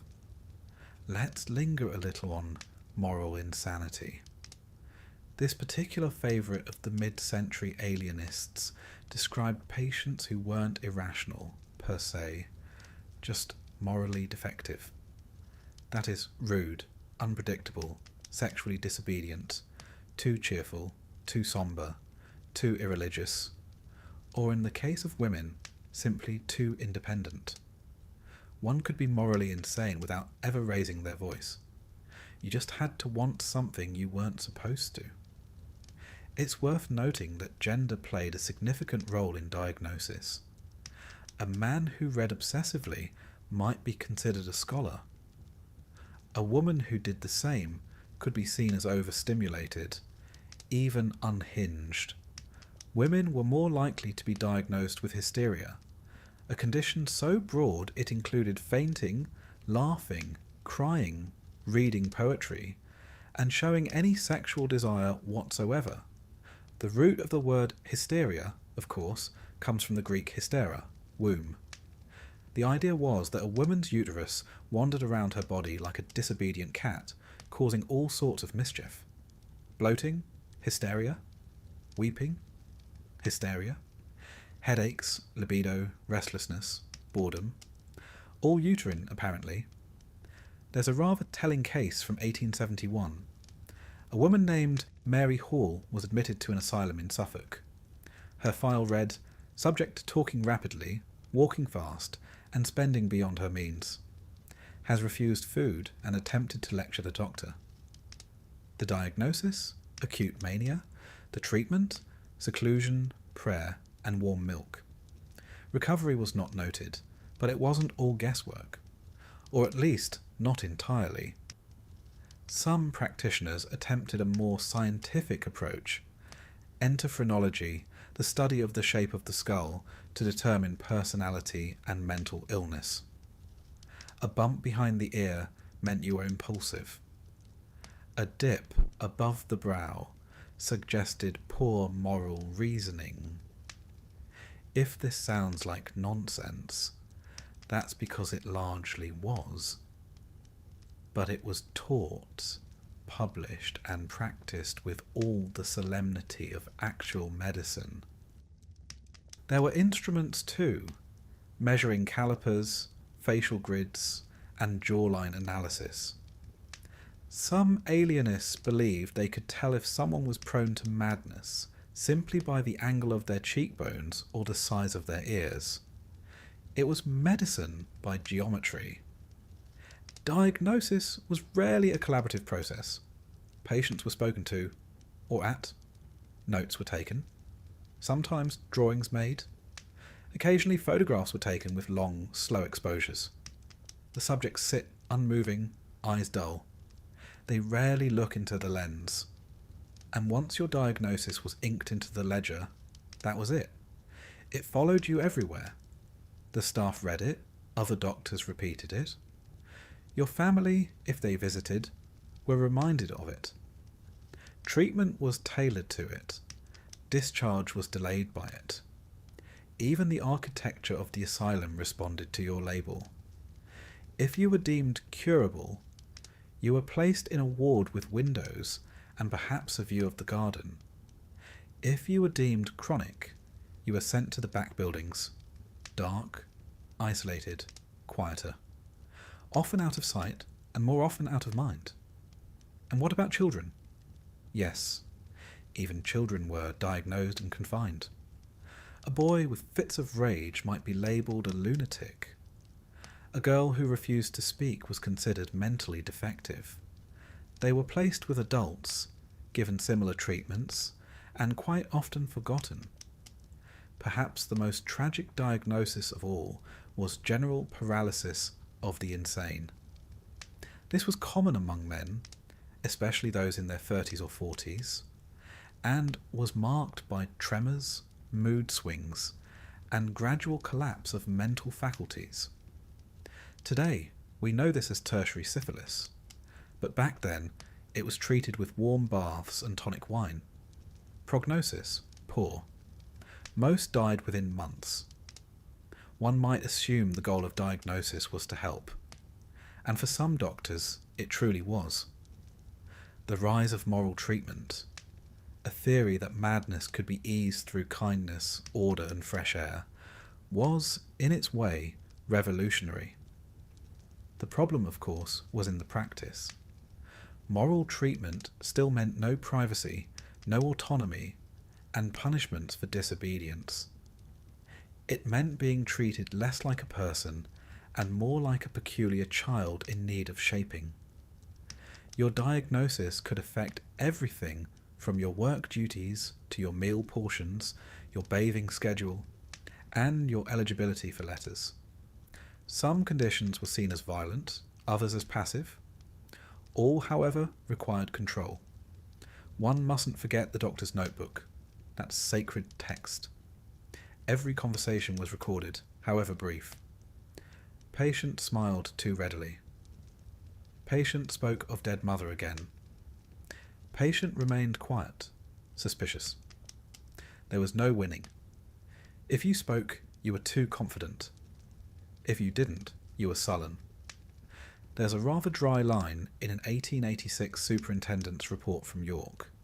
It reads, "Several female patients showing improvement. One asked for ink and was denied, lest she become overstimulated. Heaven forbid one gets too excited over stationery. And what of the patients who weren't mad? Surely some were sane? Yes, undeniably so. But the tragedy is this. Once you were diagnosed and committed, your truth no longer mattered. A sane person protesting their innocence sounded rather a lot like a mad one insisting they were sane. And so the diagnosis stood. It outlived protest, outlived logic, and sometimes outlived the patient. Let us suppose you've settled into the asylum, or rather, the asylum has settled into you. You rise when told. You eat what's given. You respond with the right amount of meekness when the nurse says, "Good morning." So far, you've been assigned a diagnosis. Perhaps melancholia, or moral insanity, or the ever-fashionable hysteria. But now comes the part you've been dreading, whether you know it or not. Treatment. Or, as it might better be titled, things done to you in the name of science. The Victorians believed deeply in remedy, not simply containment. It wasn't enough to isolate the mad. One had to cleanse, correct, and if possible, convert them back into orderly, God-fearing citizens. The methods for doing so were many. Some were well-intentioned. Others, well, perhaps less so. Let us begin with the oldest and the most trusted of them all, bloodletting. The idea was as old as Hippocrates. Imbalance in the body's humours, blood, phlegm, black bile, yellow bile, led to disease. In the case of madness, it was believed that the brain was overheated, congested. The solution? Release the pressure. A small incision in the arm. A few ounces drawn. Sometimes more, if the patient didn't faint too quickly. Leeches were popular too.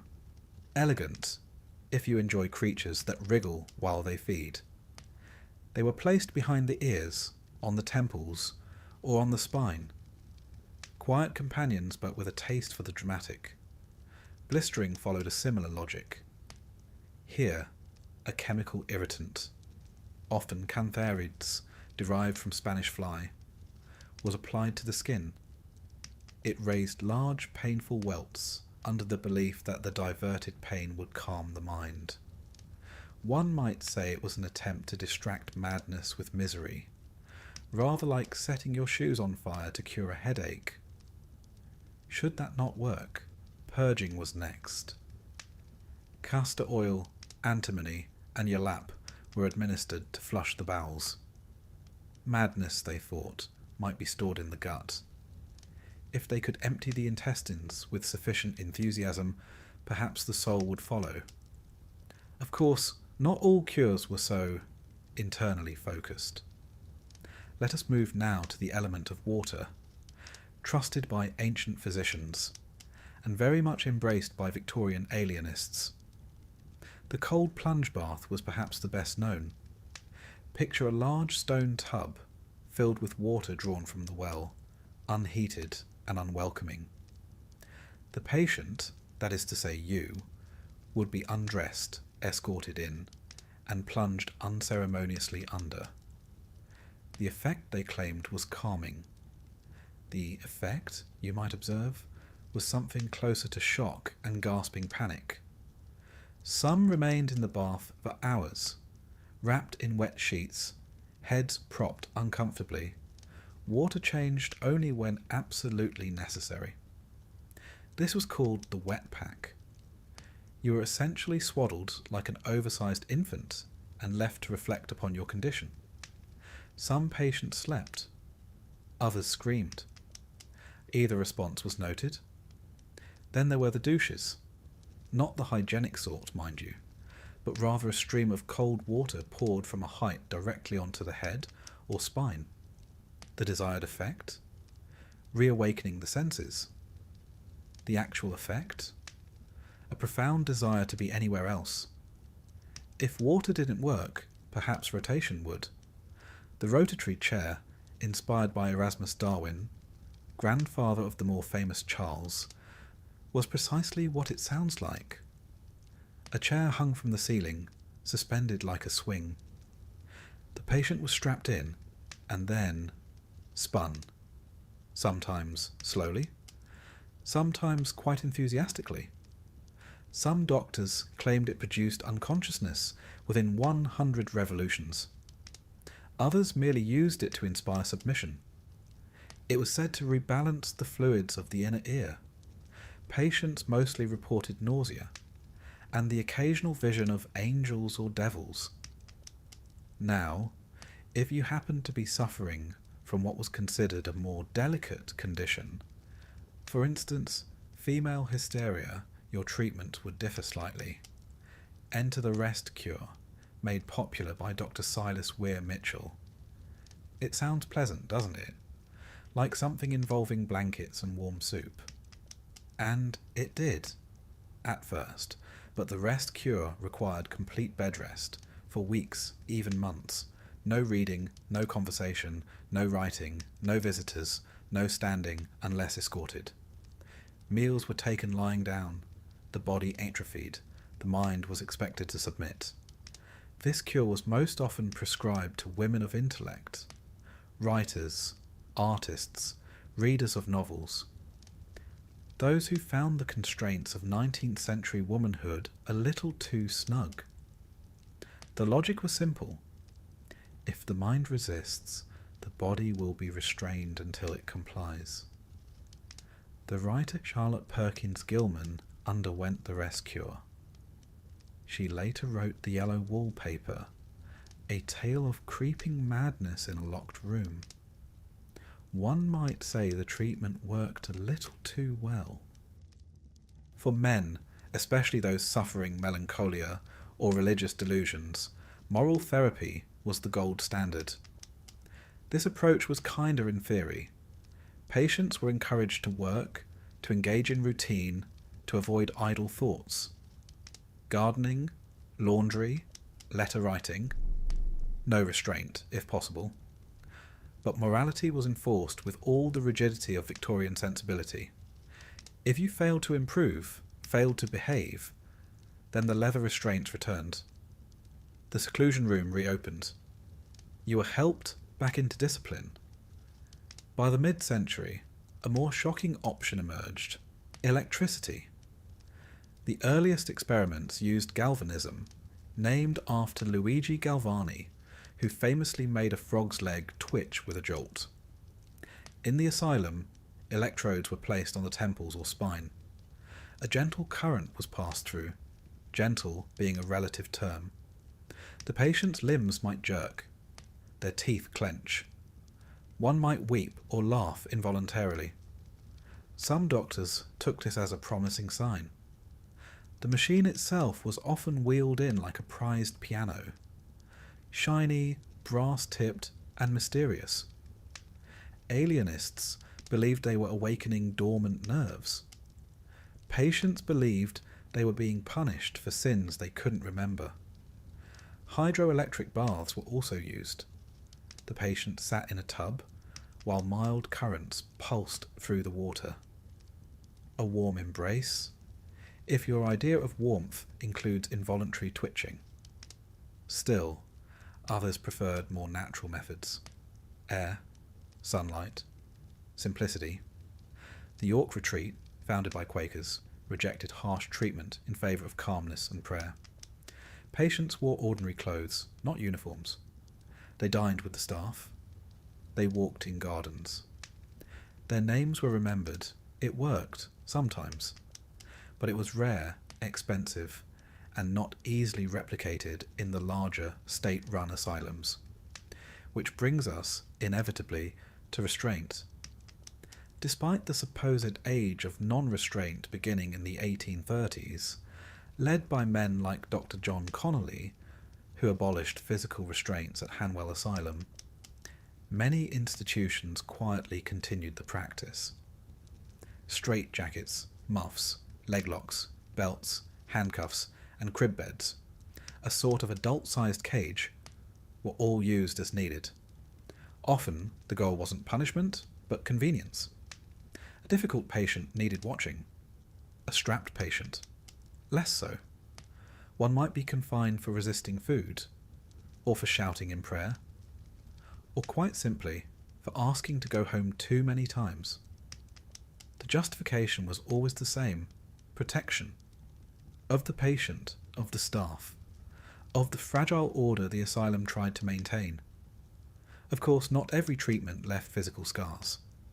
Some were psychological. Patients were encouraged, or forced, to confess to imaginary crimes, to renounce their delusions, to sit day after day in silence. The goal was to break the will, then slowly to rebuild it with obedience, order, and the occasional hymn. Were these methods effective? Well, that depends on how one measures success. Some patients did leave the asylum. Some even said they felt better, but many, far too many, remained. Years turned to decades. Their treatment ceased to change, even if they did. Their case files gathered dust. Their diagnoses remained frozen. By the end of the century, newer ideas were emerging. Psychoanalysis in Europe, early neurology, but these had not yet reached the long halls of the county asylum. Here, you were still treated with carbolic, prayer, and cold baths. You were still silenced, still watched, still cared for by a system more interested in your stillness than your story. And so you endured the cures, one by one. The blister, the bath, the battery, each applied with equal parts conviction and confusion. After all, how do you fix something you cannot see? You simply try everything, and you do it again, and again, until the patient is quiet, or gone, or both. You may think that life inside a Victorian asylum was dramatic. Chaos, screaming, padded walls, and flailing patients. But the truth, far more unsettling, is this: it was quiet, dreadfully, oppressively quiet. A life ruled not by chaos, but by routine. In here, the sun doesn't rise because it's morning.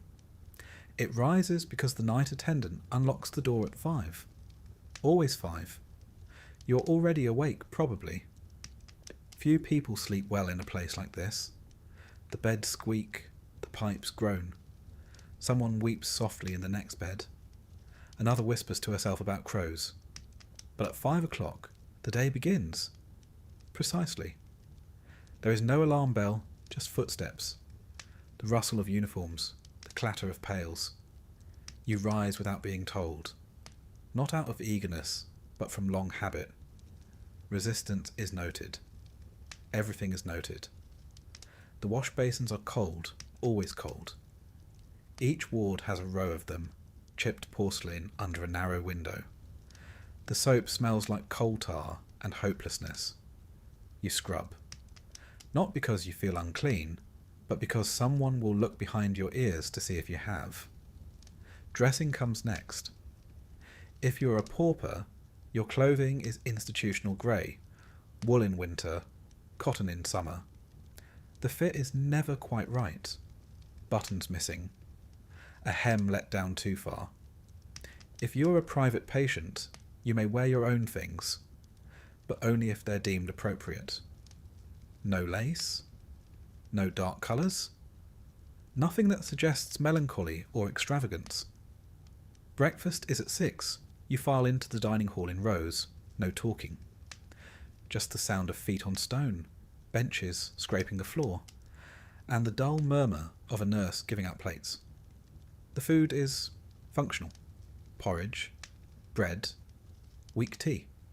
It arrives warm if you're lucky, and rarely with flavour. Butter is for the staff. You eat slowly, not too slowly. Finish everything. Leave nothing. Anything else might mean you're regressing. At 6:30, the day truly begins. 7 o'clock, assembly and supervised work you are expected to contribute. Idleness is not just wasteful, it is morally suspect. The Victorians feared what might happen if a lunatic were left with their own thoughts. So, you work. If you are a woman, you may be sent to the laundry, where enormous copper vats boil linen, and the air hangs heavy with steam and the sharp bite of lye. You scrub sheets until your hands blister. And if you do it well, and quietly, it may be marked in your chart as cooperative behaviour. Others are assigned to the needle room, repairing uniforms or sewing sheets. No embroidery, mind you, just straight lines, no flourishes. Flourishes suggest delusion. Men are often sent to the gardens, where they rake gravel paths into perfect lines, only for wind or footsteps to erase them hours later. Or the carpentry shed, where dull tools and heavy supervision keep both furniture and tempers from splintering. There is also work in the kitchens, boiler rooms, coal stores, and morgue, though the latter is rarely assigned, unless you are particularly well behaved, or particularly forgettable. 10 o'clock, inspection. The doctor arrives, sometimes the superintendent himself, sometimes a junior alienist with a stiff collar and eager notebook. You're called forward by surname, not by title. You sit straight, hands folded. He asks how you are feeling. There is only one correct answer. Better, sir. He asks if the voices have gone. If you had any, they have. For now. He writes something in your chart. You're not told what. Sometimes he asks you to read from a Bible or recite the date.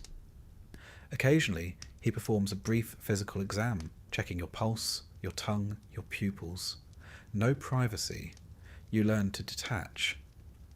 They are not examining you after all. Only the madness that wears your face. 11 o'clock. Walks and air. If the weather is mild and your behaviour has not offended anyone recently, you may be permitted outside. The asylum gardens are orderly, not lush. Gravel paths bordered by clipped hedges. Iron benches every 20 yards. Trees planted in rows. Nature here is not for pleasure. It is for order. You walk in a loop. Men with men. Women with women. No touching. No straying from the path. There is always an attendant nearby, jangling his keys like a metronome of vigilance. And yet it is the highlight of the day. The air smells of damp earth. A crow caws somewhere. you feel for a moment human again, even if your shoes are 2 sizes too large and your coat smells faintly of the last person to wear it. Noon, lunch. Back in the dining hall, the meal is heartier. Boiled meat, usually mutton, with root vegetables that have surrendered all texture. There may be broth, cloudy and lukewarm. Sometimes a boiled pudding, dense enough to bruise if dropped. Conversation is discouraged. Laughter is suspicious. Silence is safest. After lunch, you may be returned to work, or sent to the day room where you are to sit quietly and not disturb others. Newspapers are a privilege. Books must be approved. The Bible is always acceptable. Dickens is tolerated. Byron is not. There is a piano. Occasionally someone plays. Always hymns. No Chopin. No Wagner. A woman once tried to play something passionate. She was corrected. 3 o'clock. Recreation supervised. Sometimes the staff organises entertainments. A reading. A hymn-singing session. In wealthier asylums, a magic lantern show. Once a conjurer was brought in. He pulled a dove from a hat. The patients wept. It was the first unexpected thing they'd seen in years. More commonly, there are games, drafts, dominoes, no cards. Cards suggest gambling, and gambling leads to sin. In some institutions, dances were held monthly. Men on one side, women on the other. A nurse stood between them. The music was soft, the dancing stiffer than the punch. 5 o'clock. Supper bread. Cheese. Tea. If you're lucky, there is jam. If you're unlucky, the bread is stale. A man once asked for butter on his slice. He was placed in seclusion for agitated entitlement. 6 o'clock. Prayers. The chaplain reads a passage. You do not choose the verse. You bow your head. Even if you no longer believe, it is safer to pretend. Blessed are the meek, he says. You do not look up. 7 o'clock. To bed, back to the ward. Or your room, if you are fortunate. Nightgowns folded at the foot of the bed. The attendants begin their rounds. You climb beneath the blanket. It is thin in winter. There is no fire in the pauper wards. The private patients get coal, the poor get coughs. The lights are dimmed. Not off. Darkness is discouraged. Too much shadow invites madness, they say, as if it needed an invitation. Outside, an owl calls once. You hear it only faintly. The walls are thick. Everything here is thick. The walls, the silence, the air. And then the night begins. Night, you do not sleep well. No one does. There are sounds, whispers, soft weeping, the scrape of a bed leg, a muffled shout. Occasionally a scream, sudden, sharp, quickly muffled by footsteps, and a door that opens and closes without ceremony. If it is not your scream, you remain still. Sometimes the nurse makes rounds with a lantern. It flickers on each bed for a moment, then moves on. You are not permitted to lock your door, even if you have one. Privacy is too dangerous. You are watched even while dreaming. Repeat. And in the morning, 5 o'clock, the steps return. The day begins again. Each hour measured, each movement observed. Days bleed into weeks, weeks into years. And that is life in the asylum. Not madness, not violence, but repetition. A life made small enough to manage, predictable enough to contain. The Victorian asylum was not designed to cure. It was designed to keep still. And you now are very still indeed. In the eyes of the Victorian asylum, madness wore a dress. It stitched itself into corsets, whispered behind lace gloves, and bloomed, most inconveniently, just as a woman reached childbearing age. According to the doctors, of course. For women in the 19th century, the asylum was not merely a place of medical intervention, it was a social mechanism, a moral safeguard, and often a final answer to the inconvenient question of what to do with a woman who refused to behave. The diagnosis? That part was easy. She was hysterical, or morally insane, or suffering from puerperal mania, melancholia, or the deliciously vague mania without delirium. The treatment? Well, you already know how that goes. Let's begin with what the era believed about the female mind. To the Victorian doctor, a woman's mental health was deeply entwined with her biology, especially her reproductive organs. The womb in particular bore much of the blame. It was a migratory organ, apparently. It could travel inside the body, disrupting digestion, polluting thoughts, and instigating sin. This wandering womb, known since ancient times as hystera, gave rise to that infamous diagnosis, hysteria, a condition that could conveniently explain nearly any behaviour a woman might exhibit. If she cried too much, hysteria. If she didn't cry at all, hysteria. If she read too much, walked alone, laughed at the wrong moment, or declined a suitor, hysteria. And best of all, it was treatable, in theory, often indefinitely. Consider Eliza B., age 31, admitted to an asylum in 1873, formerly a governess, well-read, intelligent. She was brought in by her brother for what he described as dangerous independence. She had refused 2 marriage proposals. She had opinions about politics. She had taken to writing poetry. Her chart read, talks of liberty, refuses religion, reads novels. Diagnosis, moral insanity. Prescribed treatment, seclusion, needlework, supervised silence. You see, in Victorian England, mental illness in women was often diagnosed through the lens of impropriety. The more a woman deviated from the ideal, modest, docile, silent, the more likely she was to be labelled mad.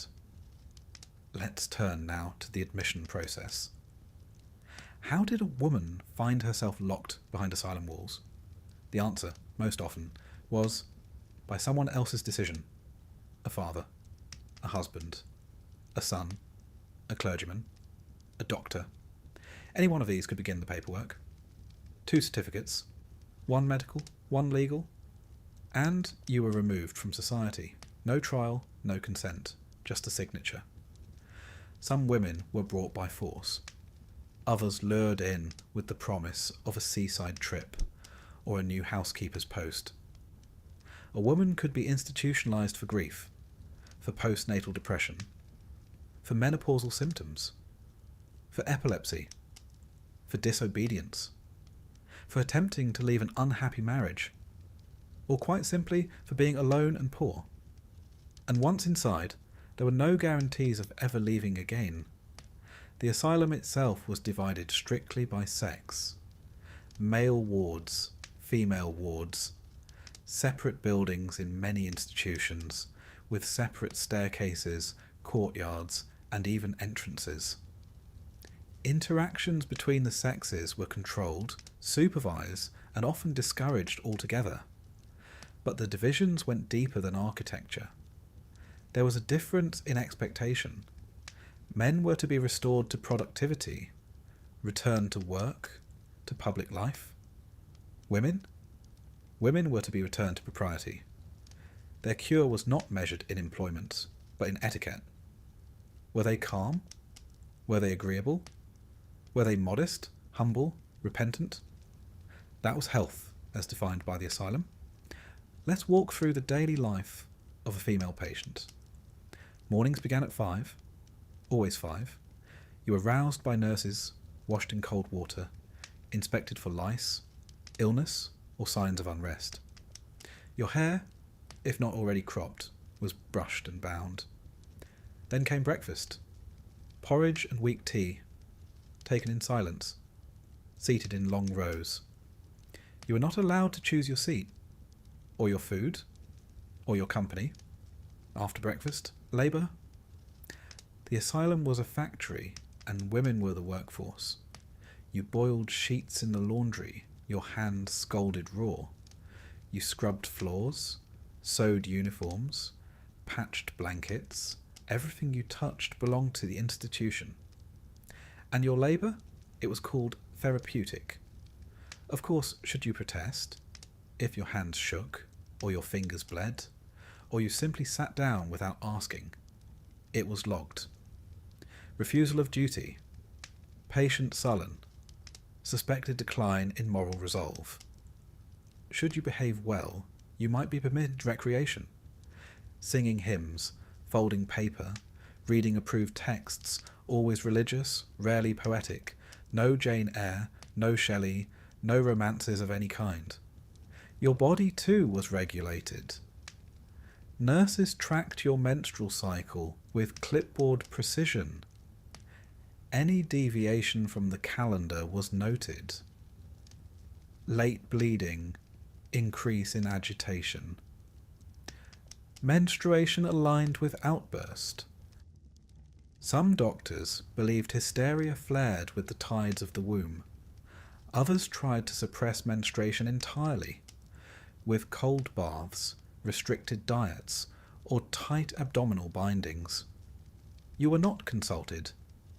And then there were the more extreme interventions. If you refused to speak, isolation. If you spoke too much, sedation. If you cried at night, chloral hydrate. If you screamed, cold packs, soaked in icy water, wrapped tightly around your arms, chest, and legs until the shrieking stopped. Or you passed out, whichever came first. And if nothing worked, if you continued to challenge authority, if you threw your doll across the room, or refused to bow your head at chapel, then came the ultimate solution, surgery. From the 1860s onward, a small number of alienists began advocating for ovarian removal in female patients. They called it oophorectomy, and they believed that by removing the reproductive organs, they could silence the madness. Patients with excessive desire, hysterical outbreaks, or persistent melancholia were deemed eligible. The operation was crude, painful, and often deadly. Infection was common. Many women died within days. Others survived, but were left sterile, obedient, quiet. The procedure was rarely advertised in public reports, but it happened, behind locked doors, on operating tables stained with blood and ambition. And then there was puerperal insanity, a diagnosis reserved for women following childbirth. Symptoms included depression, hallucinations, refusal to nurse, or confusion. In truth, we now know it as postnatal depression or postpartum psychosis. In the Victorian asylum, it was seen as a moral failing, a woman rejecting her most sacred duty. Some women were institutionalized within days of giving birth, their children sent to relatives, or orphanages, or into the care of someone who simply didn't ask too many questions. Some recovered, some never saw their babies again. Now let us consider religion. The asylum was a spiritual place in its way. Chaplains held services each week. Psalms were sung, prayers said, morality reinforced. But religion had boundaries. Too little faith was cause for concern. Too much? A sign of delusion. A woman who fasted too long, or claimed to see angels, or insisted she'd been chosen by God. Well, she'd likely be placed in the excitable ward. It was a delicate balance. One must believe, but not too vividly. Some women were sent to the asylum for masturbation, or for being suspected of it. Others for immoral conduct, which might mean a love letter or an overheard moan in the night. Sexuality in women, particularly desire, was viewed as pathological. A man might be excused for urges, a woman, she was a patient, a danger to herself and others. Thus, the asylum became a kind of moral quarantine, a place where unacceptable women were sorted, labelled and softened, until they could either be released back into society or folded into the long-term ward, where time stretched on without resistance. Some tried to escape. A few climbed fences, bribed attendants, or simply walked out when no one was watching. Most were caught. Some were punished. Others vanished into statistics. Absconded. Missing. Presumed deceased. Inside, the female wards were filled with long silences. Patients sat in circles, mending linen that would never be worn by them. They folded bandages, braided their own hair, memorized verses, watched the nurses watching them. Some formed quiet friendships, sat on the same bench every day, smiled across the sewing table. Others withdrew entirely, stared at walls for hours, stopped speaking, or recited the same story over and over until no one listened. And yet, even within that stifled world, women resisted. Some refused food. Some refused to pray. Some screamed when no one else would. One woman tore up her hymn book and said she was rewriting Genesis. Another swallowed a teaspoon and smiled at the doctor who came to retrieve it. These acts, small, strange, inconvenient, were labelled symptoms. But sometimes they were all the patient had left. Eventually time flattened them. Their hair greyed, their charts grew thicker. Their families stopped writing. They were transferred to the chronic ward, given a number, fed on schedule, died in their beds.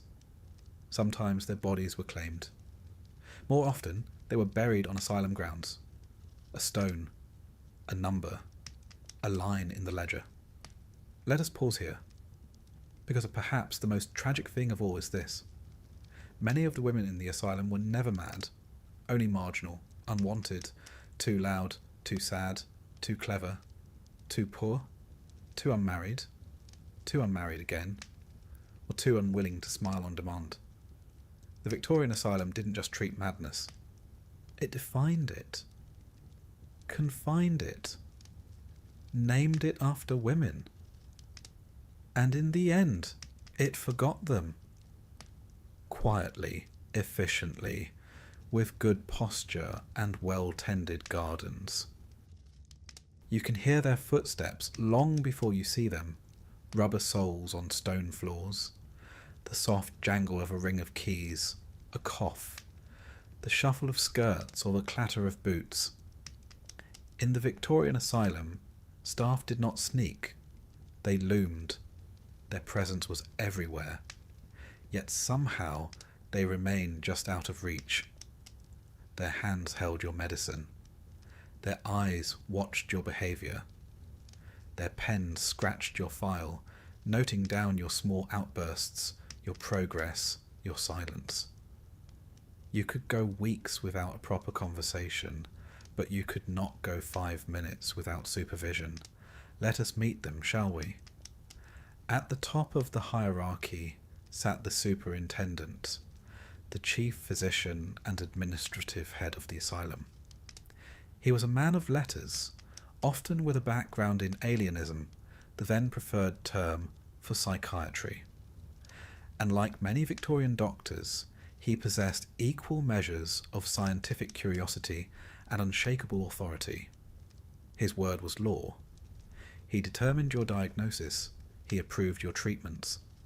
He recommended your release, or, more often, didn't. Superintendents were expected to be part scientist, part clergyman, part governor.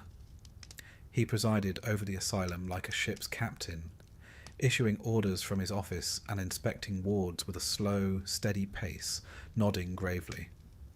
He might have spoken to you once, perhaps during your admission, and never again. Some were reformers. Dr. John Connolly, for instance, famously abolished mechanical restraints at the Hanwell Asylum in the 1830s, replacing chains with calming routines, proper food, and moral treatment. But for every Connolly, there were half a dozen whose reforms remained mostly theoretical, while the wards groaned under neglect. They wore frock coats, they read the Lancet, they believed in phrenology for longer than anyone should have, but they were, by and large, sincere in their mission to catalogue, categorise, and when possible cure. Next in line was the matron. If the superintendent was the head, she was the spine. She ruled the female wards with a quiet ferocity. Her boots were always polished, her skirts pressed, her hair tightly coiled in a bun that might very well have been welded there. The matron's duties included overseeing the female patients, managing the nurses, and maintaining order. She inspected everything: linens, hands, mouths, and heaven help you if your bed wasn't made with military precision. You were mad, yes, but that was no excuse for untidiness. She was part nurse, part drill sergeant, part mother, though rarely the warm kind. There are surviving accounts of patients trembling at her approach, not for fear of violence, but because she might simply disapprove. And in the asylum, disapproval was a kind of sentence. Her power was absolute, but quietly wielded. She enforced cleanliness.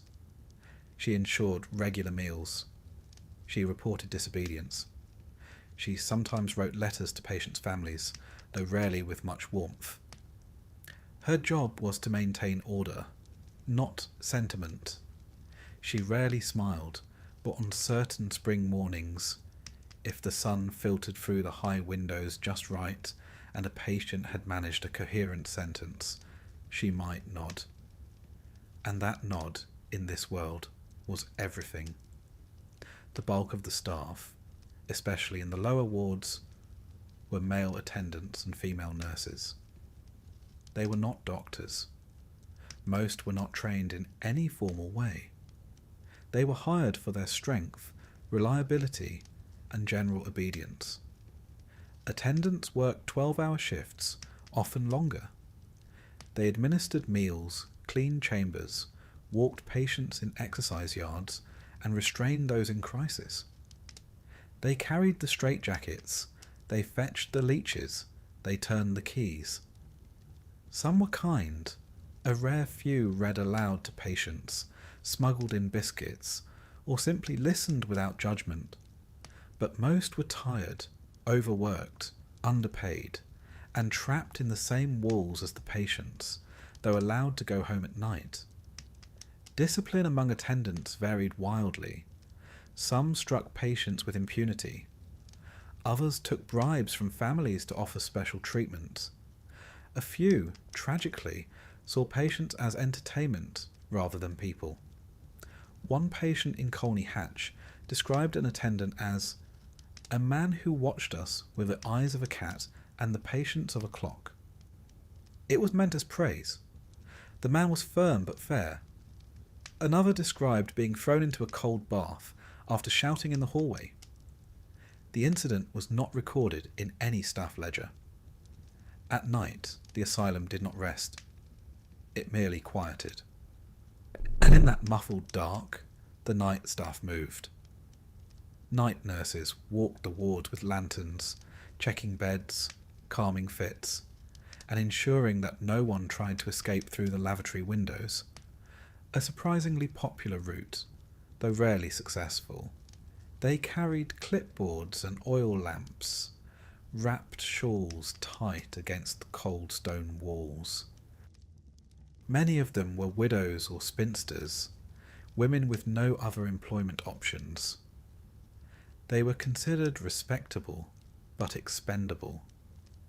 Their work was solitary, often frightening. They were expected to manage violent outbursts alone until help could be summoned. In the stillness of the asylum night, the smallest sounds became magnified: the clink of metal, the creak of a bed frame, the whisper of breath. Some night nurses told of hearing voices in empty corridors. Others refused to discuss such things. They did their job, wrote their reports, and disappeared at dawn. Down by the entrance, half visible through the front hall, was the porter. He had one of the most overlooked yet crucial jobs. He controlled the doors. He answered the bell. He received deliveries. He escorted visitors to the reception parlour. He was the last person patients saw on their way in, and the first they'd beg for release. The porter knew every route, every shortcut, every fire door. He also held the ledger, the thick, leather-bound book, where admissions and deaths were logged with precise, looping handwriting. He rarely spoke, but he saw everything. Though not medical staff, the chaplain was a fixture in many asylums. He conducted Sunday services in the asylum chapel, often sparsely attended, and offered spiritual counsel to those deemed stable enough to benefit from it. His sermons, delivered in steady baritone, were often about suffering, endurance, and salvation. He reminded patients that their pain had purpose, that their trials were known to God. For some, this brought comfort. For others, irritation. The chaplain also conducted funerals. These were small affairs.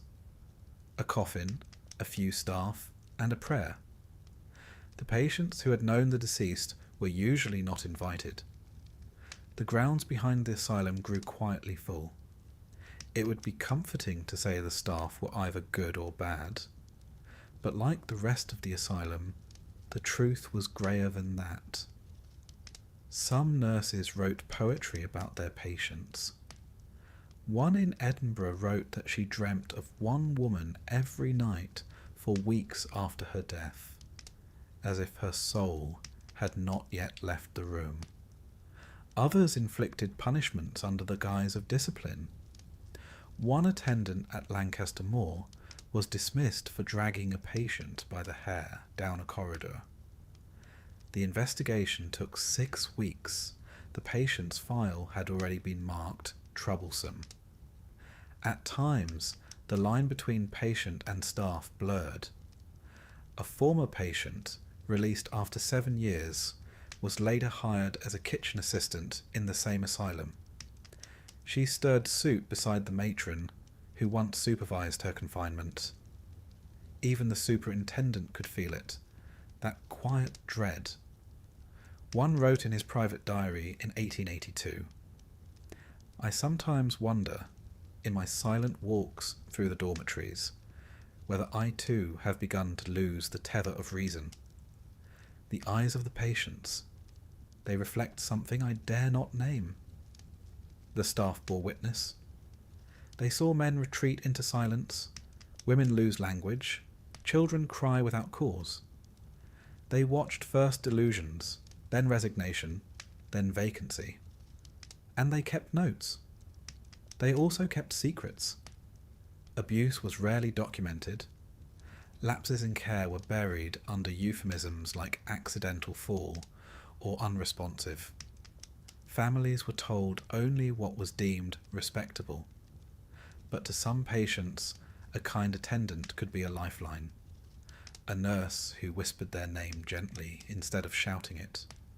An orderly who made sure they got the warmest blanket on the coldest night. These moments didn't make it into the ledgers, but they were remembered. Now imagine yourself among them, in your bed, eyes just open. You hear the matron's steps. You smell the faint coal smoke on the nurse's skirt. The superintendent's voice echoes from the hall, speaking Latin phrases to no one in particular. A key turns, a door opens. The attendant calls your name, or the version of it he can pronounce. It's time for your cold bath. You rise, because not rising has consequences. The floor is cold, your slippers are gone again. And the nurse does not meet your eyes this morning. She's tired. You understand. You're tired too, and the day has only just begun. You sit in a hard-backed wooden chair while the doctor scans your face, scribbling into his notebook with a long, scratchy pen. He doesn't ask how you're feeling. He doesn't ask what you've been through. Instead, he observes the tilt of your head, the tremble in your hand, the gap between your answers. Then he writes a word. Melancholia. Or maybe it's hysteria. Perhaps dementia precox. Perhaps you're simply listed as morally defective. The words matter, but not in the way you might hope. Because in a Victorian asylum, diagnosis is less about treatment than it is about classification. And once you are labelled, the label sticks. There were hundreds of entries in the record books, and more every year.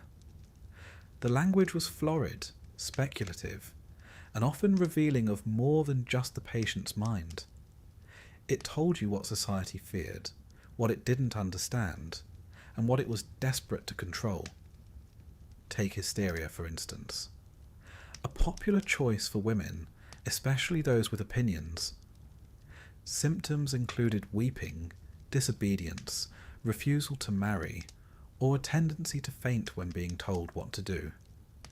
Doctors could diagnose it from a single glance, often without speaking a word to the patient. Treatment ranged from cold water dousing to isolation, though some private clinics favoured rather more intrusive methods involving vibrating devices and supervised sedation. The term, derived from the Greek for womb, was quietly retired in the 20th century. But for the women committed under it, it lingered far longer. Melancholia was broader. Anyone could be melancholic. The farmer who stopped eating, the widow who wouldn't leave her bed, the poet who spoke only in whispers. Some saw it as a cousin to sadness, but others more worryingly viewed it as a kind of moral failing, a weakness of character. The cure? Fresh air, labour, cold baths? If that didn't help, restraint and darkness were available. There was mania, of course, defined broadly as excessive energy, disobedience, or shouting at the sky. Patients who ran instead of walked, laughed too loudly, or painted their walls with their soup might be diagnosed with acute mania.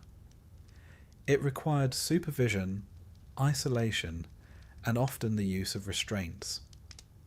A man once wrote 20 letters in one night and was committed for mania. The letters, sadly, were never posted. More specific diagnoses had their moment too. Religious mania became fashionable during revivals.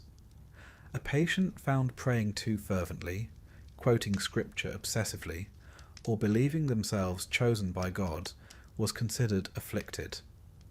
For this, the asylum offered not spiritual guidance, but silence and distance. Then there was puerperal insanity, postnatal mental illness. It was a genuine and deeply distressing condition, though often misunderstood. Women who struggled after childbirth, who heard voices or experienced paranoia, were committed for months or years.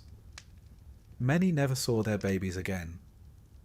Epilepsy, today seen as a neurological condition, was listed in many asylums as a form of madness, not because of its symptoms, but because of the fear it inspired in others.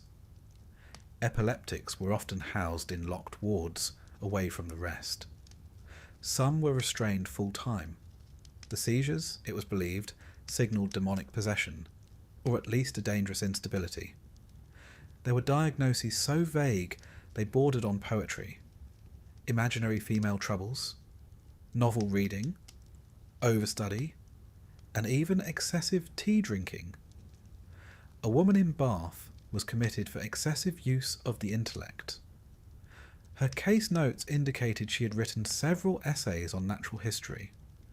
No mention of how the essays were received. only that she was subsequently quiet and uncooperative. She remained in the asylum for 8 years. Men, too, were not spared the vagaries of diagnosis. Drunkenness, once considered moral failing, became medicalized. The dipsomaniac was now ill, not wicked. This helped some avoid prison, though it rarely led to effective treatment. Delirium tremens, hallucinations from alcohol withdrawal, was common in the wards. So too were fights, broken windows, and blackened eyes. Masturbation was considered both cause and symptom.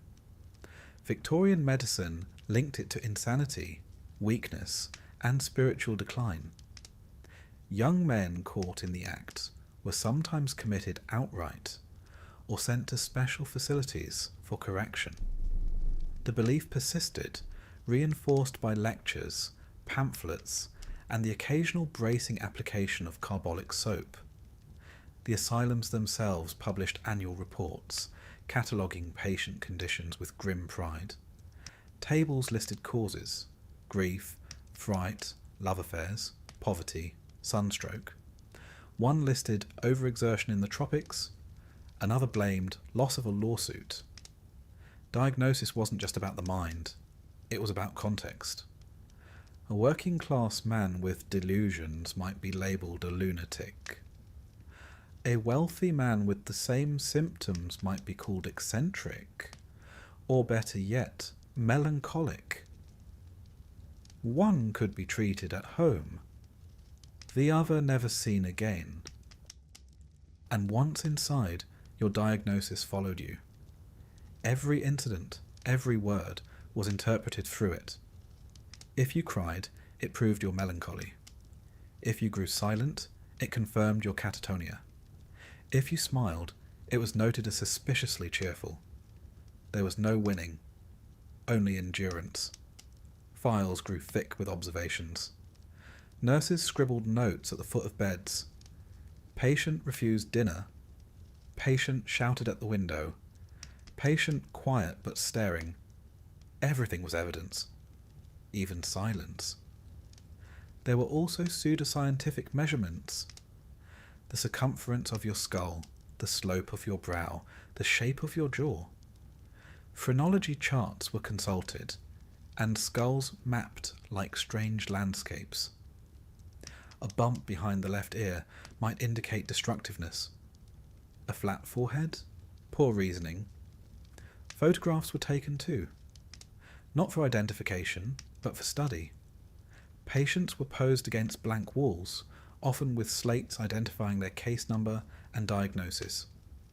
The expressions captured were not madness, but confusion, exhaustion, weariness, and yet they were entered into journals as evidence. Once labelled, your treatment followed suit. The melancholic might be assigned solitary walks. The hysteric received cold baths. The maniac, restraints. The dementia patient was left to wander the padded cell. The goal was not always recovery, but containment. There were reformers who questioned this. Henry Maudsley, for one, criticised the obsession with classification. He argued that madness was not a fixed thing, but a spectrum, affected by body, environment, and circumstance. But his ideas were slow to take root. The asylum system preferred labels. They fit nicely in files. They justified budgets. They explained away discomfort, even when those labels changed nothing for the person who carried them. There were rare instances of re-diagnosis. A patient might be moved from mania to hypochondriasis after 6 years, or from idiocy to chronic melancholia. The files would be updated. The treatment, rarely. Occasionally someone was released, their file stamped recovered or relieved. They went home, often to families who no longer recognised them, or to parishes that had already marked them as lost. Many returned within a year. Others vanished into workhouses or quietly died. Those who remained were sometimes moved reshuffled like forgotten parcels. When an asylum reached capacity, patients were transferred to sister institutions, their diagnoses copied over in shaky handwriting. Some files were lost entirely. In the end, the diagnosis became a kind of grave marker. It summarized a person in a single phrase. It outlived them. It explained them, however poorly, to a world that had stopped asking questions. A woman died in 1893. Her file read, chronic mania, refused food, refused speech, died in sleep. That was all. Not her name, not her story. Just the diagnosis and the end. Today, if you sat in that same chair, the questions might be different. The doctor might look you in the eye. He might ask how long it had hurt, what had changed, what you feared. But in the Victorian asylum, you were not asked. You were defined. And once defined, you were filed away. In a long corridor. In a locked room. In a ledger thick with other names. Other labels. Other lives forgotten. In the Victorian asylum, time stretched on like mist in a locked corridor. Most who entered never expected to leave. Some didn't know they had arrived, and others, a small but restless few, refused to accept that this was their end. They paced the wards, watched the staff, memorized the hinges of the outer gates, and waited for opportunity, for carelessness, for a chance, however small, to run. This is the story of those who tried to escape. There's something deeply human about the instinct to flee. It doesn't require full sanity, only a sense that somewhere beyond the fence, life must be better than this. In some cases, that instinct burned white hot. In others, it smouldered slowly for years.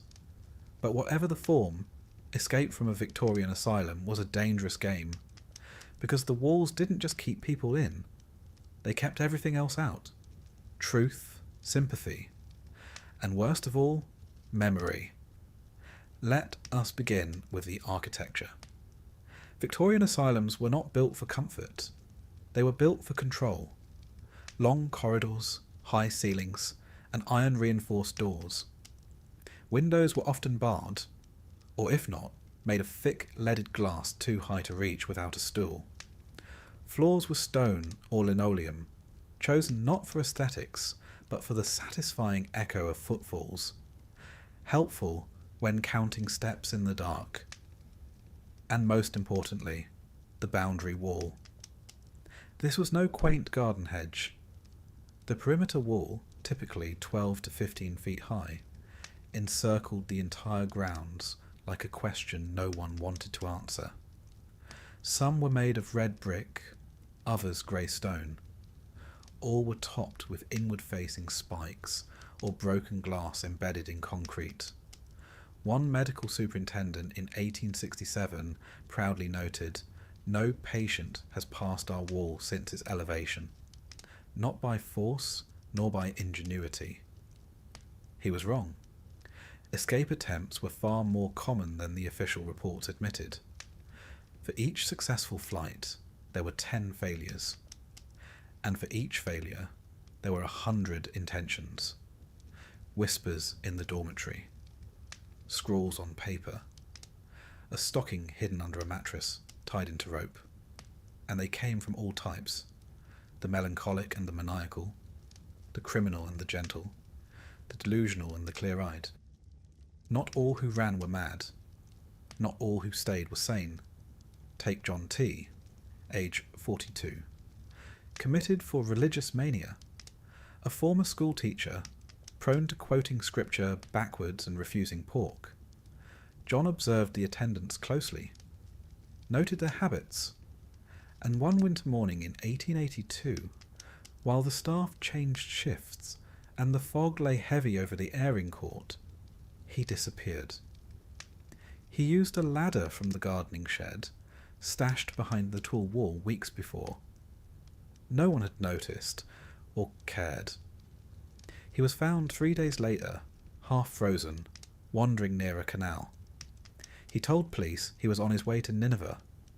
He was returned, no longer allowed outdoors. The gardening shed was locked permanently. And then there was Miss Charlotte E., aged 28, committed for moral insanity after repeated attempts to leave her employer's house in the middle of the night. Charlotte believed she was being poisoned. Whether true or not was never determined. In the asylum, she remained quiet for months, ate her meals, folded linens, smiled. Then one evening, during the weekly promenade, she darted behind the chapel and climbed the outer fence using a discarded pail and her own hands bloodied on the glass. She made it 2 miles before collapsing from exhaustion, returned, restrained, then relocated to the chronic ward for her own safety.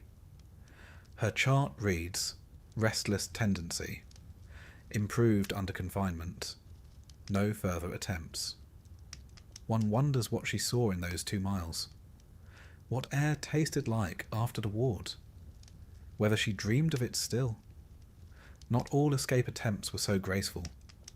Some patients attempted to scale walls with torn sheets. Others dressed in nurse uniforms sewn from stolen linen.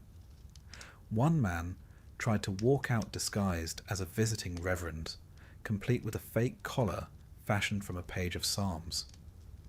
He nearly succeeded until he asked for wine at the door and quoted the wrong gospel.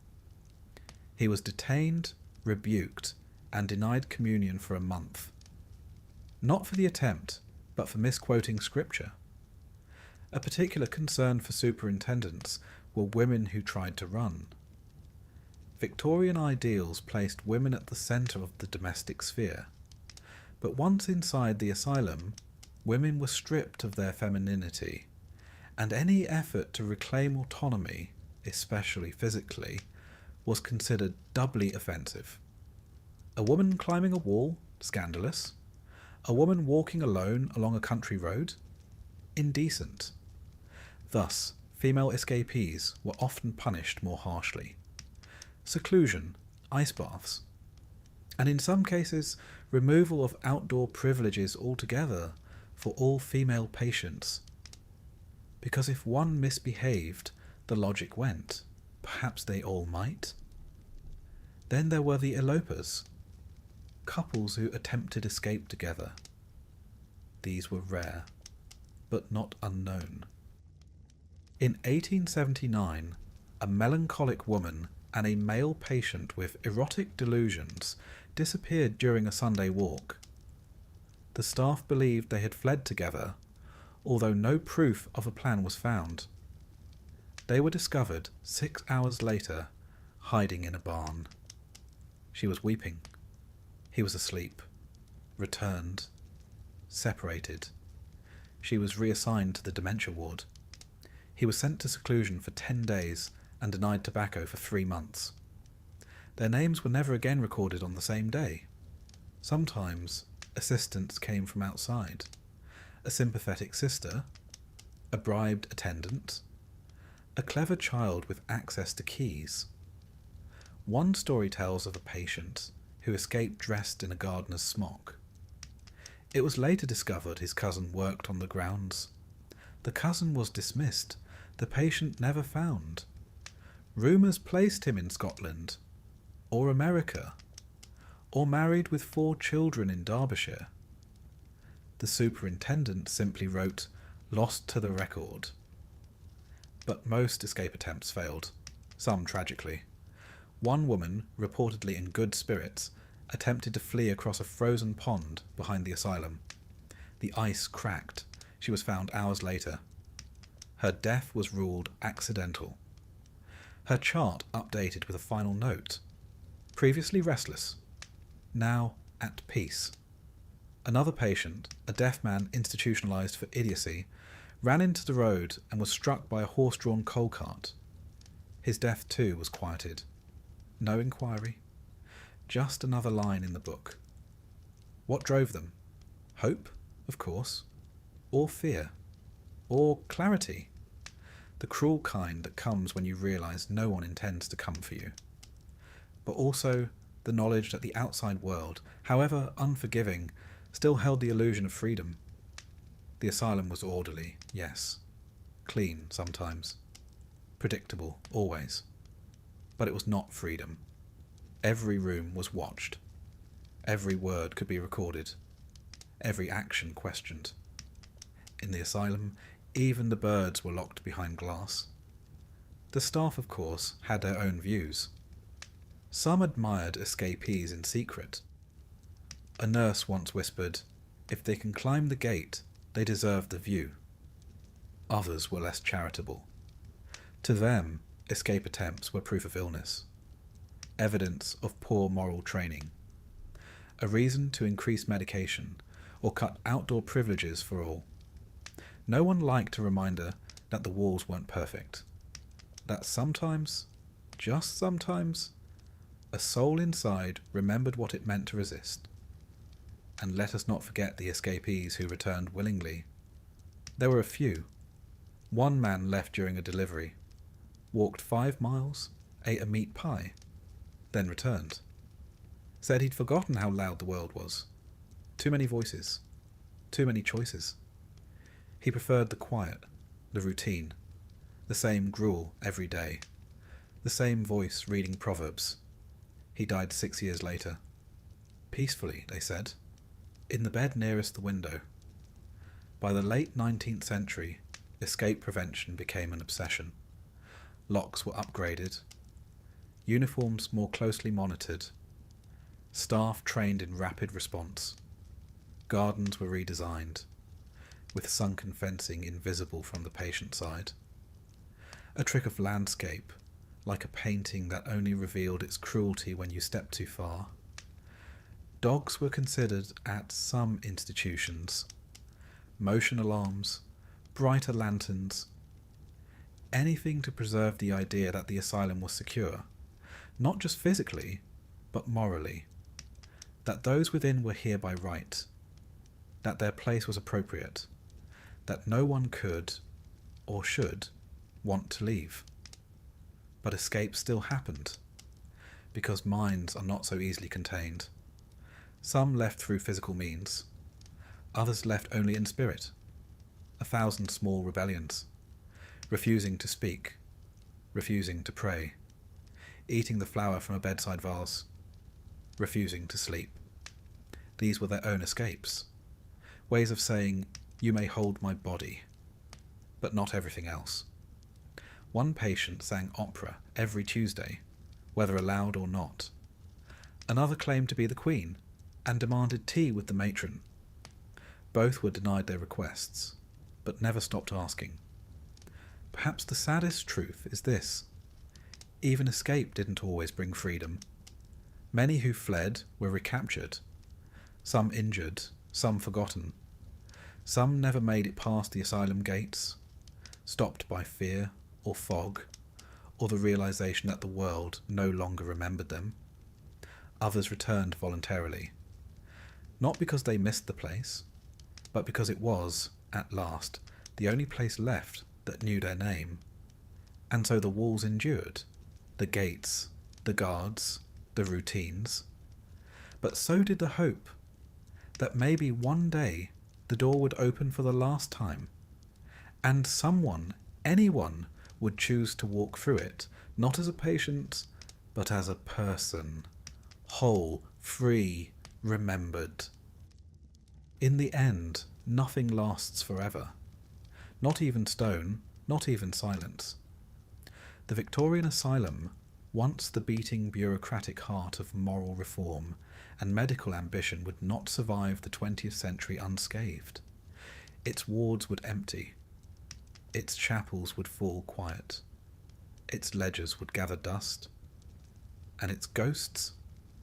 Well, they never left.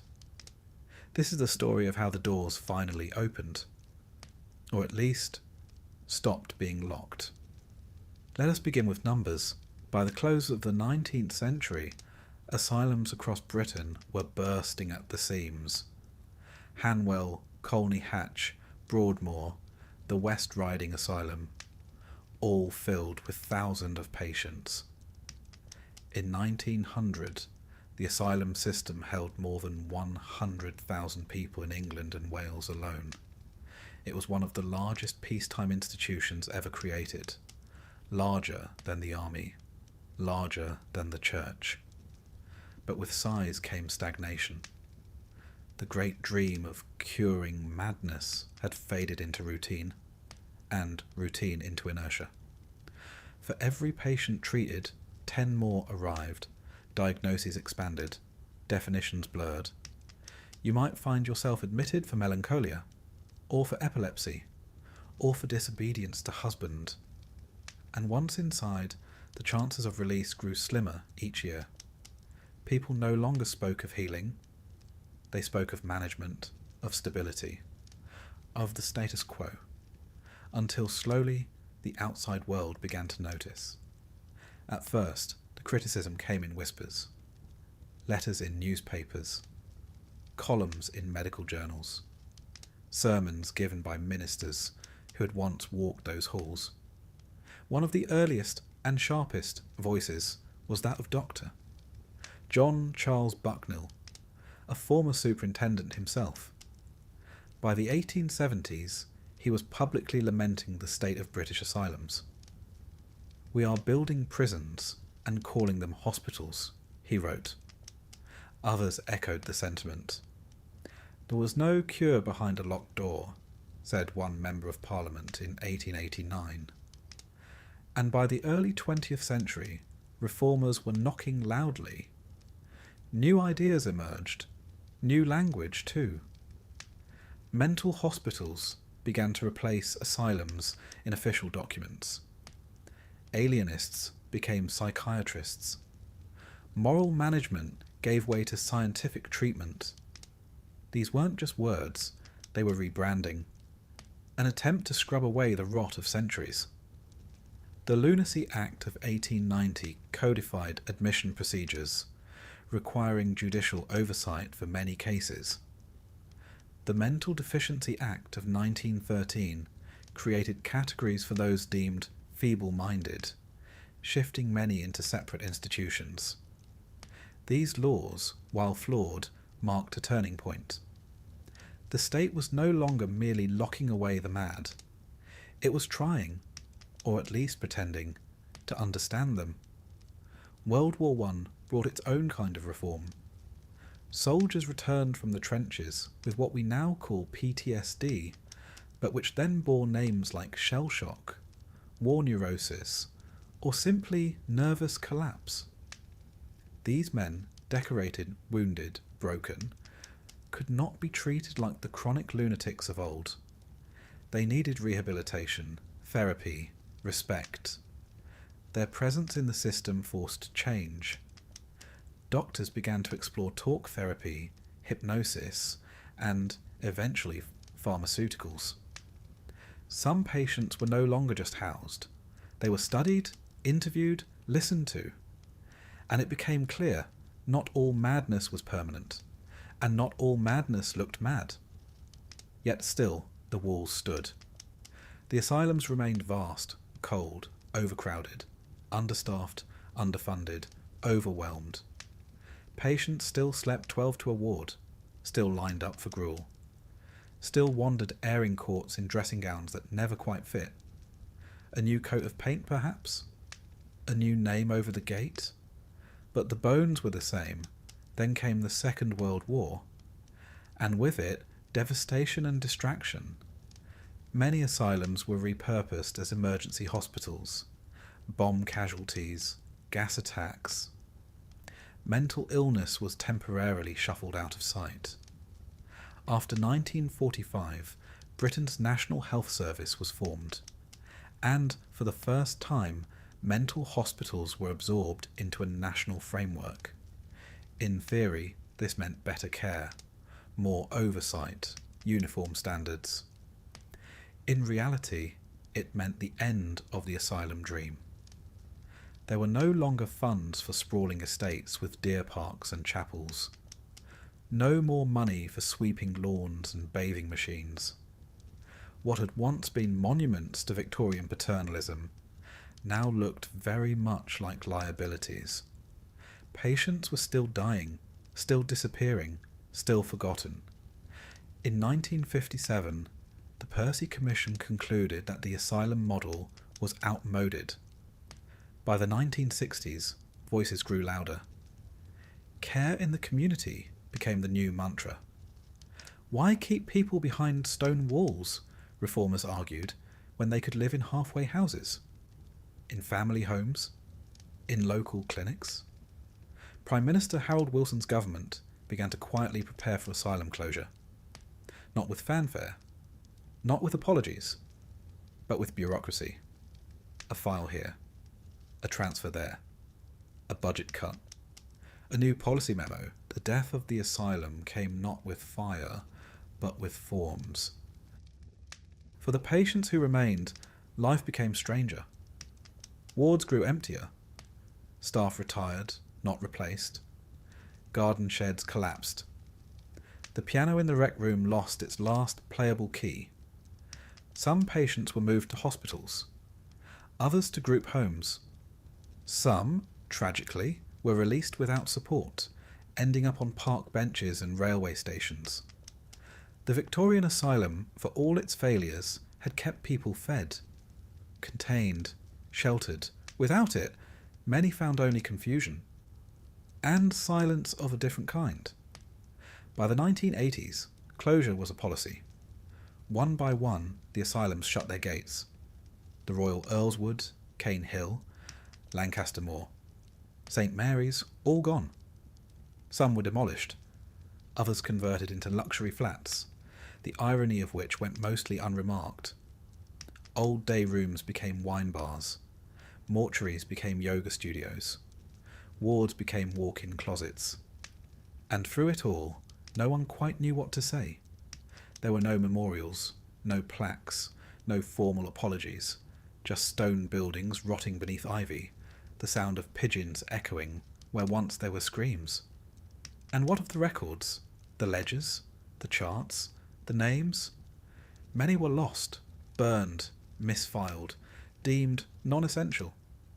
A nurse might find a stack of notes in a basement filing cabinet, yellowed with age, a name, a diagnosis, a final line, patient expired. Unclaimed. What became of them, we do not know. They had no graves, no children, no legacy, only footnotes and silence. A few former patients told their stories, in books, in interviews, on stages, but most remained quiet, out of fear, or shame, or simply the unshakable knowledge that no one would believe them. I was there for 23 years, one man said in a 1990 interview.